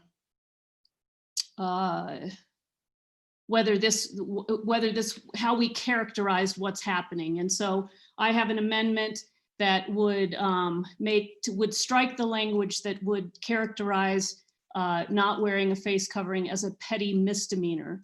And I think that came as a result of some conversations. So what would happen here is that this would be a fine, and it would be, we would appeal to the municipal court like we do traffic citations. It would be considered sort of a non-jailable citation. And it would, again, it would be a warning on the first offense, $50 on the second and subsequent offense. It's heavily reliant on educating people that this is the right thing to do. And so with that, Mayor, I would like to move my amendment to strike the petty misdemeanor from the bill and, open up for discussion with the rest of the council. Thank you. Is that a motion? Yes, I'd like to make the motion to strike the petty misdemeanor language from the bill. Second. Okay, so this is an amendment to the bill to change it for before we take it up any further, correct? Well, I mean, I think we can continue the conversation, but I'd like to have that motion so we can All right, move. look at it in its holistic way. I got you. I do want to check in with Mr. Joe Abeta. I'm told that we might have accidentally left somebody who was waiting to speak as a member of the public and got lost in the transition. Joe, is there someone there waiting to speak? Yes, sir. His name is Carl. All right, we did not mean to leave him out. So if you can, and I'm sorry, Counselor, I thought we had completed our. That's fine. You could let him in to the conversation. sir. And we'll give him 2 minutes to speak to us now. Okay. I think he's still muted though, Joe. No, still is. Okay. There he is. Can you hear me now? Yes, sir. Okay, my name is Carl Jenkins. I live at 1215 Gallegos Lane in Santa Fe. And I oppose the ordinance for a number of reasons. I filed a petition against the Governor Lujan Grisham, to remove her from office. And the text of the petition reads as follows. Governor Michelle Lujan Grisham has drastically overstepped her authority, violated her oath of office, the Constitution, and the Bill of Rights of the United States by her continuing lockdown of New Mexico's citizens over the COVID-19 crisis. The statistics from many sources, including the CDC, demonstrate that COVID-19 is little more lethal than the seasonal flu. There is an inexpensive remedy, HCQ coupled with other items, that is tested and readily available. The facts do not support restrictions on citizens' rights and the continuation of a public health emergency response. These violations include arbitrary business shutdowns, forced masking, restrictions on free assembly, closure of state and city-owned recreational facilities, and much more. She, in lockstep with other Democratic politicians around the country, have subverted the powers granted during public health emergencies. It is an entirely political charade. This phony crisis has severely damaged the economy of New Mexico and the financial status of most of its residents. It has created tremendous stress and fear, which hurts the health, especially the mental health of all New Mexicans. The governor should be immediately removed from office to prevent further harm to the residents of New Mexico. Thank you for listening. Thank you, sir. I'm sorry we got confused on whether you were waiting to speak or not, and I appreciate your being patient. Thank you. So, Councilor Mayerworth, you had the floor. You had a motion. It was seconded, and now we're going to open to other discussion. Well, I think we can, debate the motion or and also the bill itself. I guess. The main body of the measure. Yes. Fair enough. So, is there a order of speaking that folks would like to participate? I mean, just see a hand or two of people who want to speak to this. Councilor Garcia's your hand is up first. Yes, thank you, Mr. Mayor. I would suggest we vote on this motion, given that I have an amendment to the ordinance as well. So we can vote on this, and then if we move up or down, we can move on, because I do have an amendment to this ordinance as well. Okay, why don't we take the motion that's in front of us and vote on that, and then we'll go forward from there. Just as a matter of cleaning, doing some house cleaning. So there's Mayor Weber, just a point of clarification. I know there's been a couple different amendments that went to the committees. There's multiple that passed, I think, that are maybe inconsistent. Is that accurate? I don't think so, Okay. Aaron. My understanding is I had one amendment in finance that changed that changed the first offense to a warning. And then it also said that the ordinance would apply to anyone who was 15 years or older. I believe the draft bill says 10 or older, and the Finance Committee amendment says 15 or older. So that amendment is on the bill, was passed in Finance. And now I have an amendment to strike the petty misdemeanor characterization from the bill in its entirely, so that anybody who violated the face covering law of the city would pay, it would be just a fine on your second or subsequent offense. That's the motion that I've made that's been seconded. Okay, I guess my clarification is the amendment introduced by Councilor Garcia has not been approved by a committee yet. Is that accurate? That's correct. Okay, thank you. That's what I needed clarification on. And Councilor Mayorworth, if I could ask for a clarification as well, that we had a document distributed to us that has another amendment with your name on it at least, that says public health protection ordinance shall go into effect immediately upon its adoption and shall expire when the Centers for Disease Control withdraws its face covering recommendation related to the COVID-19 pandemic, as that recommendation applies to the city. That's true. That also, I'm sorry, that was also part of the Finance Committee amendment. So that That's amendment, already on the bill. that stands as part of the bill right now. Correct. Sorry. That was a little confusing, that mock-up. I know Jesse was trying to help us understand how it all fit together. But the Finance Committee amendment was approved and is already on the bill. Okay. And I'm offering the second amendment so that we are very clear that if you violate this ordinance, you are, the only consequence is a $50 fine on your second infraction or any subsequent. And, it would, if you want to appeal it, you would go to municipal court to do that. Okay, I've got some hands up. Are you wanting to speak to the amendment or to the main bill? Because if we're not speaking to the amendment, I think it would be good to have a vote on that, get that cleared up, and then we'll address the bill itself with all the hands that are up. So could the clerk call the roll about the motion and the second that involves the amendment as moved by Councilor Mayorworth? Or I'm sorry, who was second on that? It was Councilor Lindell. Thank you. Okay, on the vote, Councilor Rivera for the motion. Yes. Romero Worth, Yes. Councilor Vihel Coppler, Abstain? Councilor Villarreal, Yes. Councilor Beta, Yes. Councilor Cassett Sanchez, Yes. Councilor Garcia, Yes. Councilor Lindell, Yes. Mayor Weber. Yes. Motion is approved. Okay, so now we have the measure as amended by Councilor Mayorworth's proposed amendment and adopted amendment. Councilor Cassett Sanchez, you have your hand up. You get the floor first. Thank you very much.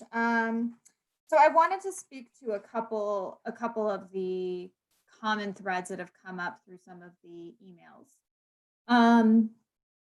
One thing that I really want to speak to is this idea that we do not have an epidemic here in Santa Fe, that COVID is not a threat here in Santa Fe.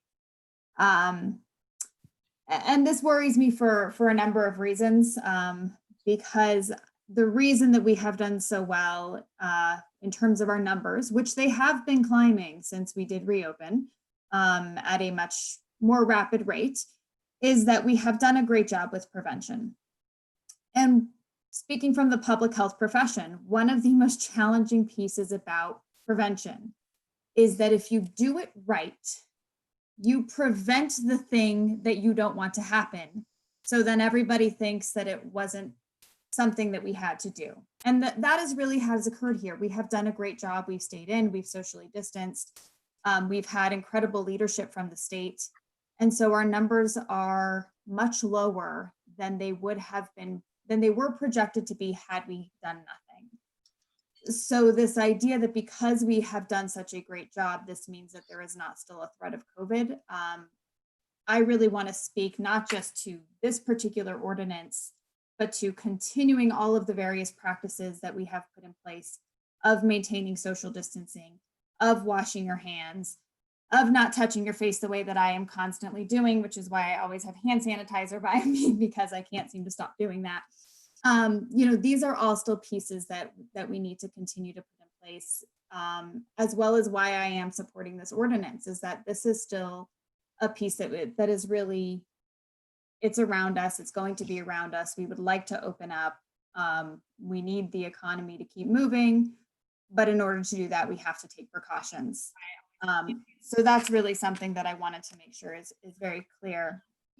The other thing is that people have been mentioning the World Health Organization, and the World Health Organization in April did have a recommendation where essentially they were not recommending face coverings for the general public. On June 5th, they did send an update to that recommendation. And I did just want to read a portion of that very quickly. This is what they call an interim guidance. And the reason that they are calling it interim guidance is because we all know that there is still a lot that we do not know, and that very well may be changing. What they say is that taking into account the available studies evaluating pre- and asymptomatic transmission, a growing compendium of observational evidence on the use of masks by the general public in several countries, individual values and preferences, as well as the difficulty of physical distancing in many contexts, WHO has updated its guidance to advise that to prevent COVID-19 transmission effectively in areas of community transmission, government should encourage the general public to wear masks in specific situations and settings as part of a comprehensive approach to suppress SARS-CoV-2 transmission. So the WHO really has updated that and has said that there are specific situations where this is going to be important. Councilor Romero-Worth, you can help me out with identifying precisely where we are asking for masks to be worn. I believe that we are not asking people to wear a mask if they are walking in their neighborhood, exercising, walking their dog, and they're able to keep a 6 feet distance, correct? Correct. We are not asking people to wear a mask if they are eating or drinking, correct? Very correct.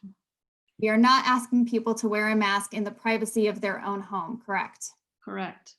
We are not asking people to wear a mask in the privacy of their own cars, correct? Correct.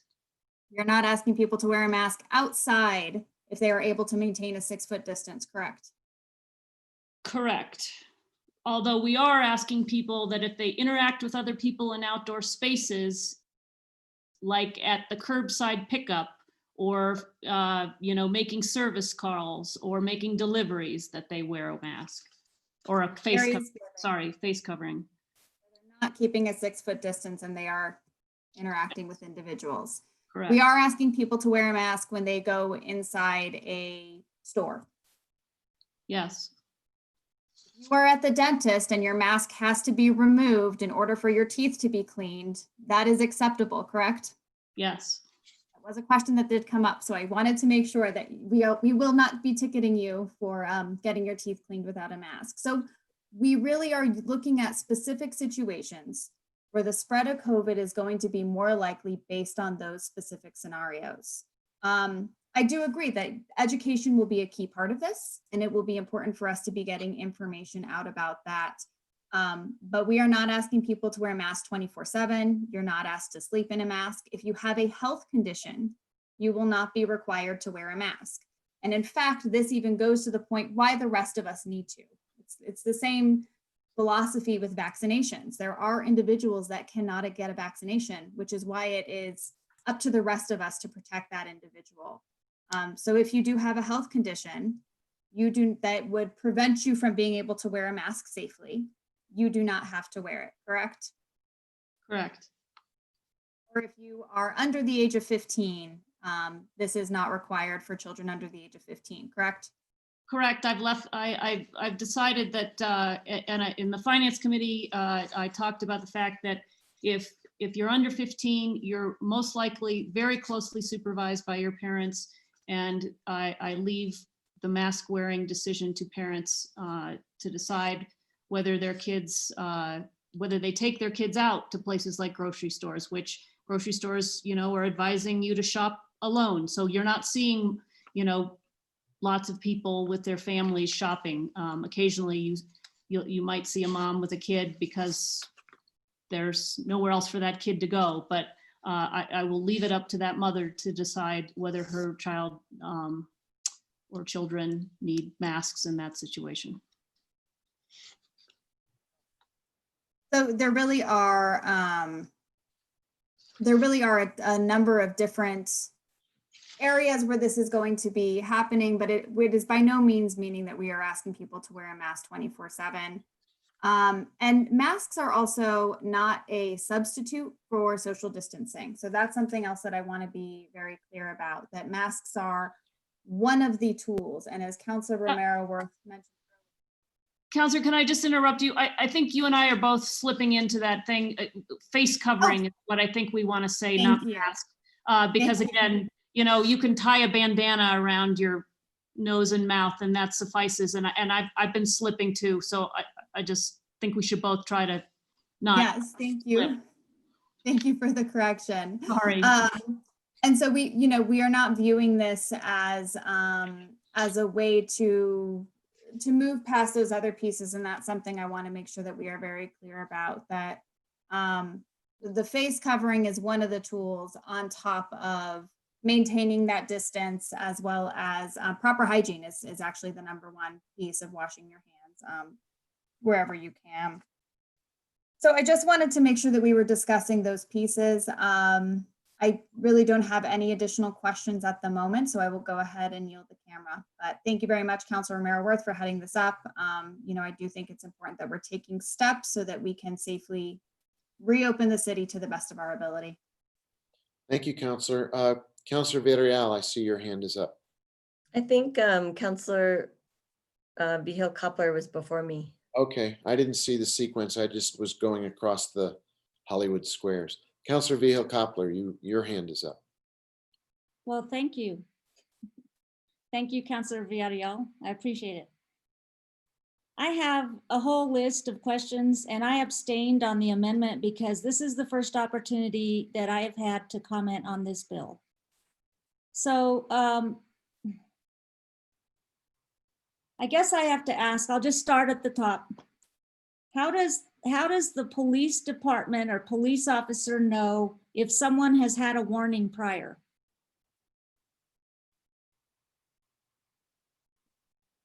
Anybody? I think that it would probably be up to that police officer, and if they knew that they'd already interacted with that person, that's really the only way they would know. Same police officer with the same person on Yep. the streets of Santa Fe, coincidentally running into each other. That doesn't work. So how do we solve that? This is a fine, I guess. Yeah, so I mean, I think the idea is, again, we want people to do this voluntarily. I want to give them every opportunity to educate themselves as to why this is important for the community, for themselves. And again, it's why I resisted a sliding scale of penalties. I think, if officers keep coming in contact with the same person that refuses to wear a mask, then that's when we need to get serious about it. But otherwise, I really want officers to be, when they encounter folks that aren't wearing face covering. Sorry, I just did it again. That they, the first thing that they do is say, look, you need to wear this. This is a warning. This is our city law. And if I find you again, I'll have to write you a citation and fine you. Again, I really want this to be voluntary compliance, but I also I want people to know most people are law abiding. If they know it's a city law, they'll do it. And I think it needs to be a city law to get to the 80% number that we need to contain the spread of this virus. And Well, let me just jump in. This law is not enforceable on this first point, because we have, how many different shifts, police officer shifts do we have? They're not going to know if someone got a warning, and if this is not a misdemeanor, they're not going to be able to look it up. So how are they going to know if this is a warning? I mean, if I get caught, for example, I'll just say, I've never had a warning. Let's pretend, because I do wear a mask. yeah, I mean, it may be possible for the police to, I don't know whether they record warnings or not. I mean, I think we do have warnings in other situations, I believe. And I don't. Okay, so we don't know. So that's possible, maybe, but there's no answer right now. How do we prove someone is age 15? Are 15-year-olds and below going to have to carry birth certificates? They don't have a driver's license. How do we know? How does a police officer know? Probably you ask. And I say, I'm 14. Just like when you get into the movies at a lower price. Well, and then you get into the movies at a lower price. Okay, and I heard you say some comments earlier. How do you know that a 15-year-old has parents? And I've seen many 15-year-olds around the city hanging out together. They're all going to be 14 from now on. Yeah, well, a 15-year-old, I didn't say a 15-year-old would have to have parents. Well, you said something like, you know. I said anybody 15 or younger, I Right. leave it up to their parents about whether they wear a mask or face covering. I did it again. And I'm Face just covering, face covering, face covering. Okay, well, I think that's going to be a problem for police officers to enforce. Because many younger than 15 and younger do go roam around in Santa Fe. They go to the plaza, they do things, and maybe they're not going to be wearing masks. So the police officers are going to have to go, well, how are they going to know how old they are? They'd have to ask them. So it's on your honor? It's I promise? Okay, that I think is another part of this that's not enforceable. And I know that, and I agree with you, we'd love everybody to wear masks. We hope they do, but this is an ordinance. This is a law. So I think we have to tighten up a lot of these loopholes. Who's going to police open houses with realtors and buyers that walk in? And property showings. I'm not going to call the police. Hey, my buyer just showed up without a mask. Are you kidding? I want to sell that house. I'm not calling the cops because someone walks in without a mask. So who's going to enforce that? Are the realtors? No, I think, and this is it, you know, we got to ask this question too. Why don't you just leave it to businesses? Make businesses enforce this stuff. And if businesses don't enforce it, then you fine the business. And I think that, you know, our businesses are already strained in this new economy. So this new COVID caused economy. So I don't think we want to leave enforcement to them. The police aren't everywhere. And I think, again, most people are law abiding citizens. If they know it's a city ordinance, it's a city law, they know we're serious about it. We're emphasizing that this is the conduct we want in our community. And most people will wear a face covering because they know it's city law. Now, does that mean that there won't be, like with everything, does that mean there may not be an instance where you may be showing a house and somebody isn't applying, abiding by the law? That may be true. And what you choose to do about it, you know, you can either call them out on it and or not. And, you know, I highly doubt in that situation you will call the police. But again, what we're saying is, these are the kinds of places where we think it's important for people to wear face coverings to stop the spread of the virus as one of the only tools we have as we reopen, as we try to get the economy going while this virus still runs rampant in our communities. Well, I agree with the businesses, but the businesses that I know already require people to go in with the mask. Good. So that's great. We need that. What? Sure, we need this business thing in our ordinance if we can't enforce it. And that we are already getting compliance from what I see going around. I think we're getting compliance for the people who already live here. But again, we have lots of visitors because we know we're a tourist economy, and they come from other places with other standards about whether this is an important thing to do. And what we're saying with a law is that in this community, we think that this is an important thing to do. And we've made a policy decision to ask you, please, by our law, to abide by it. Okay. So when we get tourists, then the cops are gonna go up to them and tell them about, they have to be law-abiding mask wearers. Well, you know, we have tourists who come to this community who may have other rules in their communities about texting while driving. And we have folks who are tourists who get stopped and who are like, yeah, you can't be on your cell phone here. And if you're in a school zone, the city of Santa Fe has decided that that should be a higher fine than the state. So I think the state texting while driving is $25, but if you're in a school zone, city ordinance says it's, I don't know, 300 or something. So we already set a different standard for local rules. That's not new. Okay, it has an exception here for a health condition. How do we prove health conditions? I think somebody would have to say that I'm not wearing a face covering because whatever it is. So that's a pretty good, that's like getting out of jury duty. If you have a medical condition, you're automatically excused. So, so do we have to carry a doctor's note? I'm not sure what it says here. It talks about employees. With their employer, but how do we prove that to an officer who's stopping us? I think you tell the officer you have it causes or aggravates a health condition. Okay, so I'm afraid by asking these questions, I'm just giving the public ideas about how they can get out of a $50 fine. I think this has a lot of loopholes in it. I think it's unenforceable, frankly. But, you know, here we are. Back to something that was said earlier about an amendment approved at finance already being in here. How does that happen? Because whenever I've made amendments, they are on a separate sheet and they come to the council for voting. It's in your packet.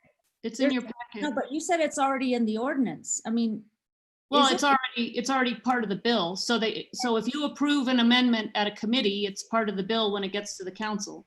So that's not been my experience, but okay, maybe the rules have changed. Well, it's just like at the legislature, right? I mean, a bill moves through the committee process, it's amended. By the time it gets to the House or the Senate floor, the bill may have changes to it that were made in committee that are now part of the bill as it arrives on the floor. And then it can also be amended on the floor, which is. Right, but we're not like the legislature. I don't recall ever implementing anything like that. I know you've brought it up and I haven't seen anything that where we voted that we want, you know, we're a local government and that's what makes us unique, is that it's the government closer to the people. And if there are amendments made in committee, then I would want to know what they are. Well, you have them in your packet. Right, but I thought you said they were already written in the bill. I don't know if they're indistinguishable or. No, so in your packet, you should have the bill and then the finance committee amendment. Okay, but that's. And then you also have the amendment that I proposed for tonight. Right. And that we just adopted. And then I think you also have an amendment by Councilor Garcia for consideration. Well, the amendments I have in the packet that I'm sure it seems like everybody has them, are proposed amendments. I thought you said they're already approved. Well, the finance committee one should not say proposed because it was adopted by the finance committee. On that Point of clarification, the Finance Committee amendments did not translate, so they're not in the bill language that is included in our packet. Thank you, Councilor Garcia. Okay, so that answers my question. Okay. So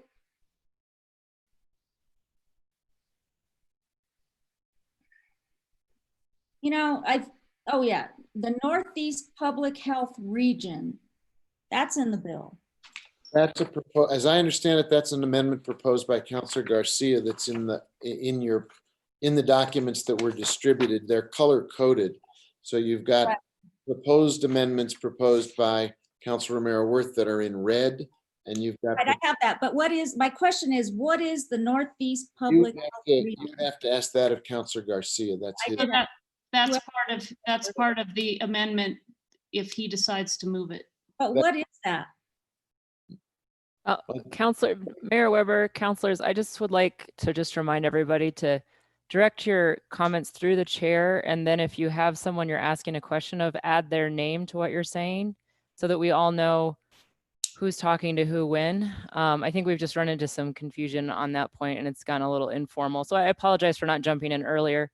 But I think we've probably had that issue a few times. And this is Erin McSherry, City Attorney, by the way, because I have also been failing to sometimes say my name when I interject. So if I'm not recognized by the chair, if anyone else isn't, we need to state our name if possible. Okay, Mayor, do I still have the floor? Yes, ma'am. Okay, so I don't know who to direct this question to. The Northeast Public Health Region. Can you So help me? start with the mayor, Mayor Weber. I don't know how, and then ask the question. Answer my question. So the question is addressed through me to, I assume, Councilor Garcia, because it's your amendment, which is that you've designated as a potential amendment that is yet to be proposed, that the order would relate to the Northeast Public Health Region. So Councilor Garcia, could you clarify that for Councilor Vihel-Coppler? Sure. Yes, Mr. Mayor.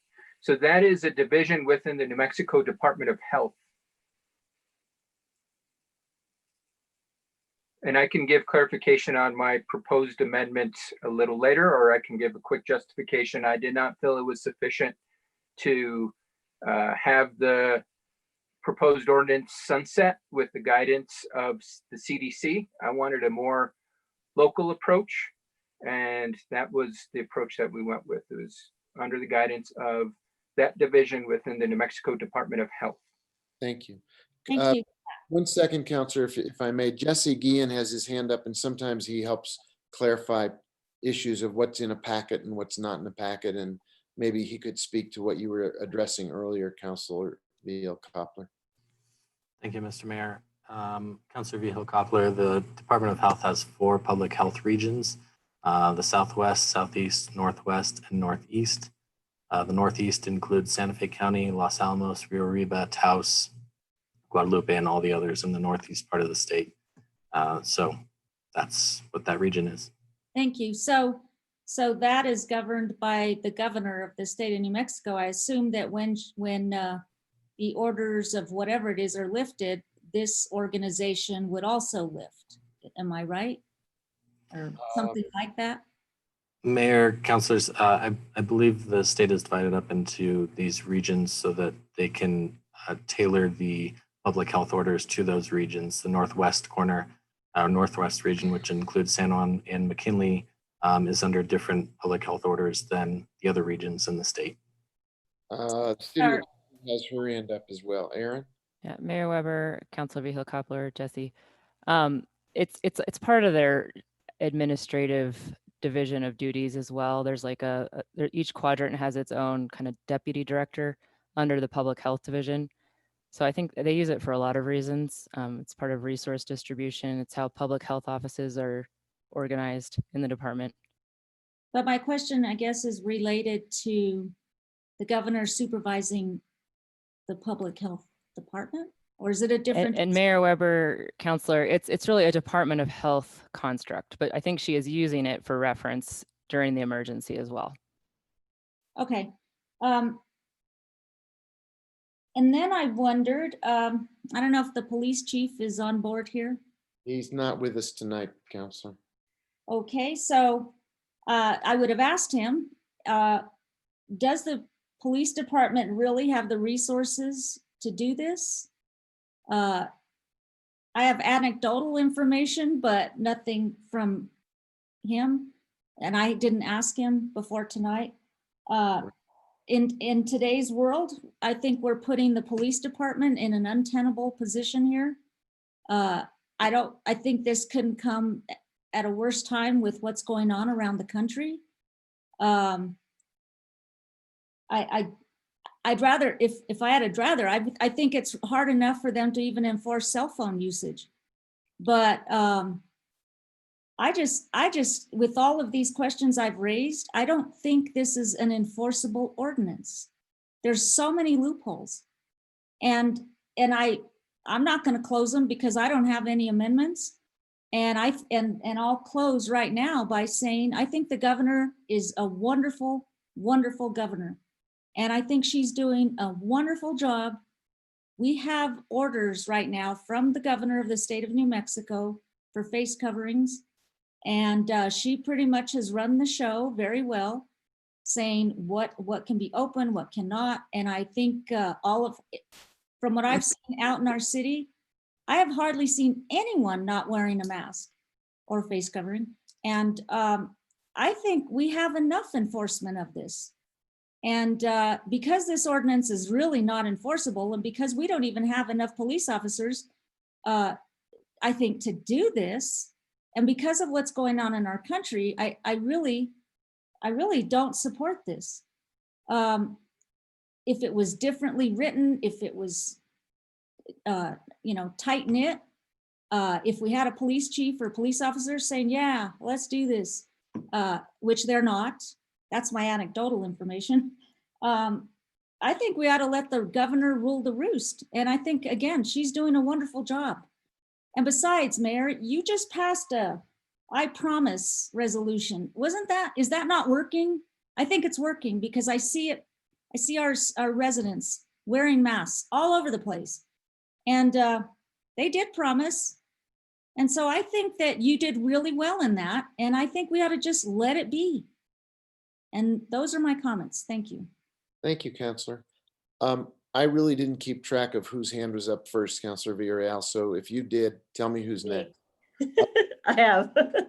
Very gracious. I don't know about anyone else behind me at this point, but I know I'm next. I feel like I'm at the, I'm at the meat counter. Whose number is next? So I believe you that you were. That gets brutal too. Thank you all for your thoughtful comments, and I think it's, yeah, I mean, I think there's some good points that Council Vigil Coppler brought up, especially around enforcement. And I was actually surprised the police department or someone from the department didn't show up to speak about that. I guess I was, maybe if Councilor Romero Worth could talk about that. Did she speak to anybody in the police department about the enforcement side of this? Councilor Romero Worth, did you have any chance to address this with either the city? In what sense? Just- Did I ask them whether they thought they could enforce it? Yes. Or any kind of input whatsoever? Right. No, I did not ask them if they thought they could enforce it. I was forwarded an email that I responded to, and that's the only communication I've had. I mean, I think what was important for me is the, changes from the penalty aspect, some tightening of the language. Enforcement always is a thing for us. I mean, for any ordinance that we have on the books, that's tough for me because I feel like there's things even in like land use ordinances that we can't enforce. So not saying that's why we shouldn't. I think it just gets complicated, and we need to do better on that side of things. A lot of questions I got were around, why do I need to wear my mask why do I need to wear my mask when I'm eating, drinking, or exercising? And I think just to reiterate that point that we just heard from my colleagues, that's not the case for this. Those are the exceptions to this. You know, I think it's an inconvenience wearing a mask, but I always do it. I just think it's the situation we're in, and there's a lot of unknowns. And so I'd rather be safe and protecting other people as well as myself in this aspect.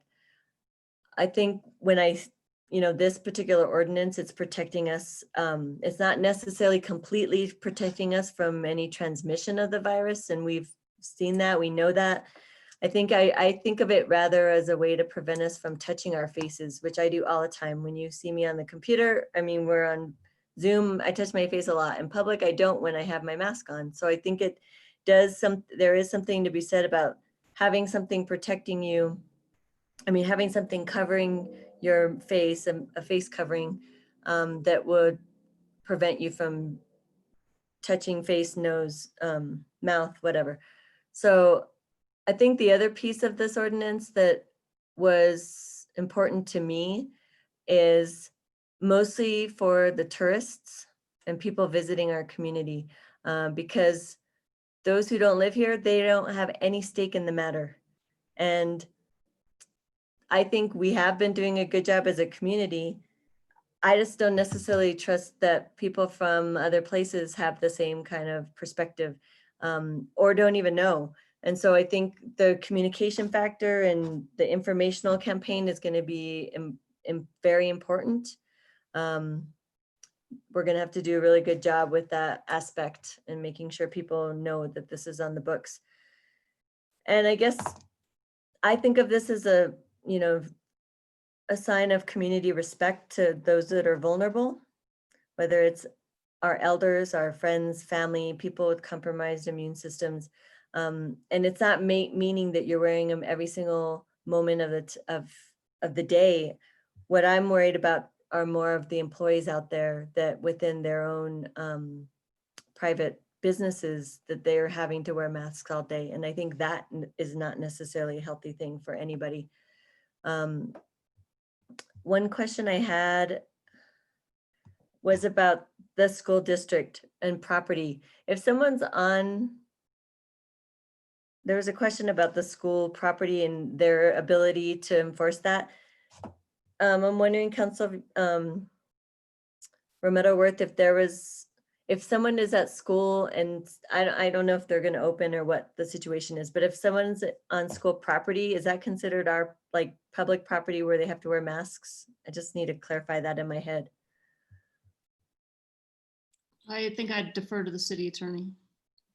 Mayor Weber, Councilor Villarreal, I think that's a good question. So the state order is in place for the schools. I don't know how the state intends to administer that when schools are in session.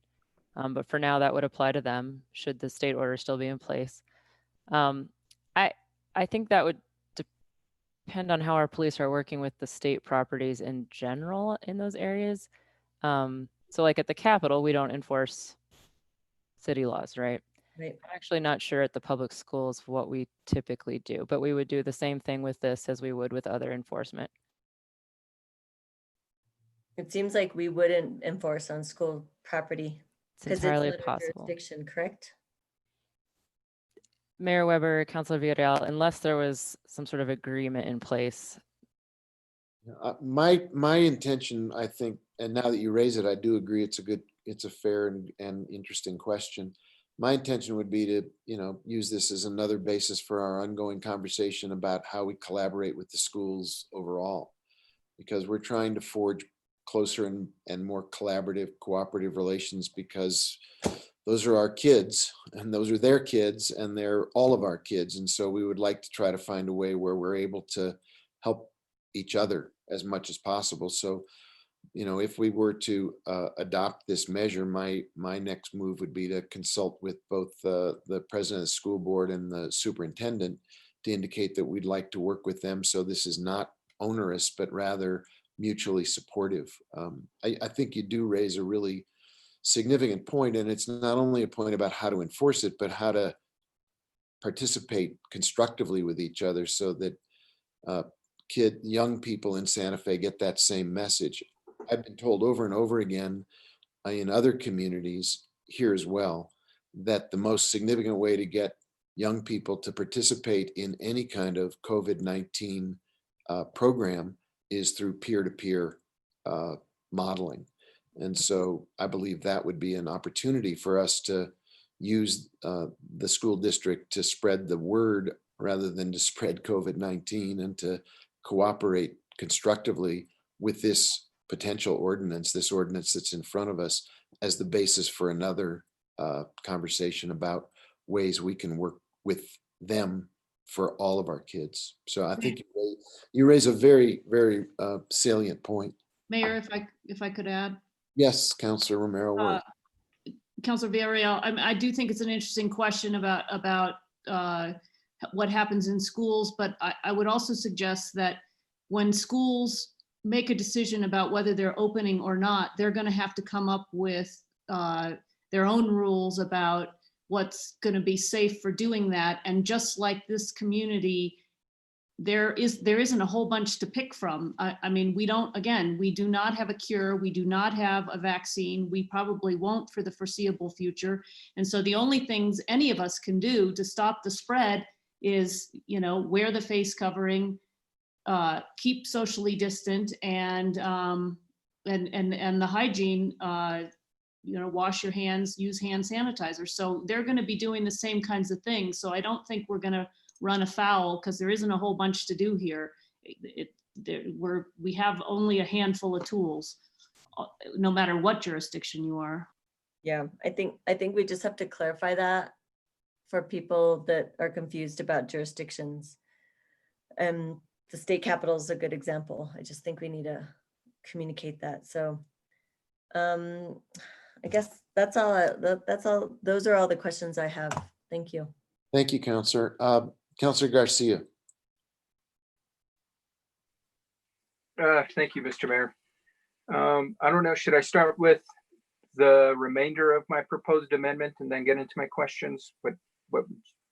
I think at the moment you should do exactly what you just said. Talk about what you're thinking and how it diverges, where it diverges, and then if you have questions or suggestions, let's take those. Okay, thank you. So in my proposed amendment, I as well had requested to take out the misdemeanor infraction. And I absolutely thought that was unacceptable for somebody to be charged with the crime when they might not have the means to either purchase a mask or face covering, fabricate one, whatnot. I think that's, in my opinion, would be a regressive tax on folks. And when we are requiring our community members to use their own resources, we should not penalize them in that manner. So the remainder of my amendment is to change when this ordinance would sunset. I wish we can add in the council would revisit it in a year's time, but given we don't know when this pandemic is going to end, I think we would trust the New Mexico Department of Health to give some guidance. So that's the remainder of my amendment, is in the last section, 20-7.6, is to strike the Centers for Disease Control withdraws its face covering recommendation related to the COVID pandemic and replace it with the Governor of New Mexico's order requiring the use of face coverings as it relates to the Northeast Public Health Region expires or is rescinded. So that's what's remaining of my proposed amendment. Very good. So in addition to putting that in front of us, are there questions or comments you wanted to advance in addition to that recognition that you have that amendment as a proposal in front of us? Yes. So, I mean, the big thing, and I can't remember if Erin was in our quality of life committee. I don't recall she was, but can I get your opinion?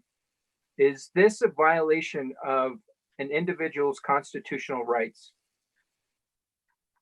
Mayor Weber, Councilor Garcia, as far as I'm aware, there's been no finding that this type of requirement would be against someone's constitutional rights. I'm aware of litigation pending now.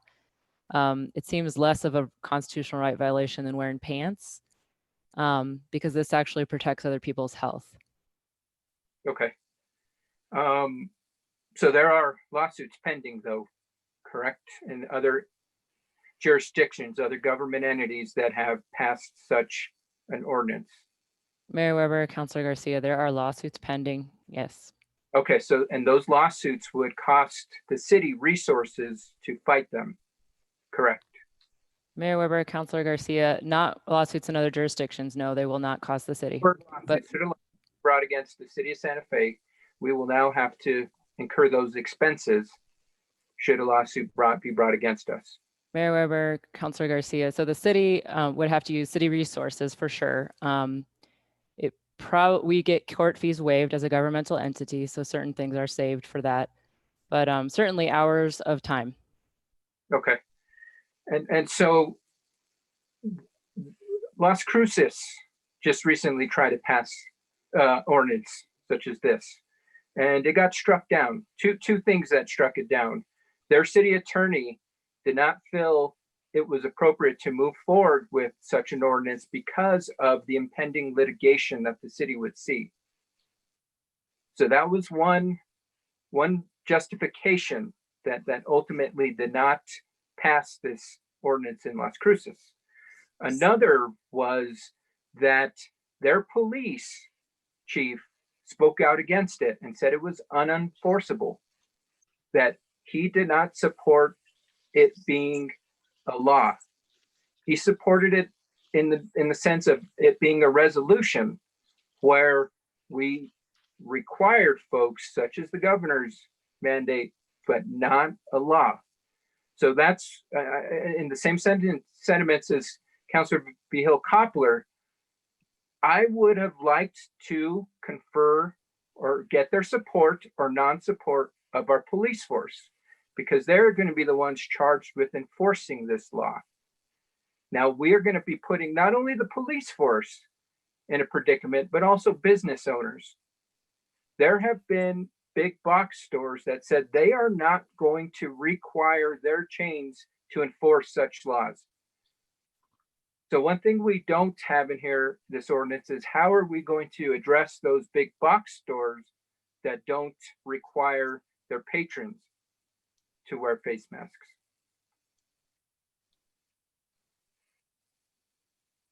Because we are now putting them in a predicament as well. You are putting somebody on the front line, either having to refuse service of a customer or then calling out the police to enforce the law. In instances across the country where businesses are now having to require customers to enter their business, there's been incidences of violence pertaining to this, whether it's physical violence or even here locally. I've heard of instances where people get spit on because that's their retaliation against that individual who is standing up for their business, saying you can't come in here without a mask. That patron then either physically or verbally assaults that individual. How are we going to deal with those instances?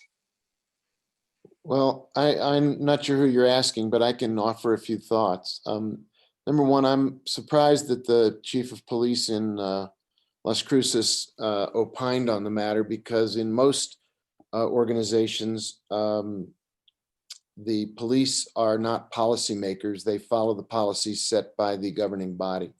If we ask the police their opinion about whether or not they thought historically a number of issues, including enforcing cannabis laws, were a good idea, a bad idea, and then followed their lead, we probably wouldn't have the cannabis law in the books that we have today in Santa Fe or in other parts of the country.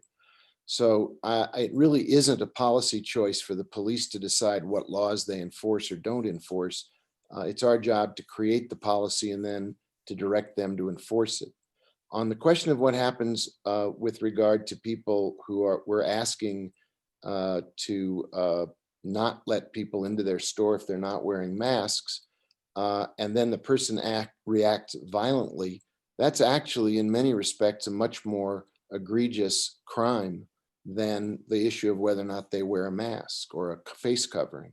If somebody could potentially, and we've heard today that you can be asymptomatic and carry COVID virus, and you knowingly spit on someone, we've had laws or infractions enforced in the past where people who were potentially thought to have AIDS virus and knowingly tried to infect people with it were charged with a serious criminal offense. So I don't think we should make a law or pass an ordinance based on whether or not someone is likely to react negatively for not behaving appropriately. That's really not the proper policy test. We do have many stores that require people to wear face coverings before customers are allowed in, and it does lead to more compliance. I think Councilor Meyerworth's statement is true, that for the most part, people do want to comply with these issues in our community. We are very fortunate that the level of compliance has been pretty good. What we're trying to do with this ordinance, I believe, is to reinforce it, particularly at a time when we're seeing infection rates go up in our neighboring states because they have taken a much more lenient attitude and have lost their focus about how serious this can be. And they're willing to allow an increase, a serious increase in their infection rate, which then jeopardizes their businesses because they will have to shut down again. So this is really Councilor Vihil-Coppler talked about the Santa Fe Promise, and I think these go hand in hand. The Santa Fe Promise is based on 3 fundamental words: safe, open, together. And this ordinance reinforces our intent. Thank you, Mayor. And in your point to Chief Gallagher, his comment was that it would be difficult to enforce. And I'm quoting him here, we expect certain people will outright defy this ordinance. People who are going to wear masks are wearing masks. And I think that's the case here. I don't think we are going to see an uptick in folks wearing masks because it now becomes a law. I think we've hit that curve where people who feel it's appropriate and necessary to wear masks are going to wear masks. I mean, I think using the system to penalize people into wearing masks is not the correct route. I think we need to educate our community and why it's best for our community to protect ourselves. And in the instance of the face coverings, it's to protect you from me. It's not the opposite way around. And that's where educating comes in part, not penalizing and punishing people. So with that, and Aaron, I'd like to get back to see what your opinion on this, because the city attorney in Las Cruces, her comment was that it was dangerous to pass an ordinance like this. So what are your thoughts, Aaron? Mayor Weber, Councilor Garcia, in what sense are you asking? In a legal sense? Just in the legal sense. I mean, do you feel it's appropriate, whether we're going to see an uptick in lawsuits against us? And I'm assuming, and that's in the context, do you foresee us in future litigation because of this ordinance? Mayor Weber, Councilor Garcia, I think it's definitely possible. We also could be in litigation because of the emergency order, which is in place right now. Okay, so but if we listened closely to the individuals who spoke earlier in regards to this, there were individuals who said that if we passed this, they were going to take legal action. And I'm not using that as grounds, but that's just the couple of folks that took their time to participate in this meeting. I know I got a lot of comments in regards to, you cannot force me. And what we are doing here is we are forcing individuals. And so I think what other city in the state requires by law for face coverings? Mayor Weber, Councilor Garcia, it's required statewide right now. Okay, but by law, enforceable by law, by penalty. Mayor Weber, Councilor Garcia, it is part of the governor's order, which has been enforced in court recently against, so the mask part, I'm not sure, or the facial covering, I'm not sure if it's been used as a fine recently yet, but other parts of the governor's order have resulted in litigation that's gone to the New Mexico Supreme Court, and they've been upheld, such as keeping stores closed. So but let's back up. The governor's order requires a fine if I am not wearing a mask? Mayor Weber, Councilor Garcia, the governor's order does not require fines. What it allows for penalties that are fines, yes.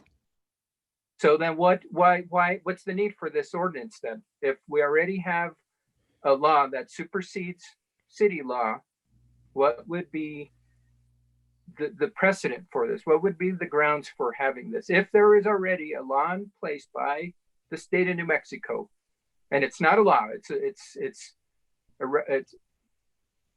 a law. So there is a law on the books that's required. So everybody that's not wearing a mask can be receiving a fine. Mayor Weber, Councilor Garcia, could you identify who you're asking questions of? Because some of them are policy and some of them are law, and I don't know if you want the sponsor to answer or who you want to answer. It's a little unclear, so help me help you.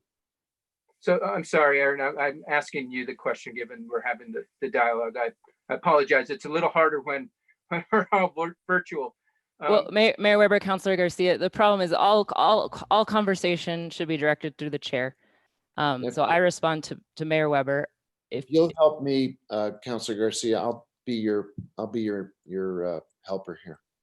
Okay, so Mr. Chair, if there is a law by the state of New Mexico in place, why do we need a law in the city of Santa Fe?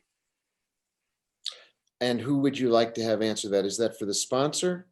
Or is it would you like my opinion, or who would you like to have address that question? The sponsor, because she introduced it, I'm assuming, yes. Okay. Councilor Merriworth, the question is addressed to you. And I think you spoke to it earlier, but it might be worth reiterating your point on examples where there are duplicative or local laws that surpass or are sustained beyond what the state does. Right. So again, we are a lawmaking body. We can decide what is right for our community.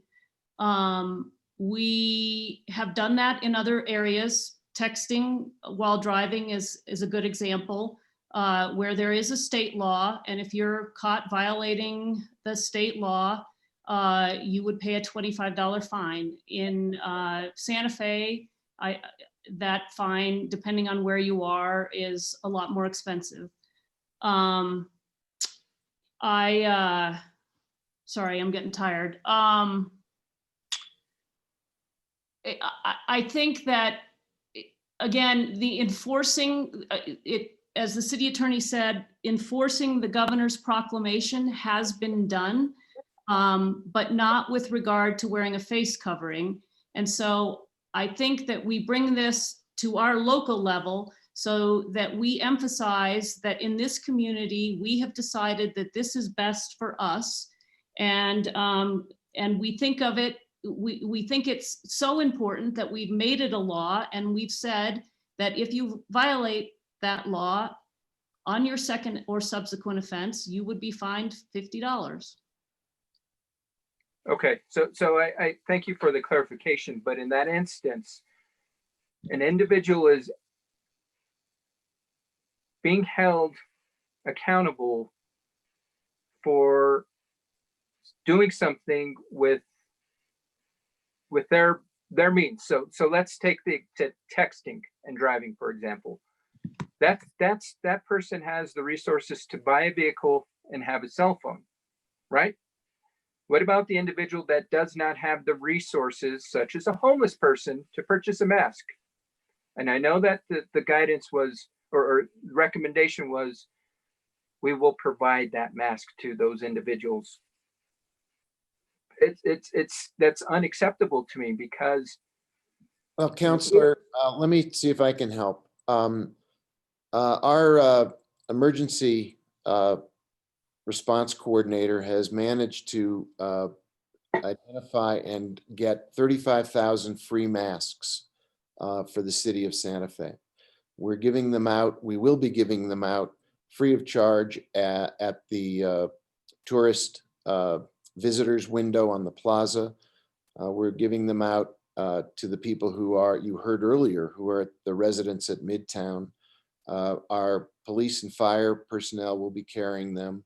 So if the issue is one of resources, I think we can address that adequately.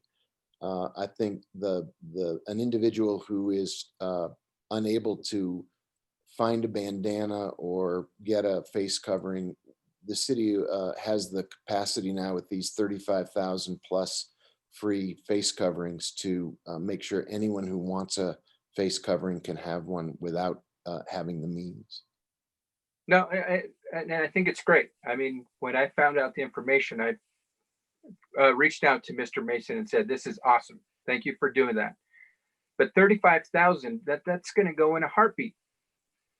I mean, especially, I mean, we can go through 35,000 in 2-3 weeks, dependent on if our tourism industry increases. So I think the manner in this is, the approach in the sense should have been education, not penalty, because I think we want to provide that education to our community members, why folks should be wearing face coverings, why they if they choose not to, these are the risks you take. And we're providing those risks, that information to folks, coupled with how closely are we working with our partners in the tourism industry? Because now we are putting an additional requirement on them to ensure that they're educating their customers, because the last thing they want is a guest that comes back to the hotel grumpy because they just got a $50 penalty, because the police officer's not going to know whether they just gave them a fine, a warning that morning, or it was their second time. Comes down to enforcement. And I think the point was, somebody raised earlier, we don't know where the tours our travelers are coming from. We don't know if they're asymptomatic, have symptoms or whatnot. And I think that's where education is key, and not penalizing folks. Moving forward, I think that's how we have to ensure that everybody is safe, because even misinformation is running abundant right now. You know, WHO came out with information Monday. They reversed course yesterday. CDC says this. I mean, misinformation is running abundant, and it's how do we educate our community members to keep each other safe, and not using a mechanism of penalizing. It's to me, it's the wrong approach. It is not showing compassion. It is not using a means of, let me help you.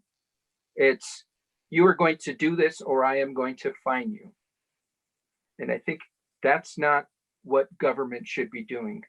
Government should be helping, educating, and keeping each other safe, and not penalizing folks should they not want to wear a face covering.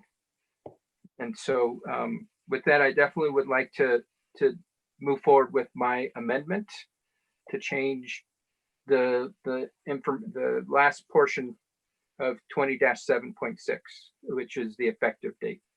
Okay, so Councilor Abate, I see your hand is up and I'll get to you next, but I think we have a motion from Councilor Garcia to propose an amendment to the ordinance as it is before us. Is there a second to that motion? And just a point of order, Mayor, Councilor Garcia, are you proposing the entire amendment as written or only the portions that you described verbally? Well, it was that half of my amendment was already moved forward on. So Mayor Weber, Councilor Garcia, the reason I ask is because there's the civil penalty, right? You're creating a civil construct. So I don't think you discussed that portion. So half of it was to take away the misdemeanor in 20-7.4. And in the penalty section, it would, I'd have to look at the sheet. I apologize. So part of mine was to strike the section, which got stricken with Councilor Romero Worth's amendment. Right. If we went in order of when these amendments were submitted, we wouldn't have to be working through this. So then on page 3, line 3, we would delete the sentence and insert in lieu of persons who violate this section after receiving a warning for the first violation shall be subject to a civil fine of $50 for each subsequent violation. Then the third part of that amendment is on page 3, lines 7 through 8, after when, strike the remainder of the sentence and insert in lieu of thereof, the governor of New Mexico's order requiring the use of face coverings as it relates to the Northeast Public Health region expires or is rescinded. Right. So on my amendments, amendment 1 has already been taken. Action was taken on it.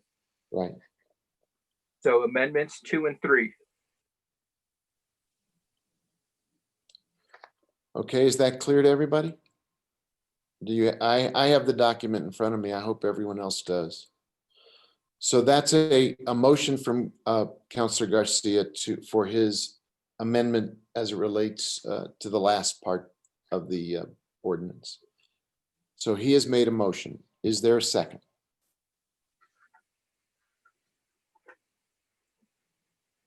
I'll second it. Councilor Vihil Coppler has seconded Councilor Garcia's motion. Can the clerk of the city clerk please call the roll? But wait, well, hold on. All right, Councilor. Yes. So I want to be clear about what we're voting on here. And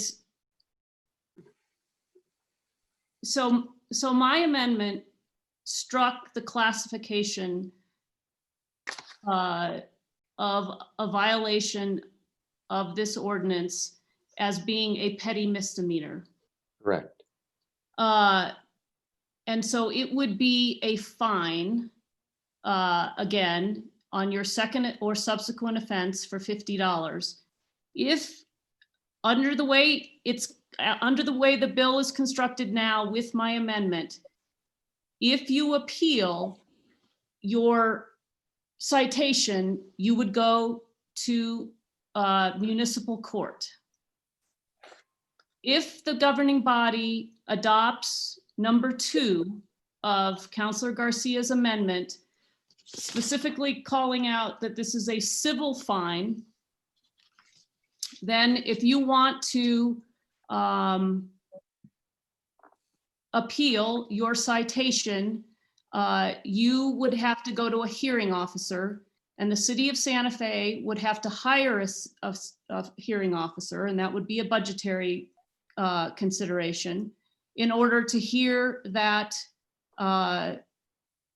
appeal of the citation. So I just want to be clear what's happening if you accept that this is a civil fine under this amendment that's being proposed. 2, I also want to say that on number 3 of his amendment, the governor of New Mexico's order requiring the use of face covering as it relates to the Northeast Public Health Region expires or is rescinded. I don't know that the governor has issued face coverings by region. I think she did it statewide. We'd have to check with the city attorney. So I don't know that she'd be rescinding just for this region. And, you know, again, this is as somebody said to me, this is my first pandemic. I have no idea whether the governor will rescind this order before we as a local community want to get rid of our face covering requirement law. And I think that we, you know, again, back to local control, I know Councilor Garcia has been looking for a local benchmark, and I would suggest to him that we are that.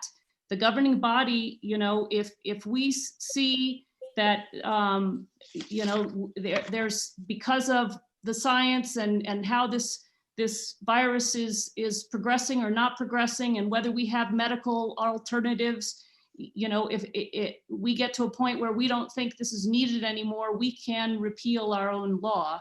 And we are essentially that check, that local benchmark. In my bill as it's written, I'm leaning at this moment on the CDC, which is an objective organization that gives guidance on medical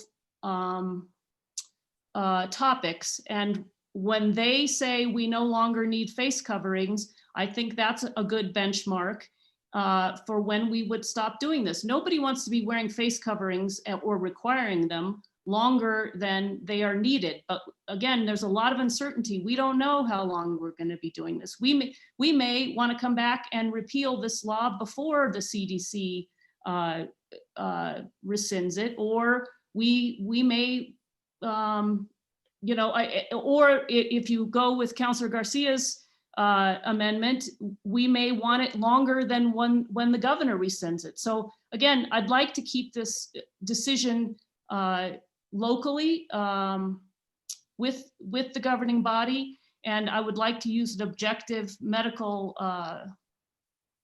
benchmark as to whether it's a useful thing in fighting this virus. So I just wanted to say that before we vote, so that everybody understands what it is we'd be doing if we accepted this amendment. Thank you, Mayor. Councilor Garcia. And in response to that, whether they go to a hearing officer or go to court, it's still an expense the city incurs. Now I'm hearing that the governor's guidance on face mask coverings is not good enough. That to me is speaking outside of both sides of your mouth. We can't say it's great, but we need additional. We trust her. We trust she's going to give us the appropriate guidance. That's why we went with the state, because my original request was to leave it up to the governing body, was to have it come back to us at a certain time frame. And that was pushed away. So I went with somebody we trusted, which is our governor. And so if we think that that's not sufficient, then I don't know what to say. I know I have full faith and confidence in our governor and her department to give the appropriate guidance. And if we want to add an additional language that after 6 months, a year, 2 years, whatever the council feels appropriate to revisit this, I'm open to it, because that was my original request, was to let's bring it back in front of the body, and then we can make the determination as the governing body that governs this area.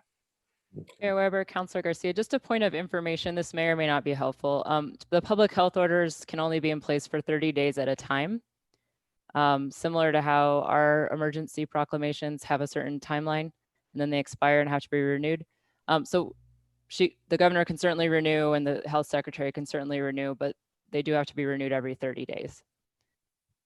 Counselor Cassett Sanchez, were you going to enter into the conversation before we vote? Yeah, well, I did just want to confirm and ask for a little bit of clarification on Amendment 2. So 1, we have already we already voted and approved the amendment that says the first infraction is a warning, correct? That's already in there. And then if I can just hear a little bit more information on the costs of going to municipal court versus the cost of it being a civil fine. I know that, you know, when we were talking about, for example, Aaron, you mentioned it would take time in terms of legal fees. If you can just explain a little bit more to me what those cost structures look like. Yeah, so Mayor Weber, Councilor Cassett Sanchez. So the earlier amounts I was talking about was if we were sued about passing this ordinance at all by someone saying it was unconstitutional. So that's one type of legal, objection that we would be potentially litigating. The other type would be if an individual is fined and they want to appeal as it relates to that particular individual's conduct. So if it's a criminal fine, a non-jailable offense, then they would go to magistrate court. And that would be under the magistrate judges. I'm sorry, not magistrate, municipal. I apologize. It's the city court. So they'd be under the municipal court's jurisdiction. So that person is in place currently. A hearing officer, it would be similar to the construct that we have for like parking citation appeals. The parking department has some regular hearing officers that hear a lot of appeals because those are so common. We would need to either expand an existing hearing officer's contract or get a new one. And we've now and then hired a counsel to serve as a hearing officer for one of the less common types of appeals. I don't know if this would become common or not. So it could be that this person would have 1 or 2 cases, or it could be they would have a number of them, but they would hear the cases. So it just depends on how many cases there were and how long each case took. So usually I think our hearing officers are around $150 an hour. Okay, so the difference that I'm hearing then is municipal court structure is already in place. It's not necessarily a new contract coming through or a new hourly that we have to pay versus a hearing officer. Then we have to potentially approve a new hourly wage and a new contract. Mayor Weber, Councilor Cassett Sanchez, that's correct. Okay, perfect. Thank you so much for clarifying that for me. Did you have something else to add? Okay. Sorry. Councilor Sorry, Garcia. and then my other piece was regarding, the question of CDC versus another, the New Mexico Department of Health and whose guidance. I think one of the reasons that I kind of go back and forth on this one, but one of the reasons I lean towards CDC is one of the reasons I feel this is an important ordinance to put in place is really that piece of tourism. And that means that we are going to be getting people coming in from across the country. And the CDC should be taking into consideration more of that national viewpoint as opposed to specifically what's happening within our state.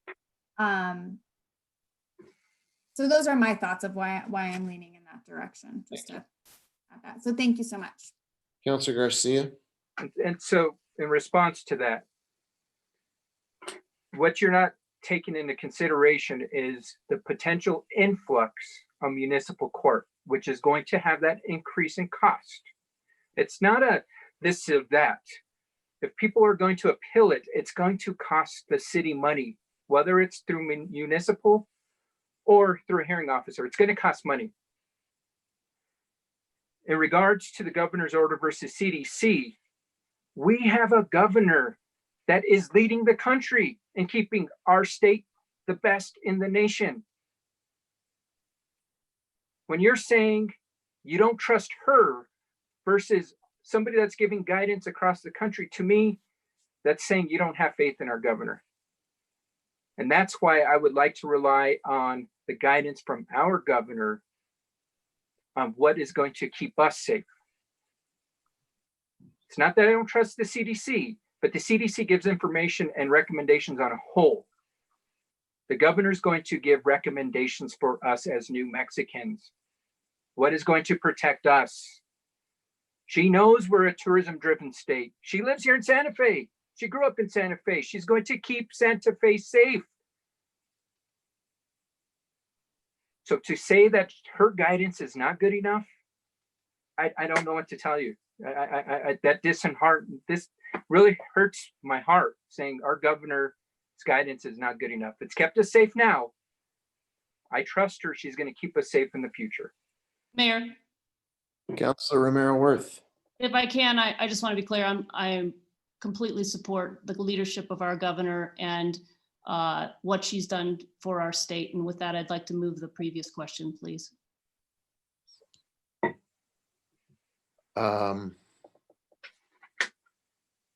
Which is a way of saying it's time to vote. Yeah. And that's a procedural move.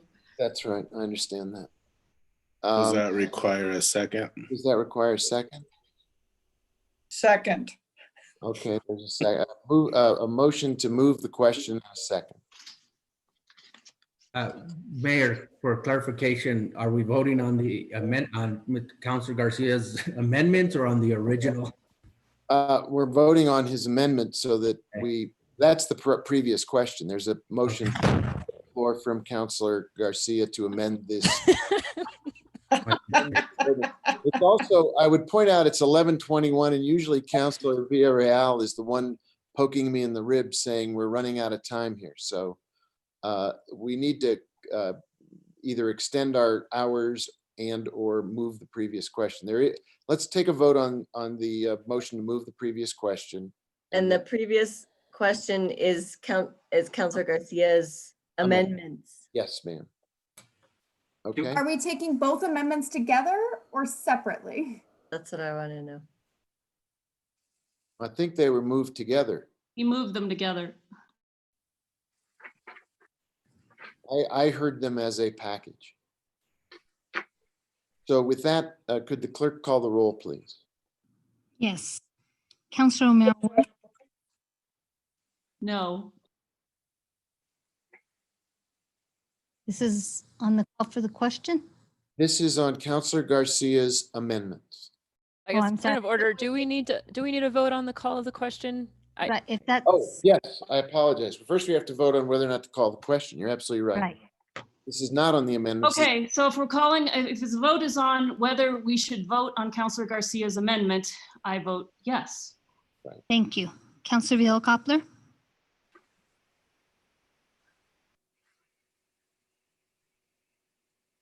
Yes.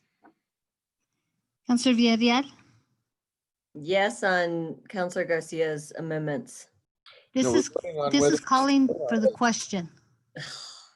We haven't even reached his amendments yet. We're calling the question. And what is the calling to the question, just so that we move forward? What, we're skipping an amendment or we're It just, means we end. Stopping the debate. we Right, go- stopping the debate and voting. well, fine, we'll stop the debate, but we still have more to talk about. So you, Councilor Villarreal, you're, So yes, for the call of you. the question. there you go. Councilor Beta, Yes. Councilor Cassett Sanchez, Yes. Councilor Garcia, Yes. Councilor Lindell, Yes. Councilor Rivera, Yes. Mayor Weber. Yes. All right, That is approved. so now we have the question in front of us of the amendments proposed by Councilor Garcia, and I'm keeping my eye on the clock because if we reach too close to 11:30, we will be, without extending our hours, we're going to be overreaching ourselves. So there's a motion on the floor to amend the bill in front of us. Would the clerk please call the roll on that proposed amendments, the amendments proposed by Councilor Garcia? Yes. Councilor Vihel Coppler, Yes. Councilor Villarreal, Yes. Councilor Beta, No. Councilor Cassett Sanchez, No. Councilor Garcia, Yes. Councilor Lindell, No. Councilor Rivera, No. Councilor Romero Worth, No. Mayor Weber. No, The amendment has failed.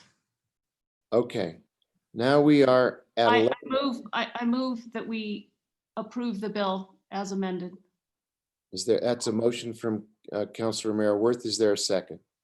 Second. Point Uh, of clarification. I heard Councilor Lindell first. Point of clarification from Councilor Villarreal.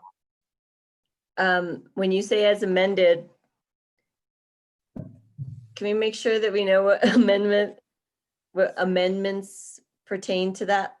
So the bill is amended. It was amended in finance. Those amendments are on the bill.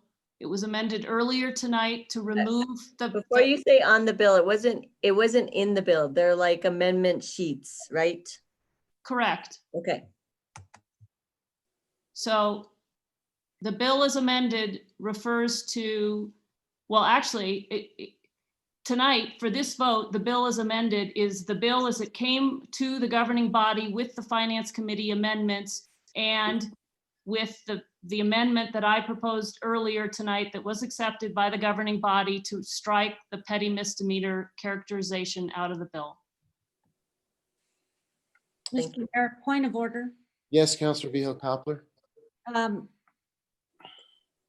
I am perplexed because if we're saying that the bill as amended by finance,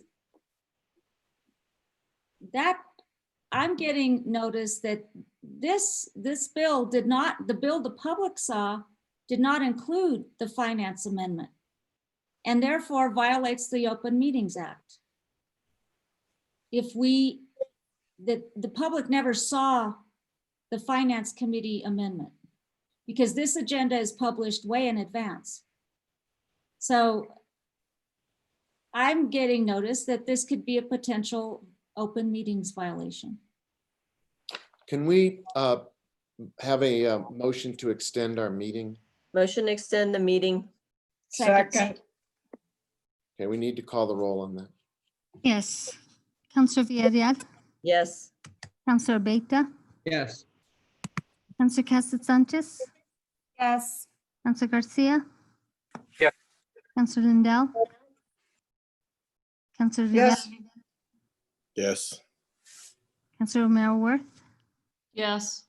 Councilor Vihel Coppler, Yes. Mayor Weber. Yes, now we'll take up your concern, Councilor Vihel Coppler, about the public notice of the bill and what was and was not published. I think it's a question we need to resolve. Mayor, in Granicus, the amendments are all there. So I'm not sure what Councilor Vihel Coppler is referring to. Well, what Finance Committee meeting did this get amended in that's already in the bill? So okay, I think we're getting stuck on the in the bill part. So you have the bill, then I proposed an amendment in finance, we approved it.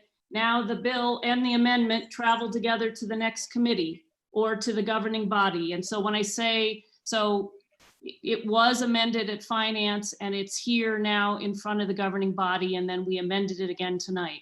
So there are two amendments that have been accepted to the bill that we're about to vote on.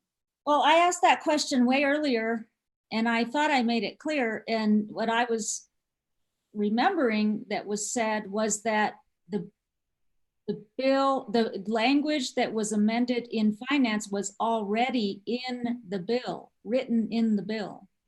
So it's not written in the bill. Sorry if that's, it's a part of the bill, but it's an amendment. There's the bill and then there's the amendment. Are you just talking about paper?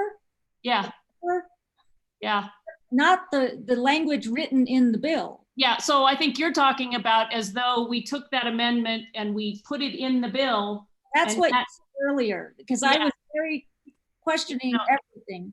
So, Councilor Vihel Coppler, I could use a little clarification. When you say you're getting notice that something isn't properly posted, can you be a little clear about what you're referring to? Because I'm not tracking. I'm getting communication during this meeting. And what I'm asking, I understand that, but I'm asking what the communicate, they're saying that the Granicus version or what public individuals are seeing is not. They're hearing the same thing that Councilor Romero said earlier and what I heard. And they're wondering, well, this bill didn't get published correctly according to the 72 hours notice and is violation of the Attorney General's opinion that was recently issued. It also, the bill and the amendments have been on the legislative website for, Counselor Vihel-Coppler, do you mind? So it's going to be voted on? Oh, my computer just froze. Did I? so we're talking about whether the bill and its amendments were available to the public in proper time. So Properly noticed, yes. Mayor Weber, Counselor Vihel-Coppler, Counselor Romero-Worth, there's no requirement for amendments to be posted. We could come up with a new amendment now to the bill and it wouldn't be posted anywhere. And that's perfectly fine under the Open Meetings Act. Point of order, that's not at all what I'm talking about. I think it's been clarified. The public out there that's listening heard the same thing I heard. That Counselor Romero-Worth said the bill was amended in finance and the language is included in the bill. But what she meant was, and correct me if I'm wrong, Counselor, that it's paper to paper. It's just paper and it's separate. It's not written in the bill. So that is what the public right now is concerned about, that they're not seeing what apparently we are seeing, but we just clarified it. Okay. That was my point of order. Okay, and it's been responded to. Mr. Mayor, on that point, Real, yes, ma'am. when I look on our website with all the pending legislation, there are amendments. Romero-Worth Amendment, Garcia Amendment, Romero-Worth Amendment 2. And then just another one that says bill with amendments incorporated. So just for clarification. Thank you. That's very helpful. So I think that clarified the question about what was posted and where the amendments came from. So now, Councilor Romero-Worth, remind me. We're at a vote. We're at a vote on the. You've got a motion and a second. Okay, so we have a motion, we have a second. We've clarified the points of order. Would the clerk please call the roll? Mayor? Yes, Councilor Vihel-Coppler. To discuss something. Okay, you have the floor. I just want to remind this council that this bill is unenforceable, has many loopholes, and I don't feel comfortable passing a bill like this. It doesn't have the tools or the language it needs to provide any real direction to make it an enforceable bill. And I would say again, how do you prove your age 15 or under? How do you prove you have a health condition or not? Who polices the realtors, the businesses and such? Who's getting these citations? How do you prove that someone doesn't have a warning first, or that they've had many warnings and no citation? Does the $50 citation go on your record? I've been getting all these questions and I still don't have answers. And the police chief is not here to say whether he believes that his officers can enforce this. There's so many things about this bill, and I'm a mask wearer and I believe in masks. And I'm not saying these points because I don't want this to pass, because I don't want to wear a mask.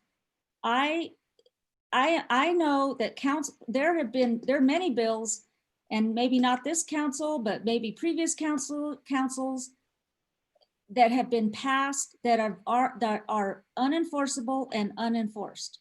And here comes another one.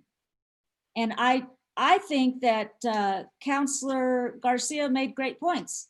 We have to trust our governor. She's doing a wonderful job. Everybody's falling in line. Mayor, you did an I promise. That, I guess, is working. People are doing what they need to be doing. And this bill has loopholes. It's unenforceable. And I just wanted to remind everybody of what we're doing tonight, because I mean, this is like Cinderella town. I'm not sure what's going on here, but how can we expect our police department to really do a good job at this when there are so many loopholes?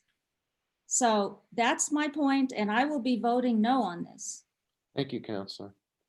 I think, there are many different levels at which we've been discussing this measure tonight. We've heard from people who believe there is no pandemic. We've heard from people who believe that we're doing a great job, so we should just continue doing what we're doing. I think the intent of this bill is pretty clear, and that is that we are in the middle of a global pandemic that could completely shut down Santa Fe again. And we could be back where we were a few months ago with everybody staying at home, our businesses closed, our workers at home with no jobs. And what the message we're sending to visitors and residents alike is we are not out of the woods with COVID-19, and that we want to make a public declaration that as a community, as Councilor Villarreal said, we will take care not only of ourselves, but of each other. Public health experts say the reason to wear face covering is not to protect yourself, it's to protect others. My mask protects you, your mask protects me. And by taking this extra measure, Councilor Garcia said, what's the benefit of having another measure if we've got a state order in place? By taking a measure like this, we are, I think,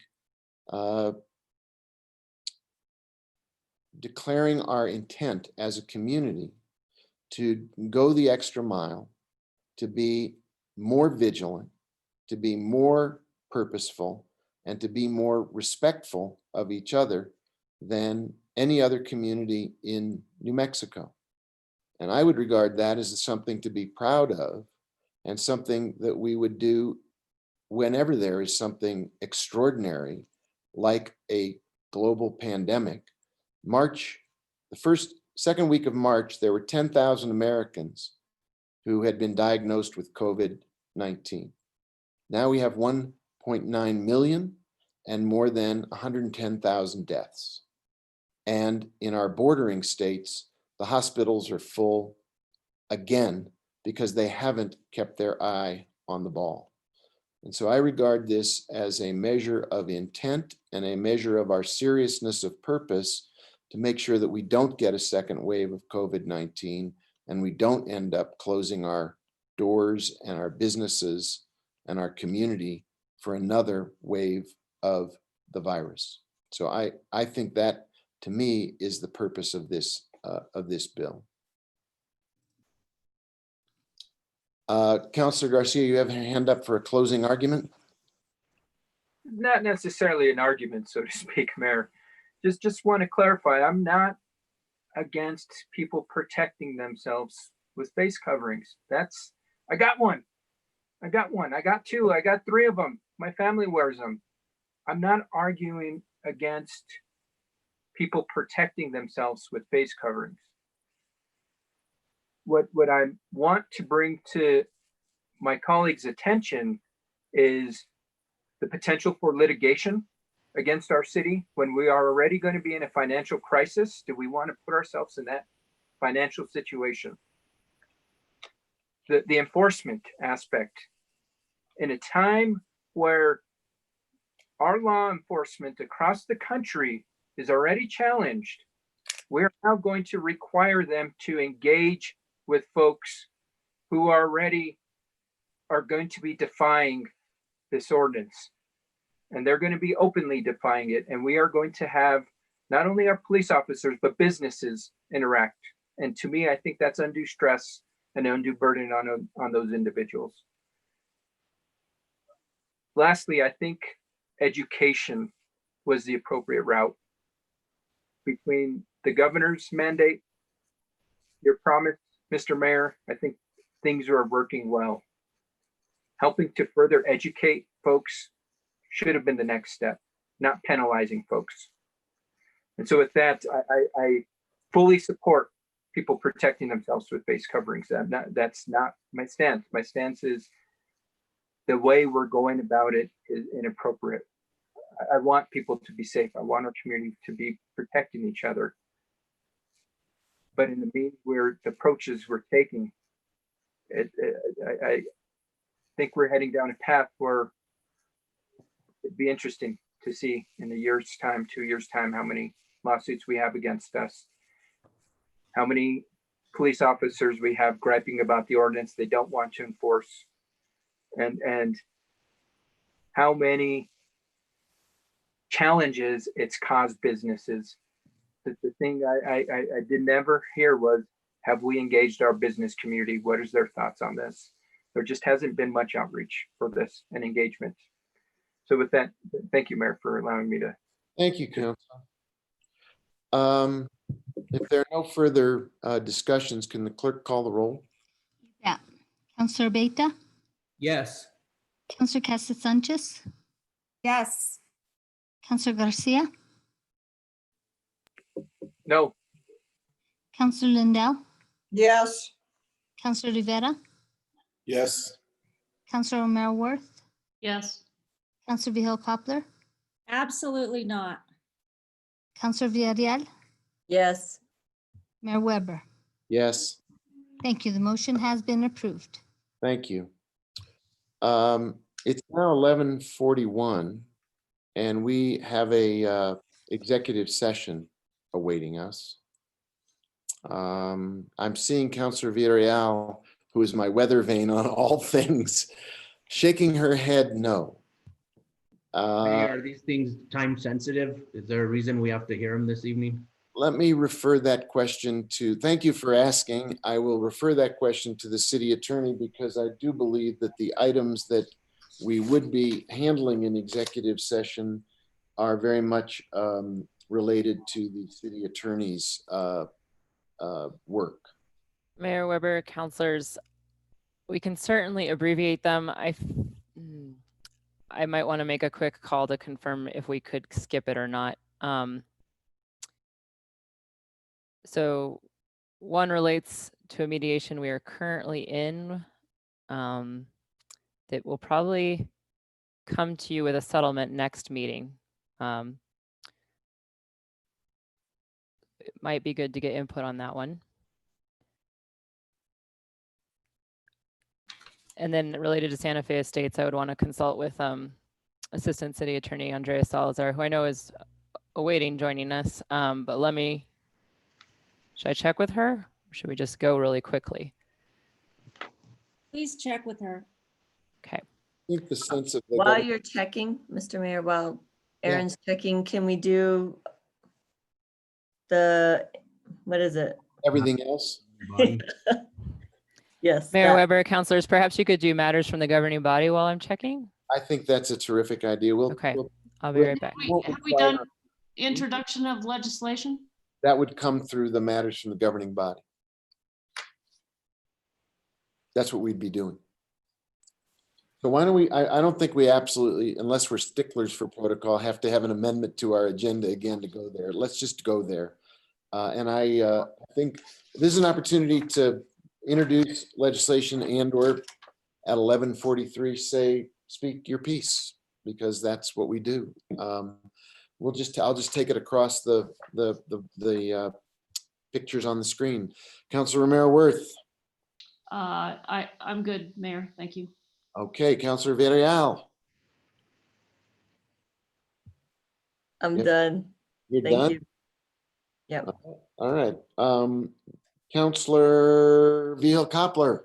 Thank you, Mayor. I would like to restate a conversation I had with the Parks and Recreation Director and the city manager about opening Bicentennial Pool. The staff is ready. They have put together a plan for social distancing. According to the governor, lap swimming is all that's allowed. The employees are working at the golf course, but should be brought back to lifeguard and do the things they need to do. And I'm saying this because I think, if we could open the golf course, which I love golf, we're representing a certain class or a certain type of people by opening the golf course. It costs money to do that, have equipment and such, and it's outdoors. And by opening the bicentennial pool, then we're representing a different segment of our community, and it's outdoors. And an inspection is scheduled for tomorrow. I don't have any reason to believe it won't pass the muster, and I would like this administration to consider all those items, and as soon as that inspection is a due pass, that pool be opened. Thank you, Counselor. Counselor Abeyta. Nothing, Mayor. Thank you. Okay, Counselor Garcia. Hey, Mayor. So in our last meeting, I told you guys I was going to be taking you on a tour of our district. Picture behind me, good old Rose Park. It's actually called Harvey Cornell Rose Park. He was a landscape architect, and he lived from, the late 1800s to 1962-ish. And one tidbit, there's over 150 different roses in the rose garden. So visit it, enjoy it. I love it. Thank you. Counselor Cassett Sanchez. I'm good, thank you. Counselor Rivera. I'm good, Mayor. Thank you. All right, Counselor Lindell. Are you there? Uh-oh. Yep. I'm just trying to get to caption to read. I have an ordinance along with Councilor Villarreal, Romero Worth, and Vihil Coppler. I won't read the whole thing. It's relating to the nuisance abatement ordinance.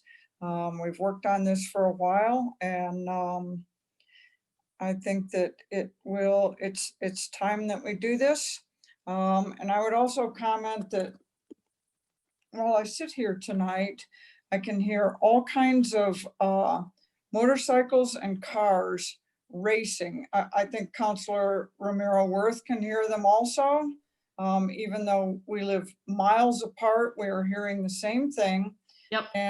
And it's constant. I bet it's constant in other parts of town also, but it's late. And I've been hearing them all the time for the last hour. And I don't know if we don't have ordinances to cover that, or if we aren't enforcing our ordinances, but I have constant complaints about it, and we're gonna have to do something about it. So that's what I've got. Completely agree. Thank you, Counselor. Point of order, Mayor. Yes. On the bill just read by Councilor Lindell, I would like this to be scheduled at Public Works Committee as well.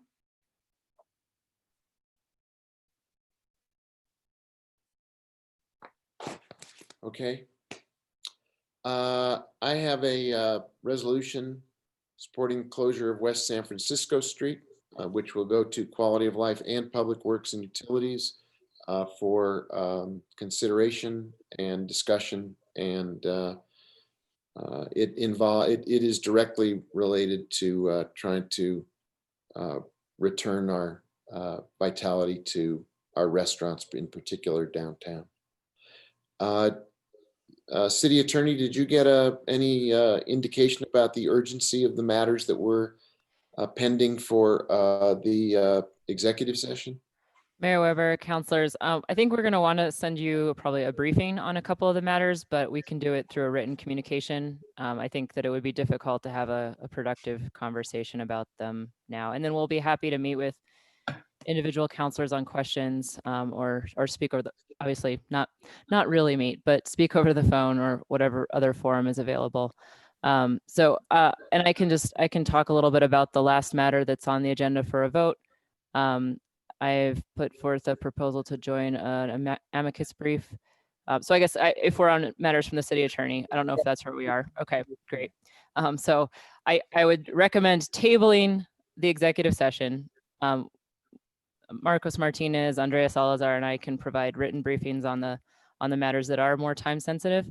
that will probably result in something. Well, a couple may result in a vote at the next council meeting. So we wanted to provide information in advance. And then I was also going to alert the council to the opportunity to join an amicus brief, which is the next matter on the agenda, joining several cities in challenging the rule that was actually overturned in the district court and now is being appealed to the District of Columbia Circuit Court regarding ports of entry that being required for certain asylum designations that has currently been held to an injunction for since 2018, but now is on appeal. So this would be us supporting the plaintiffs that had won in the initial lawsuit. So the question in front of the governing body is whether we would like to join in that lawsuit as an amicus participant. Are there questions for the city attorney about this? I think historically we have consistently joined in these suits. They all speak to the issue of whether or not we support the immigrant community and the issues of immigrant rights. Are there questions about this particular case for the city attorney? Move to approve. Okay, we have a motion. Second. A motion, I think from Councilor Mayor-Worth and a second from Councilor Lindell. Could the clerk call the roll, please? Counselor Cassett Sanchez, Yes. Counselor Garcia, Yes. Counselor Lindell, Yes. Counselor Rivera, Yes. Counselor Mayor-Worth, Yes. Counselor Vihil Coppler, Yes. Counselor Villarreal, Yes. Counselor Beta, Yes. Mayor Weber. Yes. Thank you. Motion is approved. Okay, and we'll defer the others to some written material and individual discussions with the city attorney's team with the members of the governing body. With that, thank you, everybody. We are adjourned.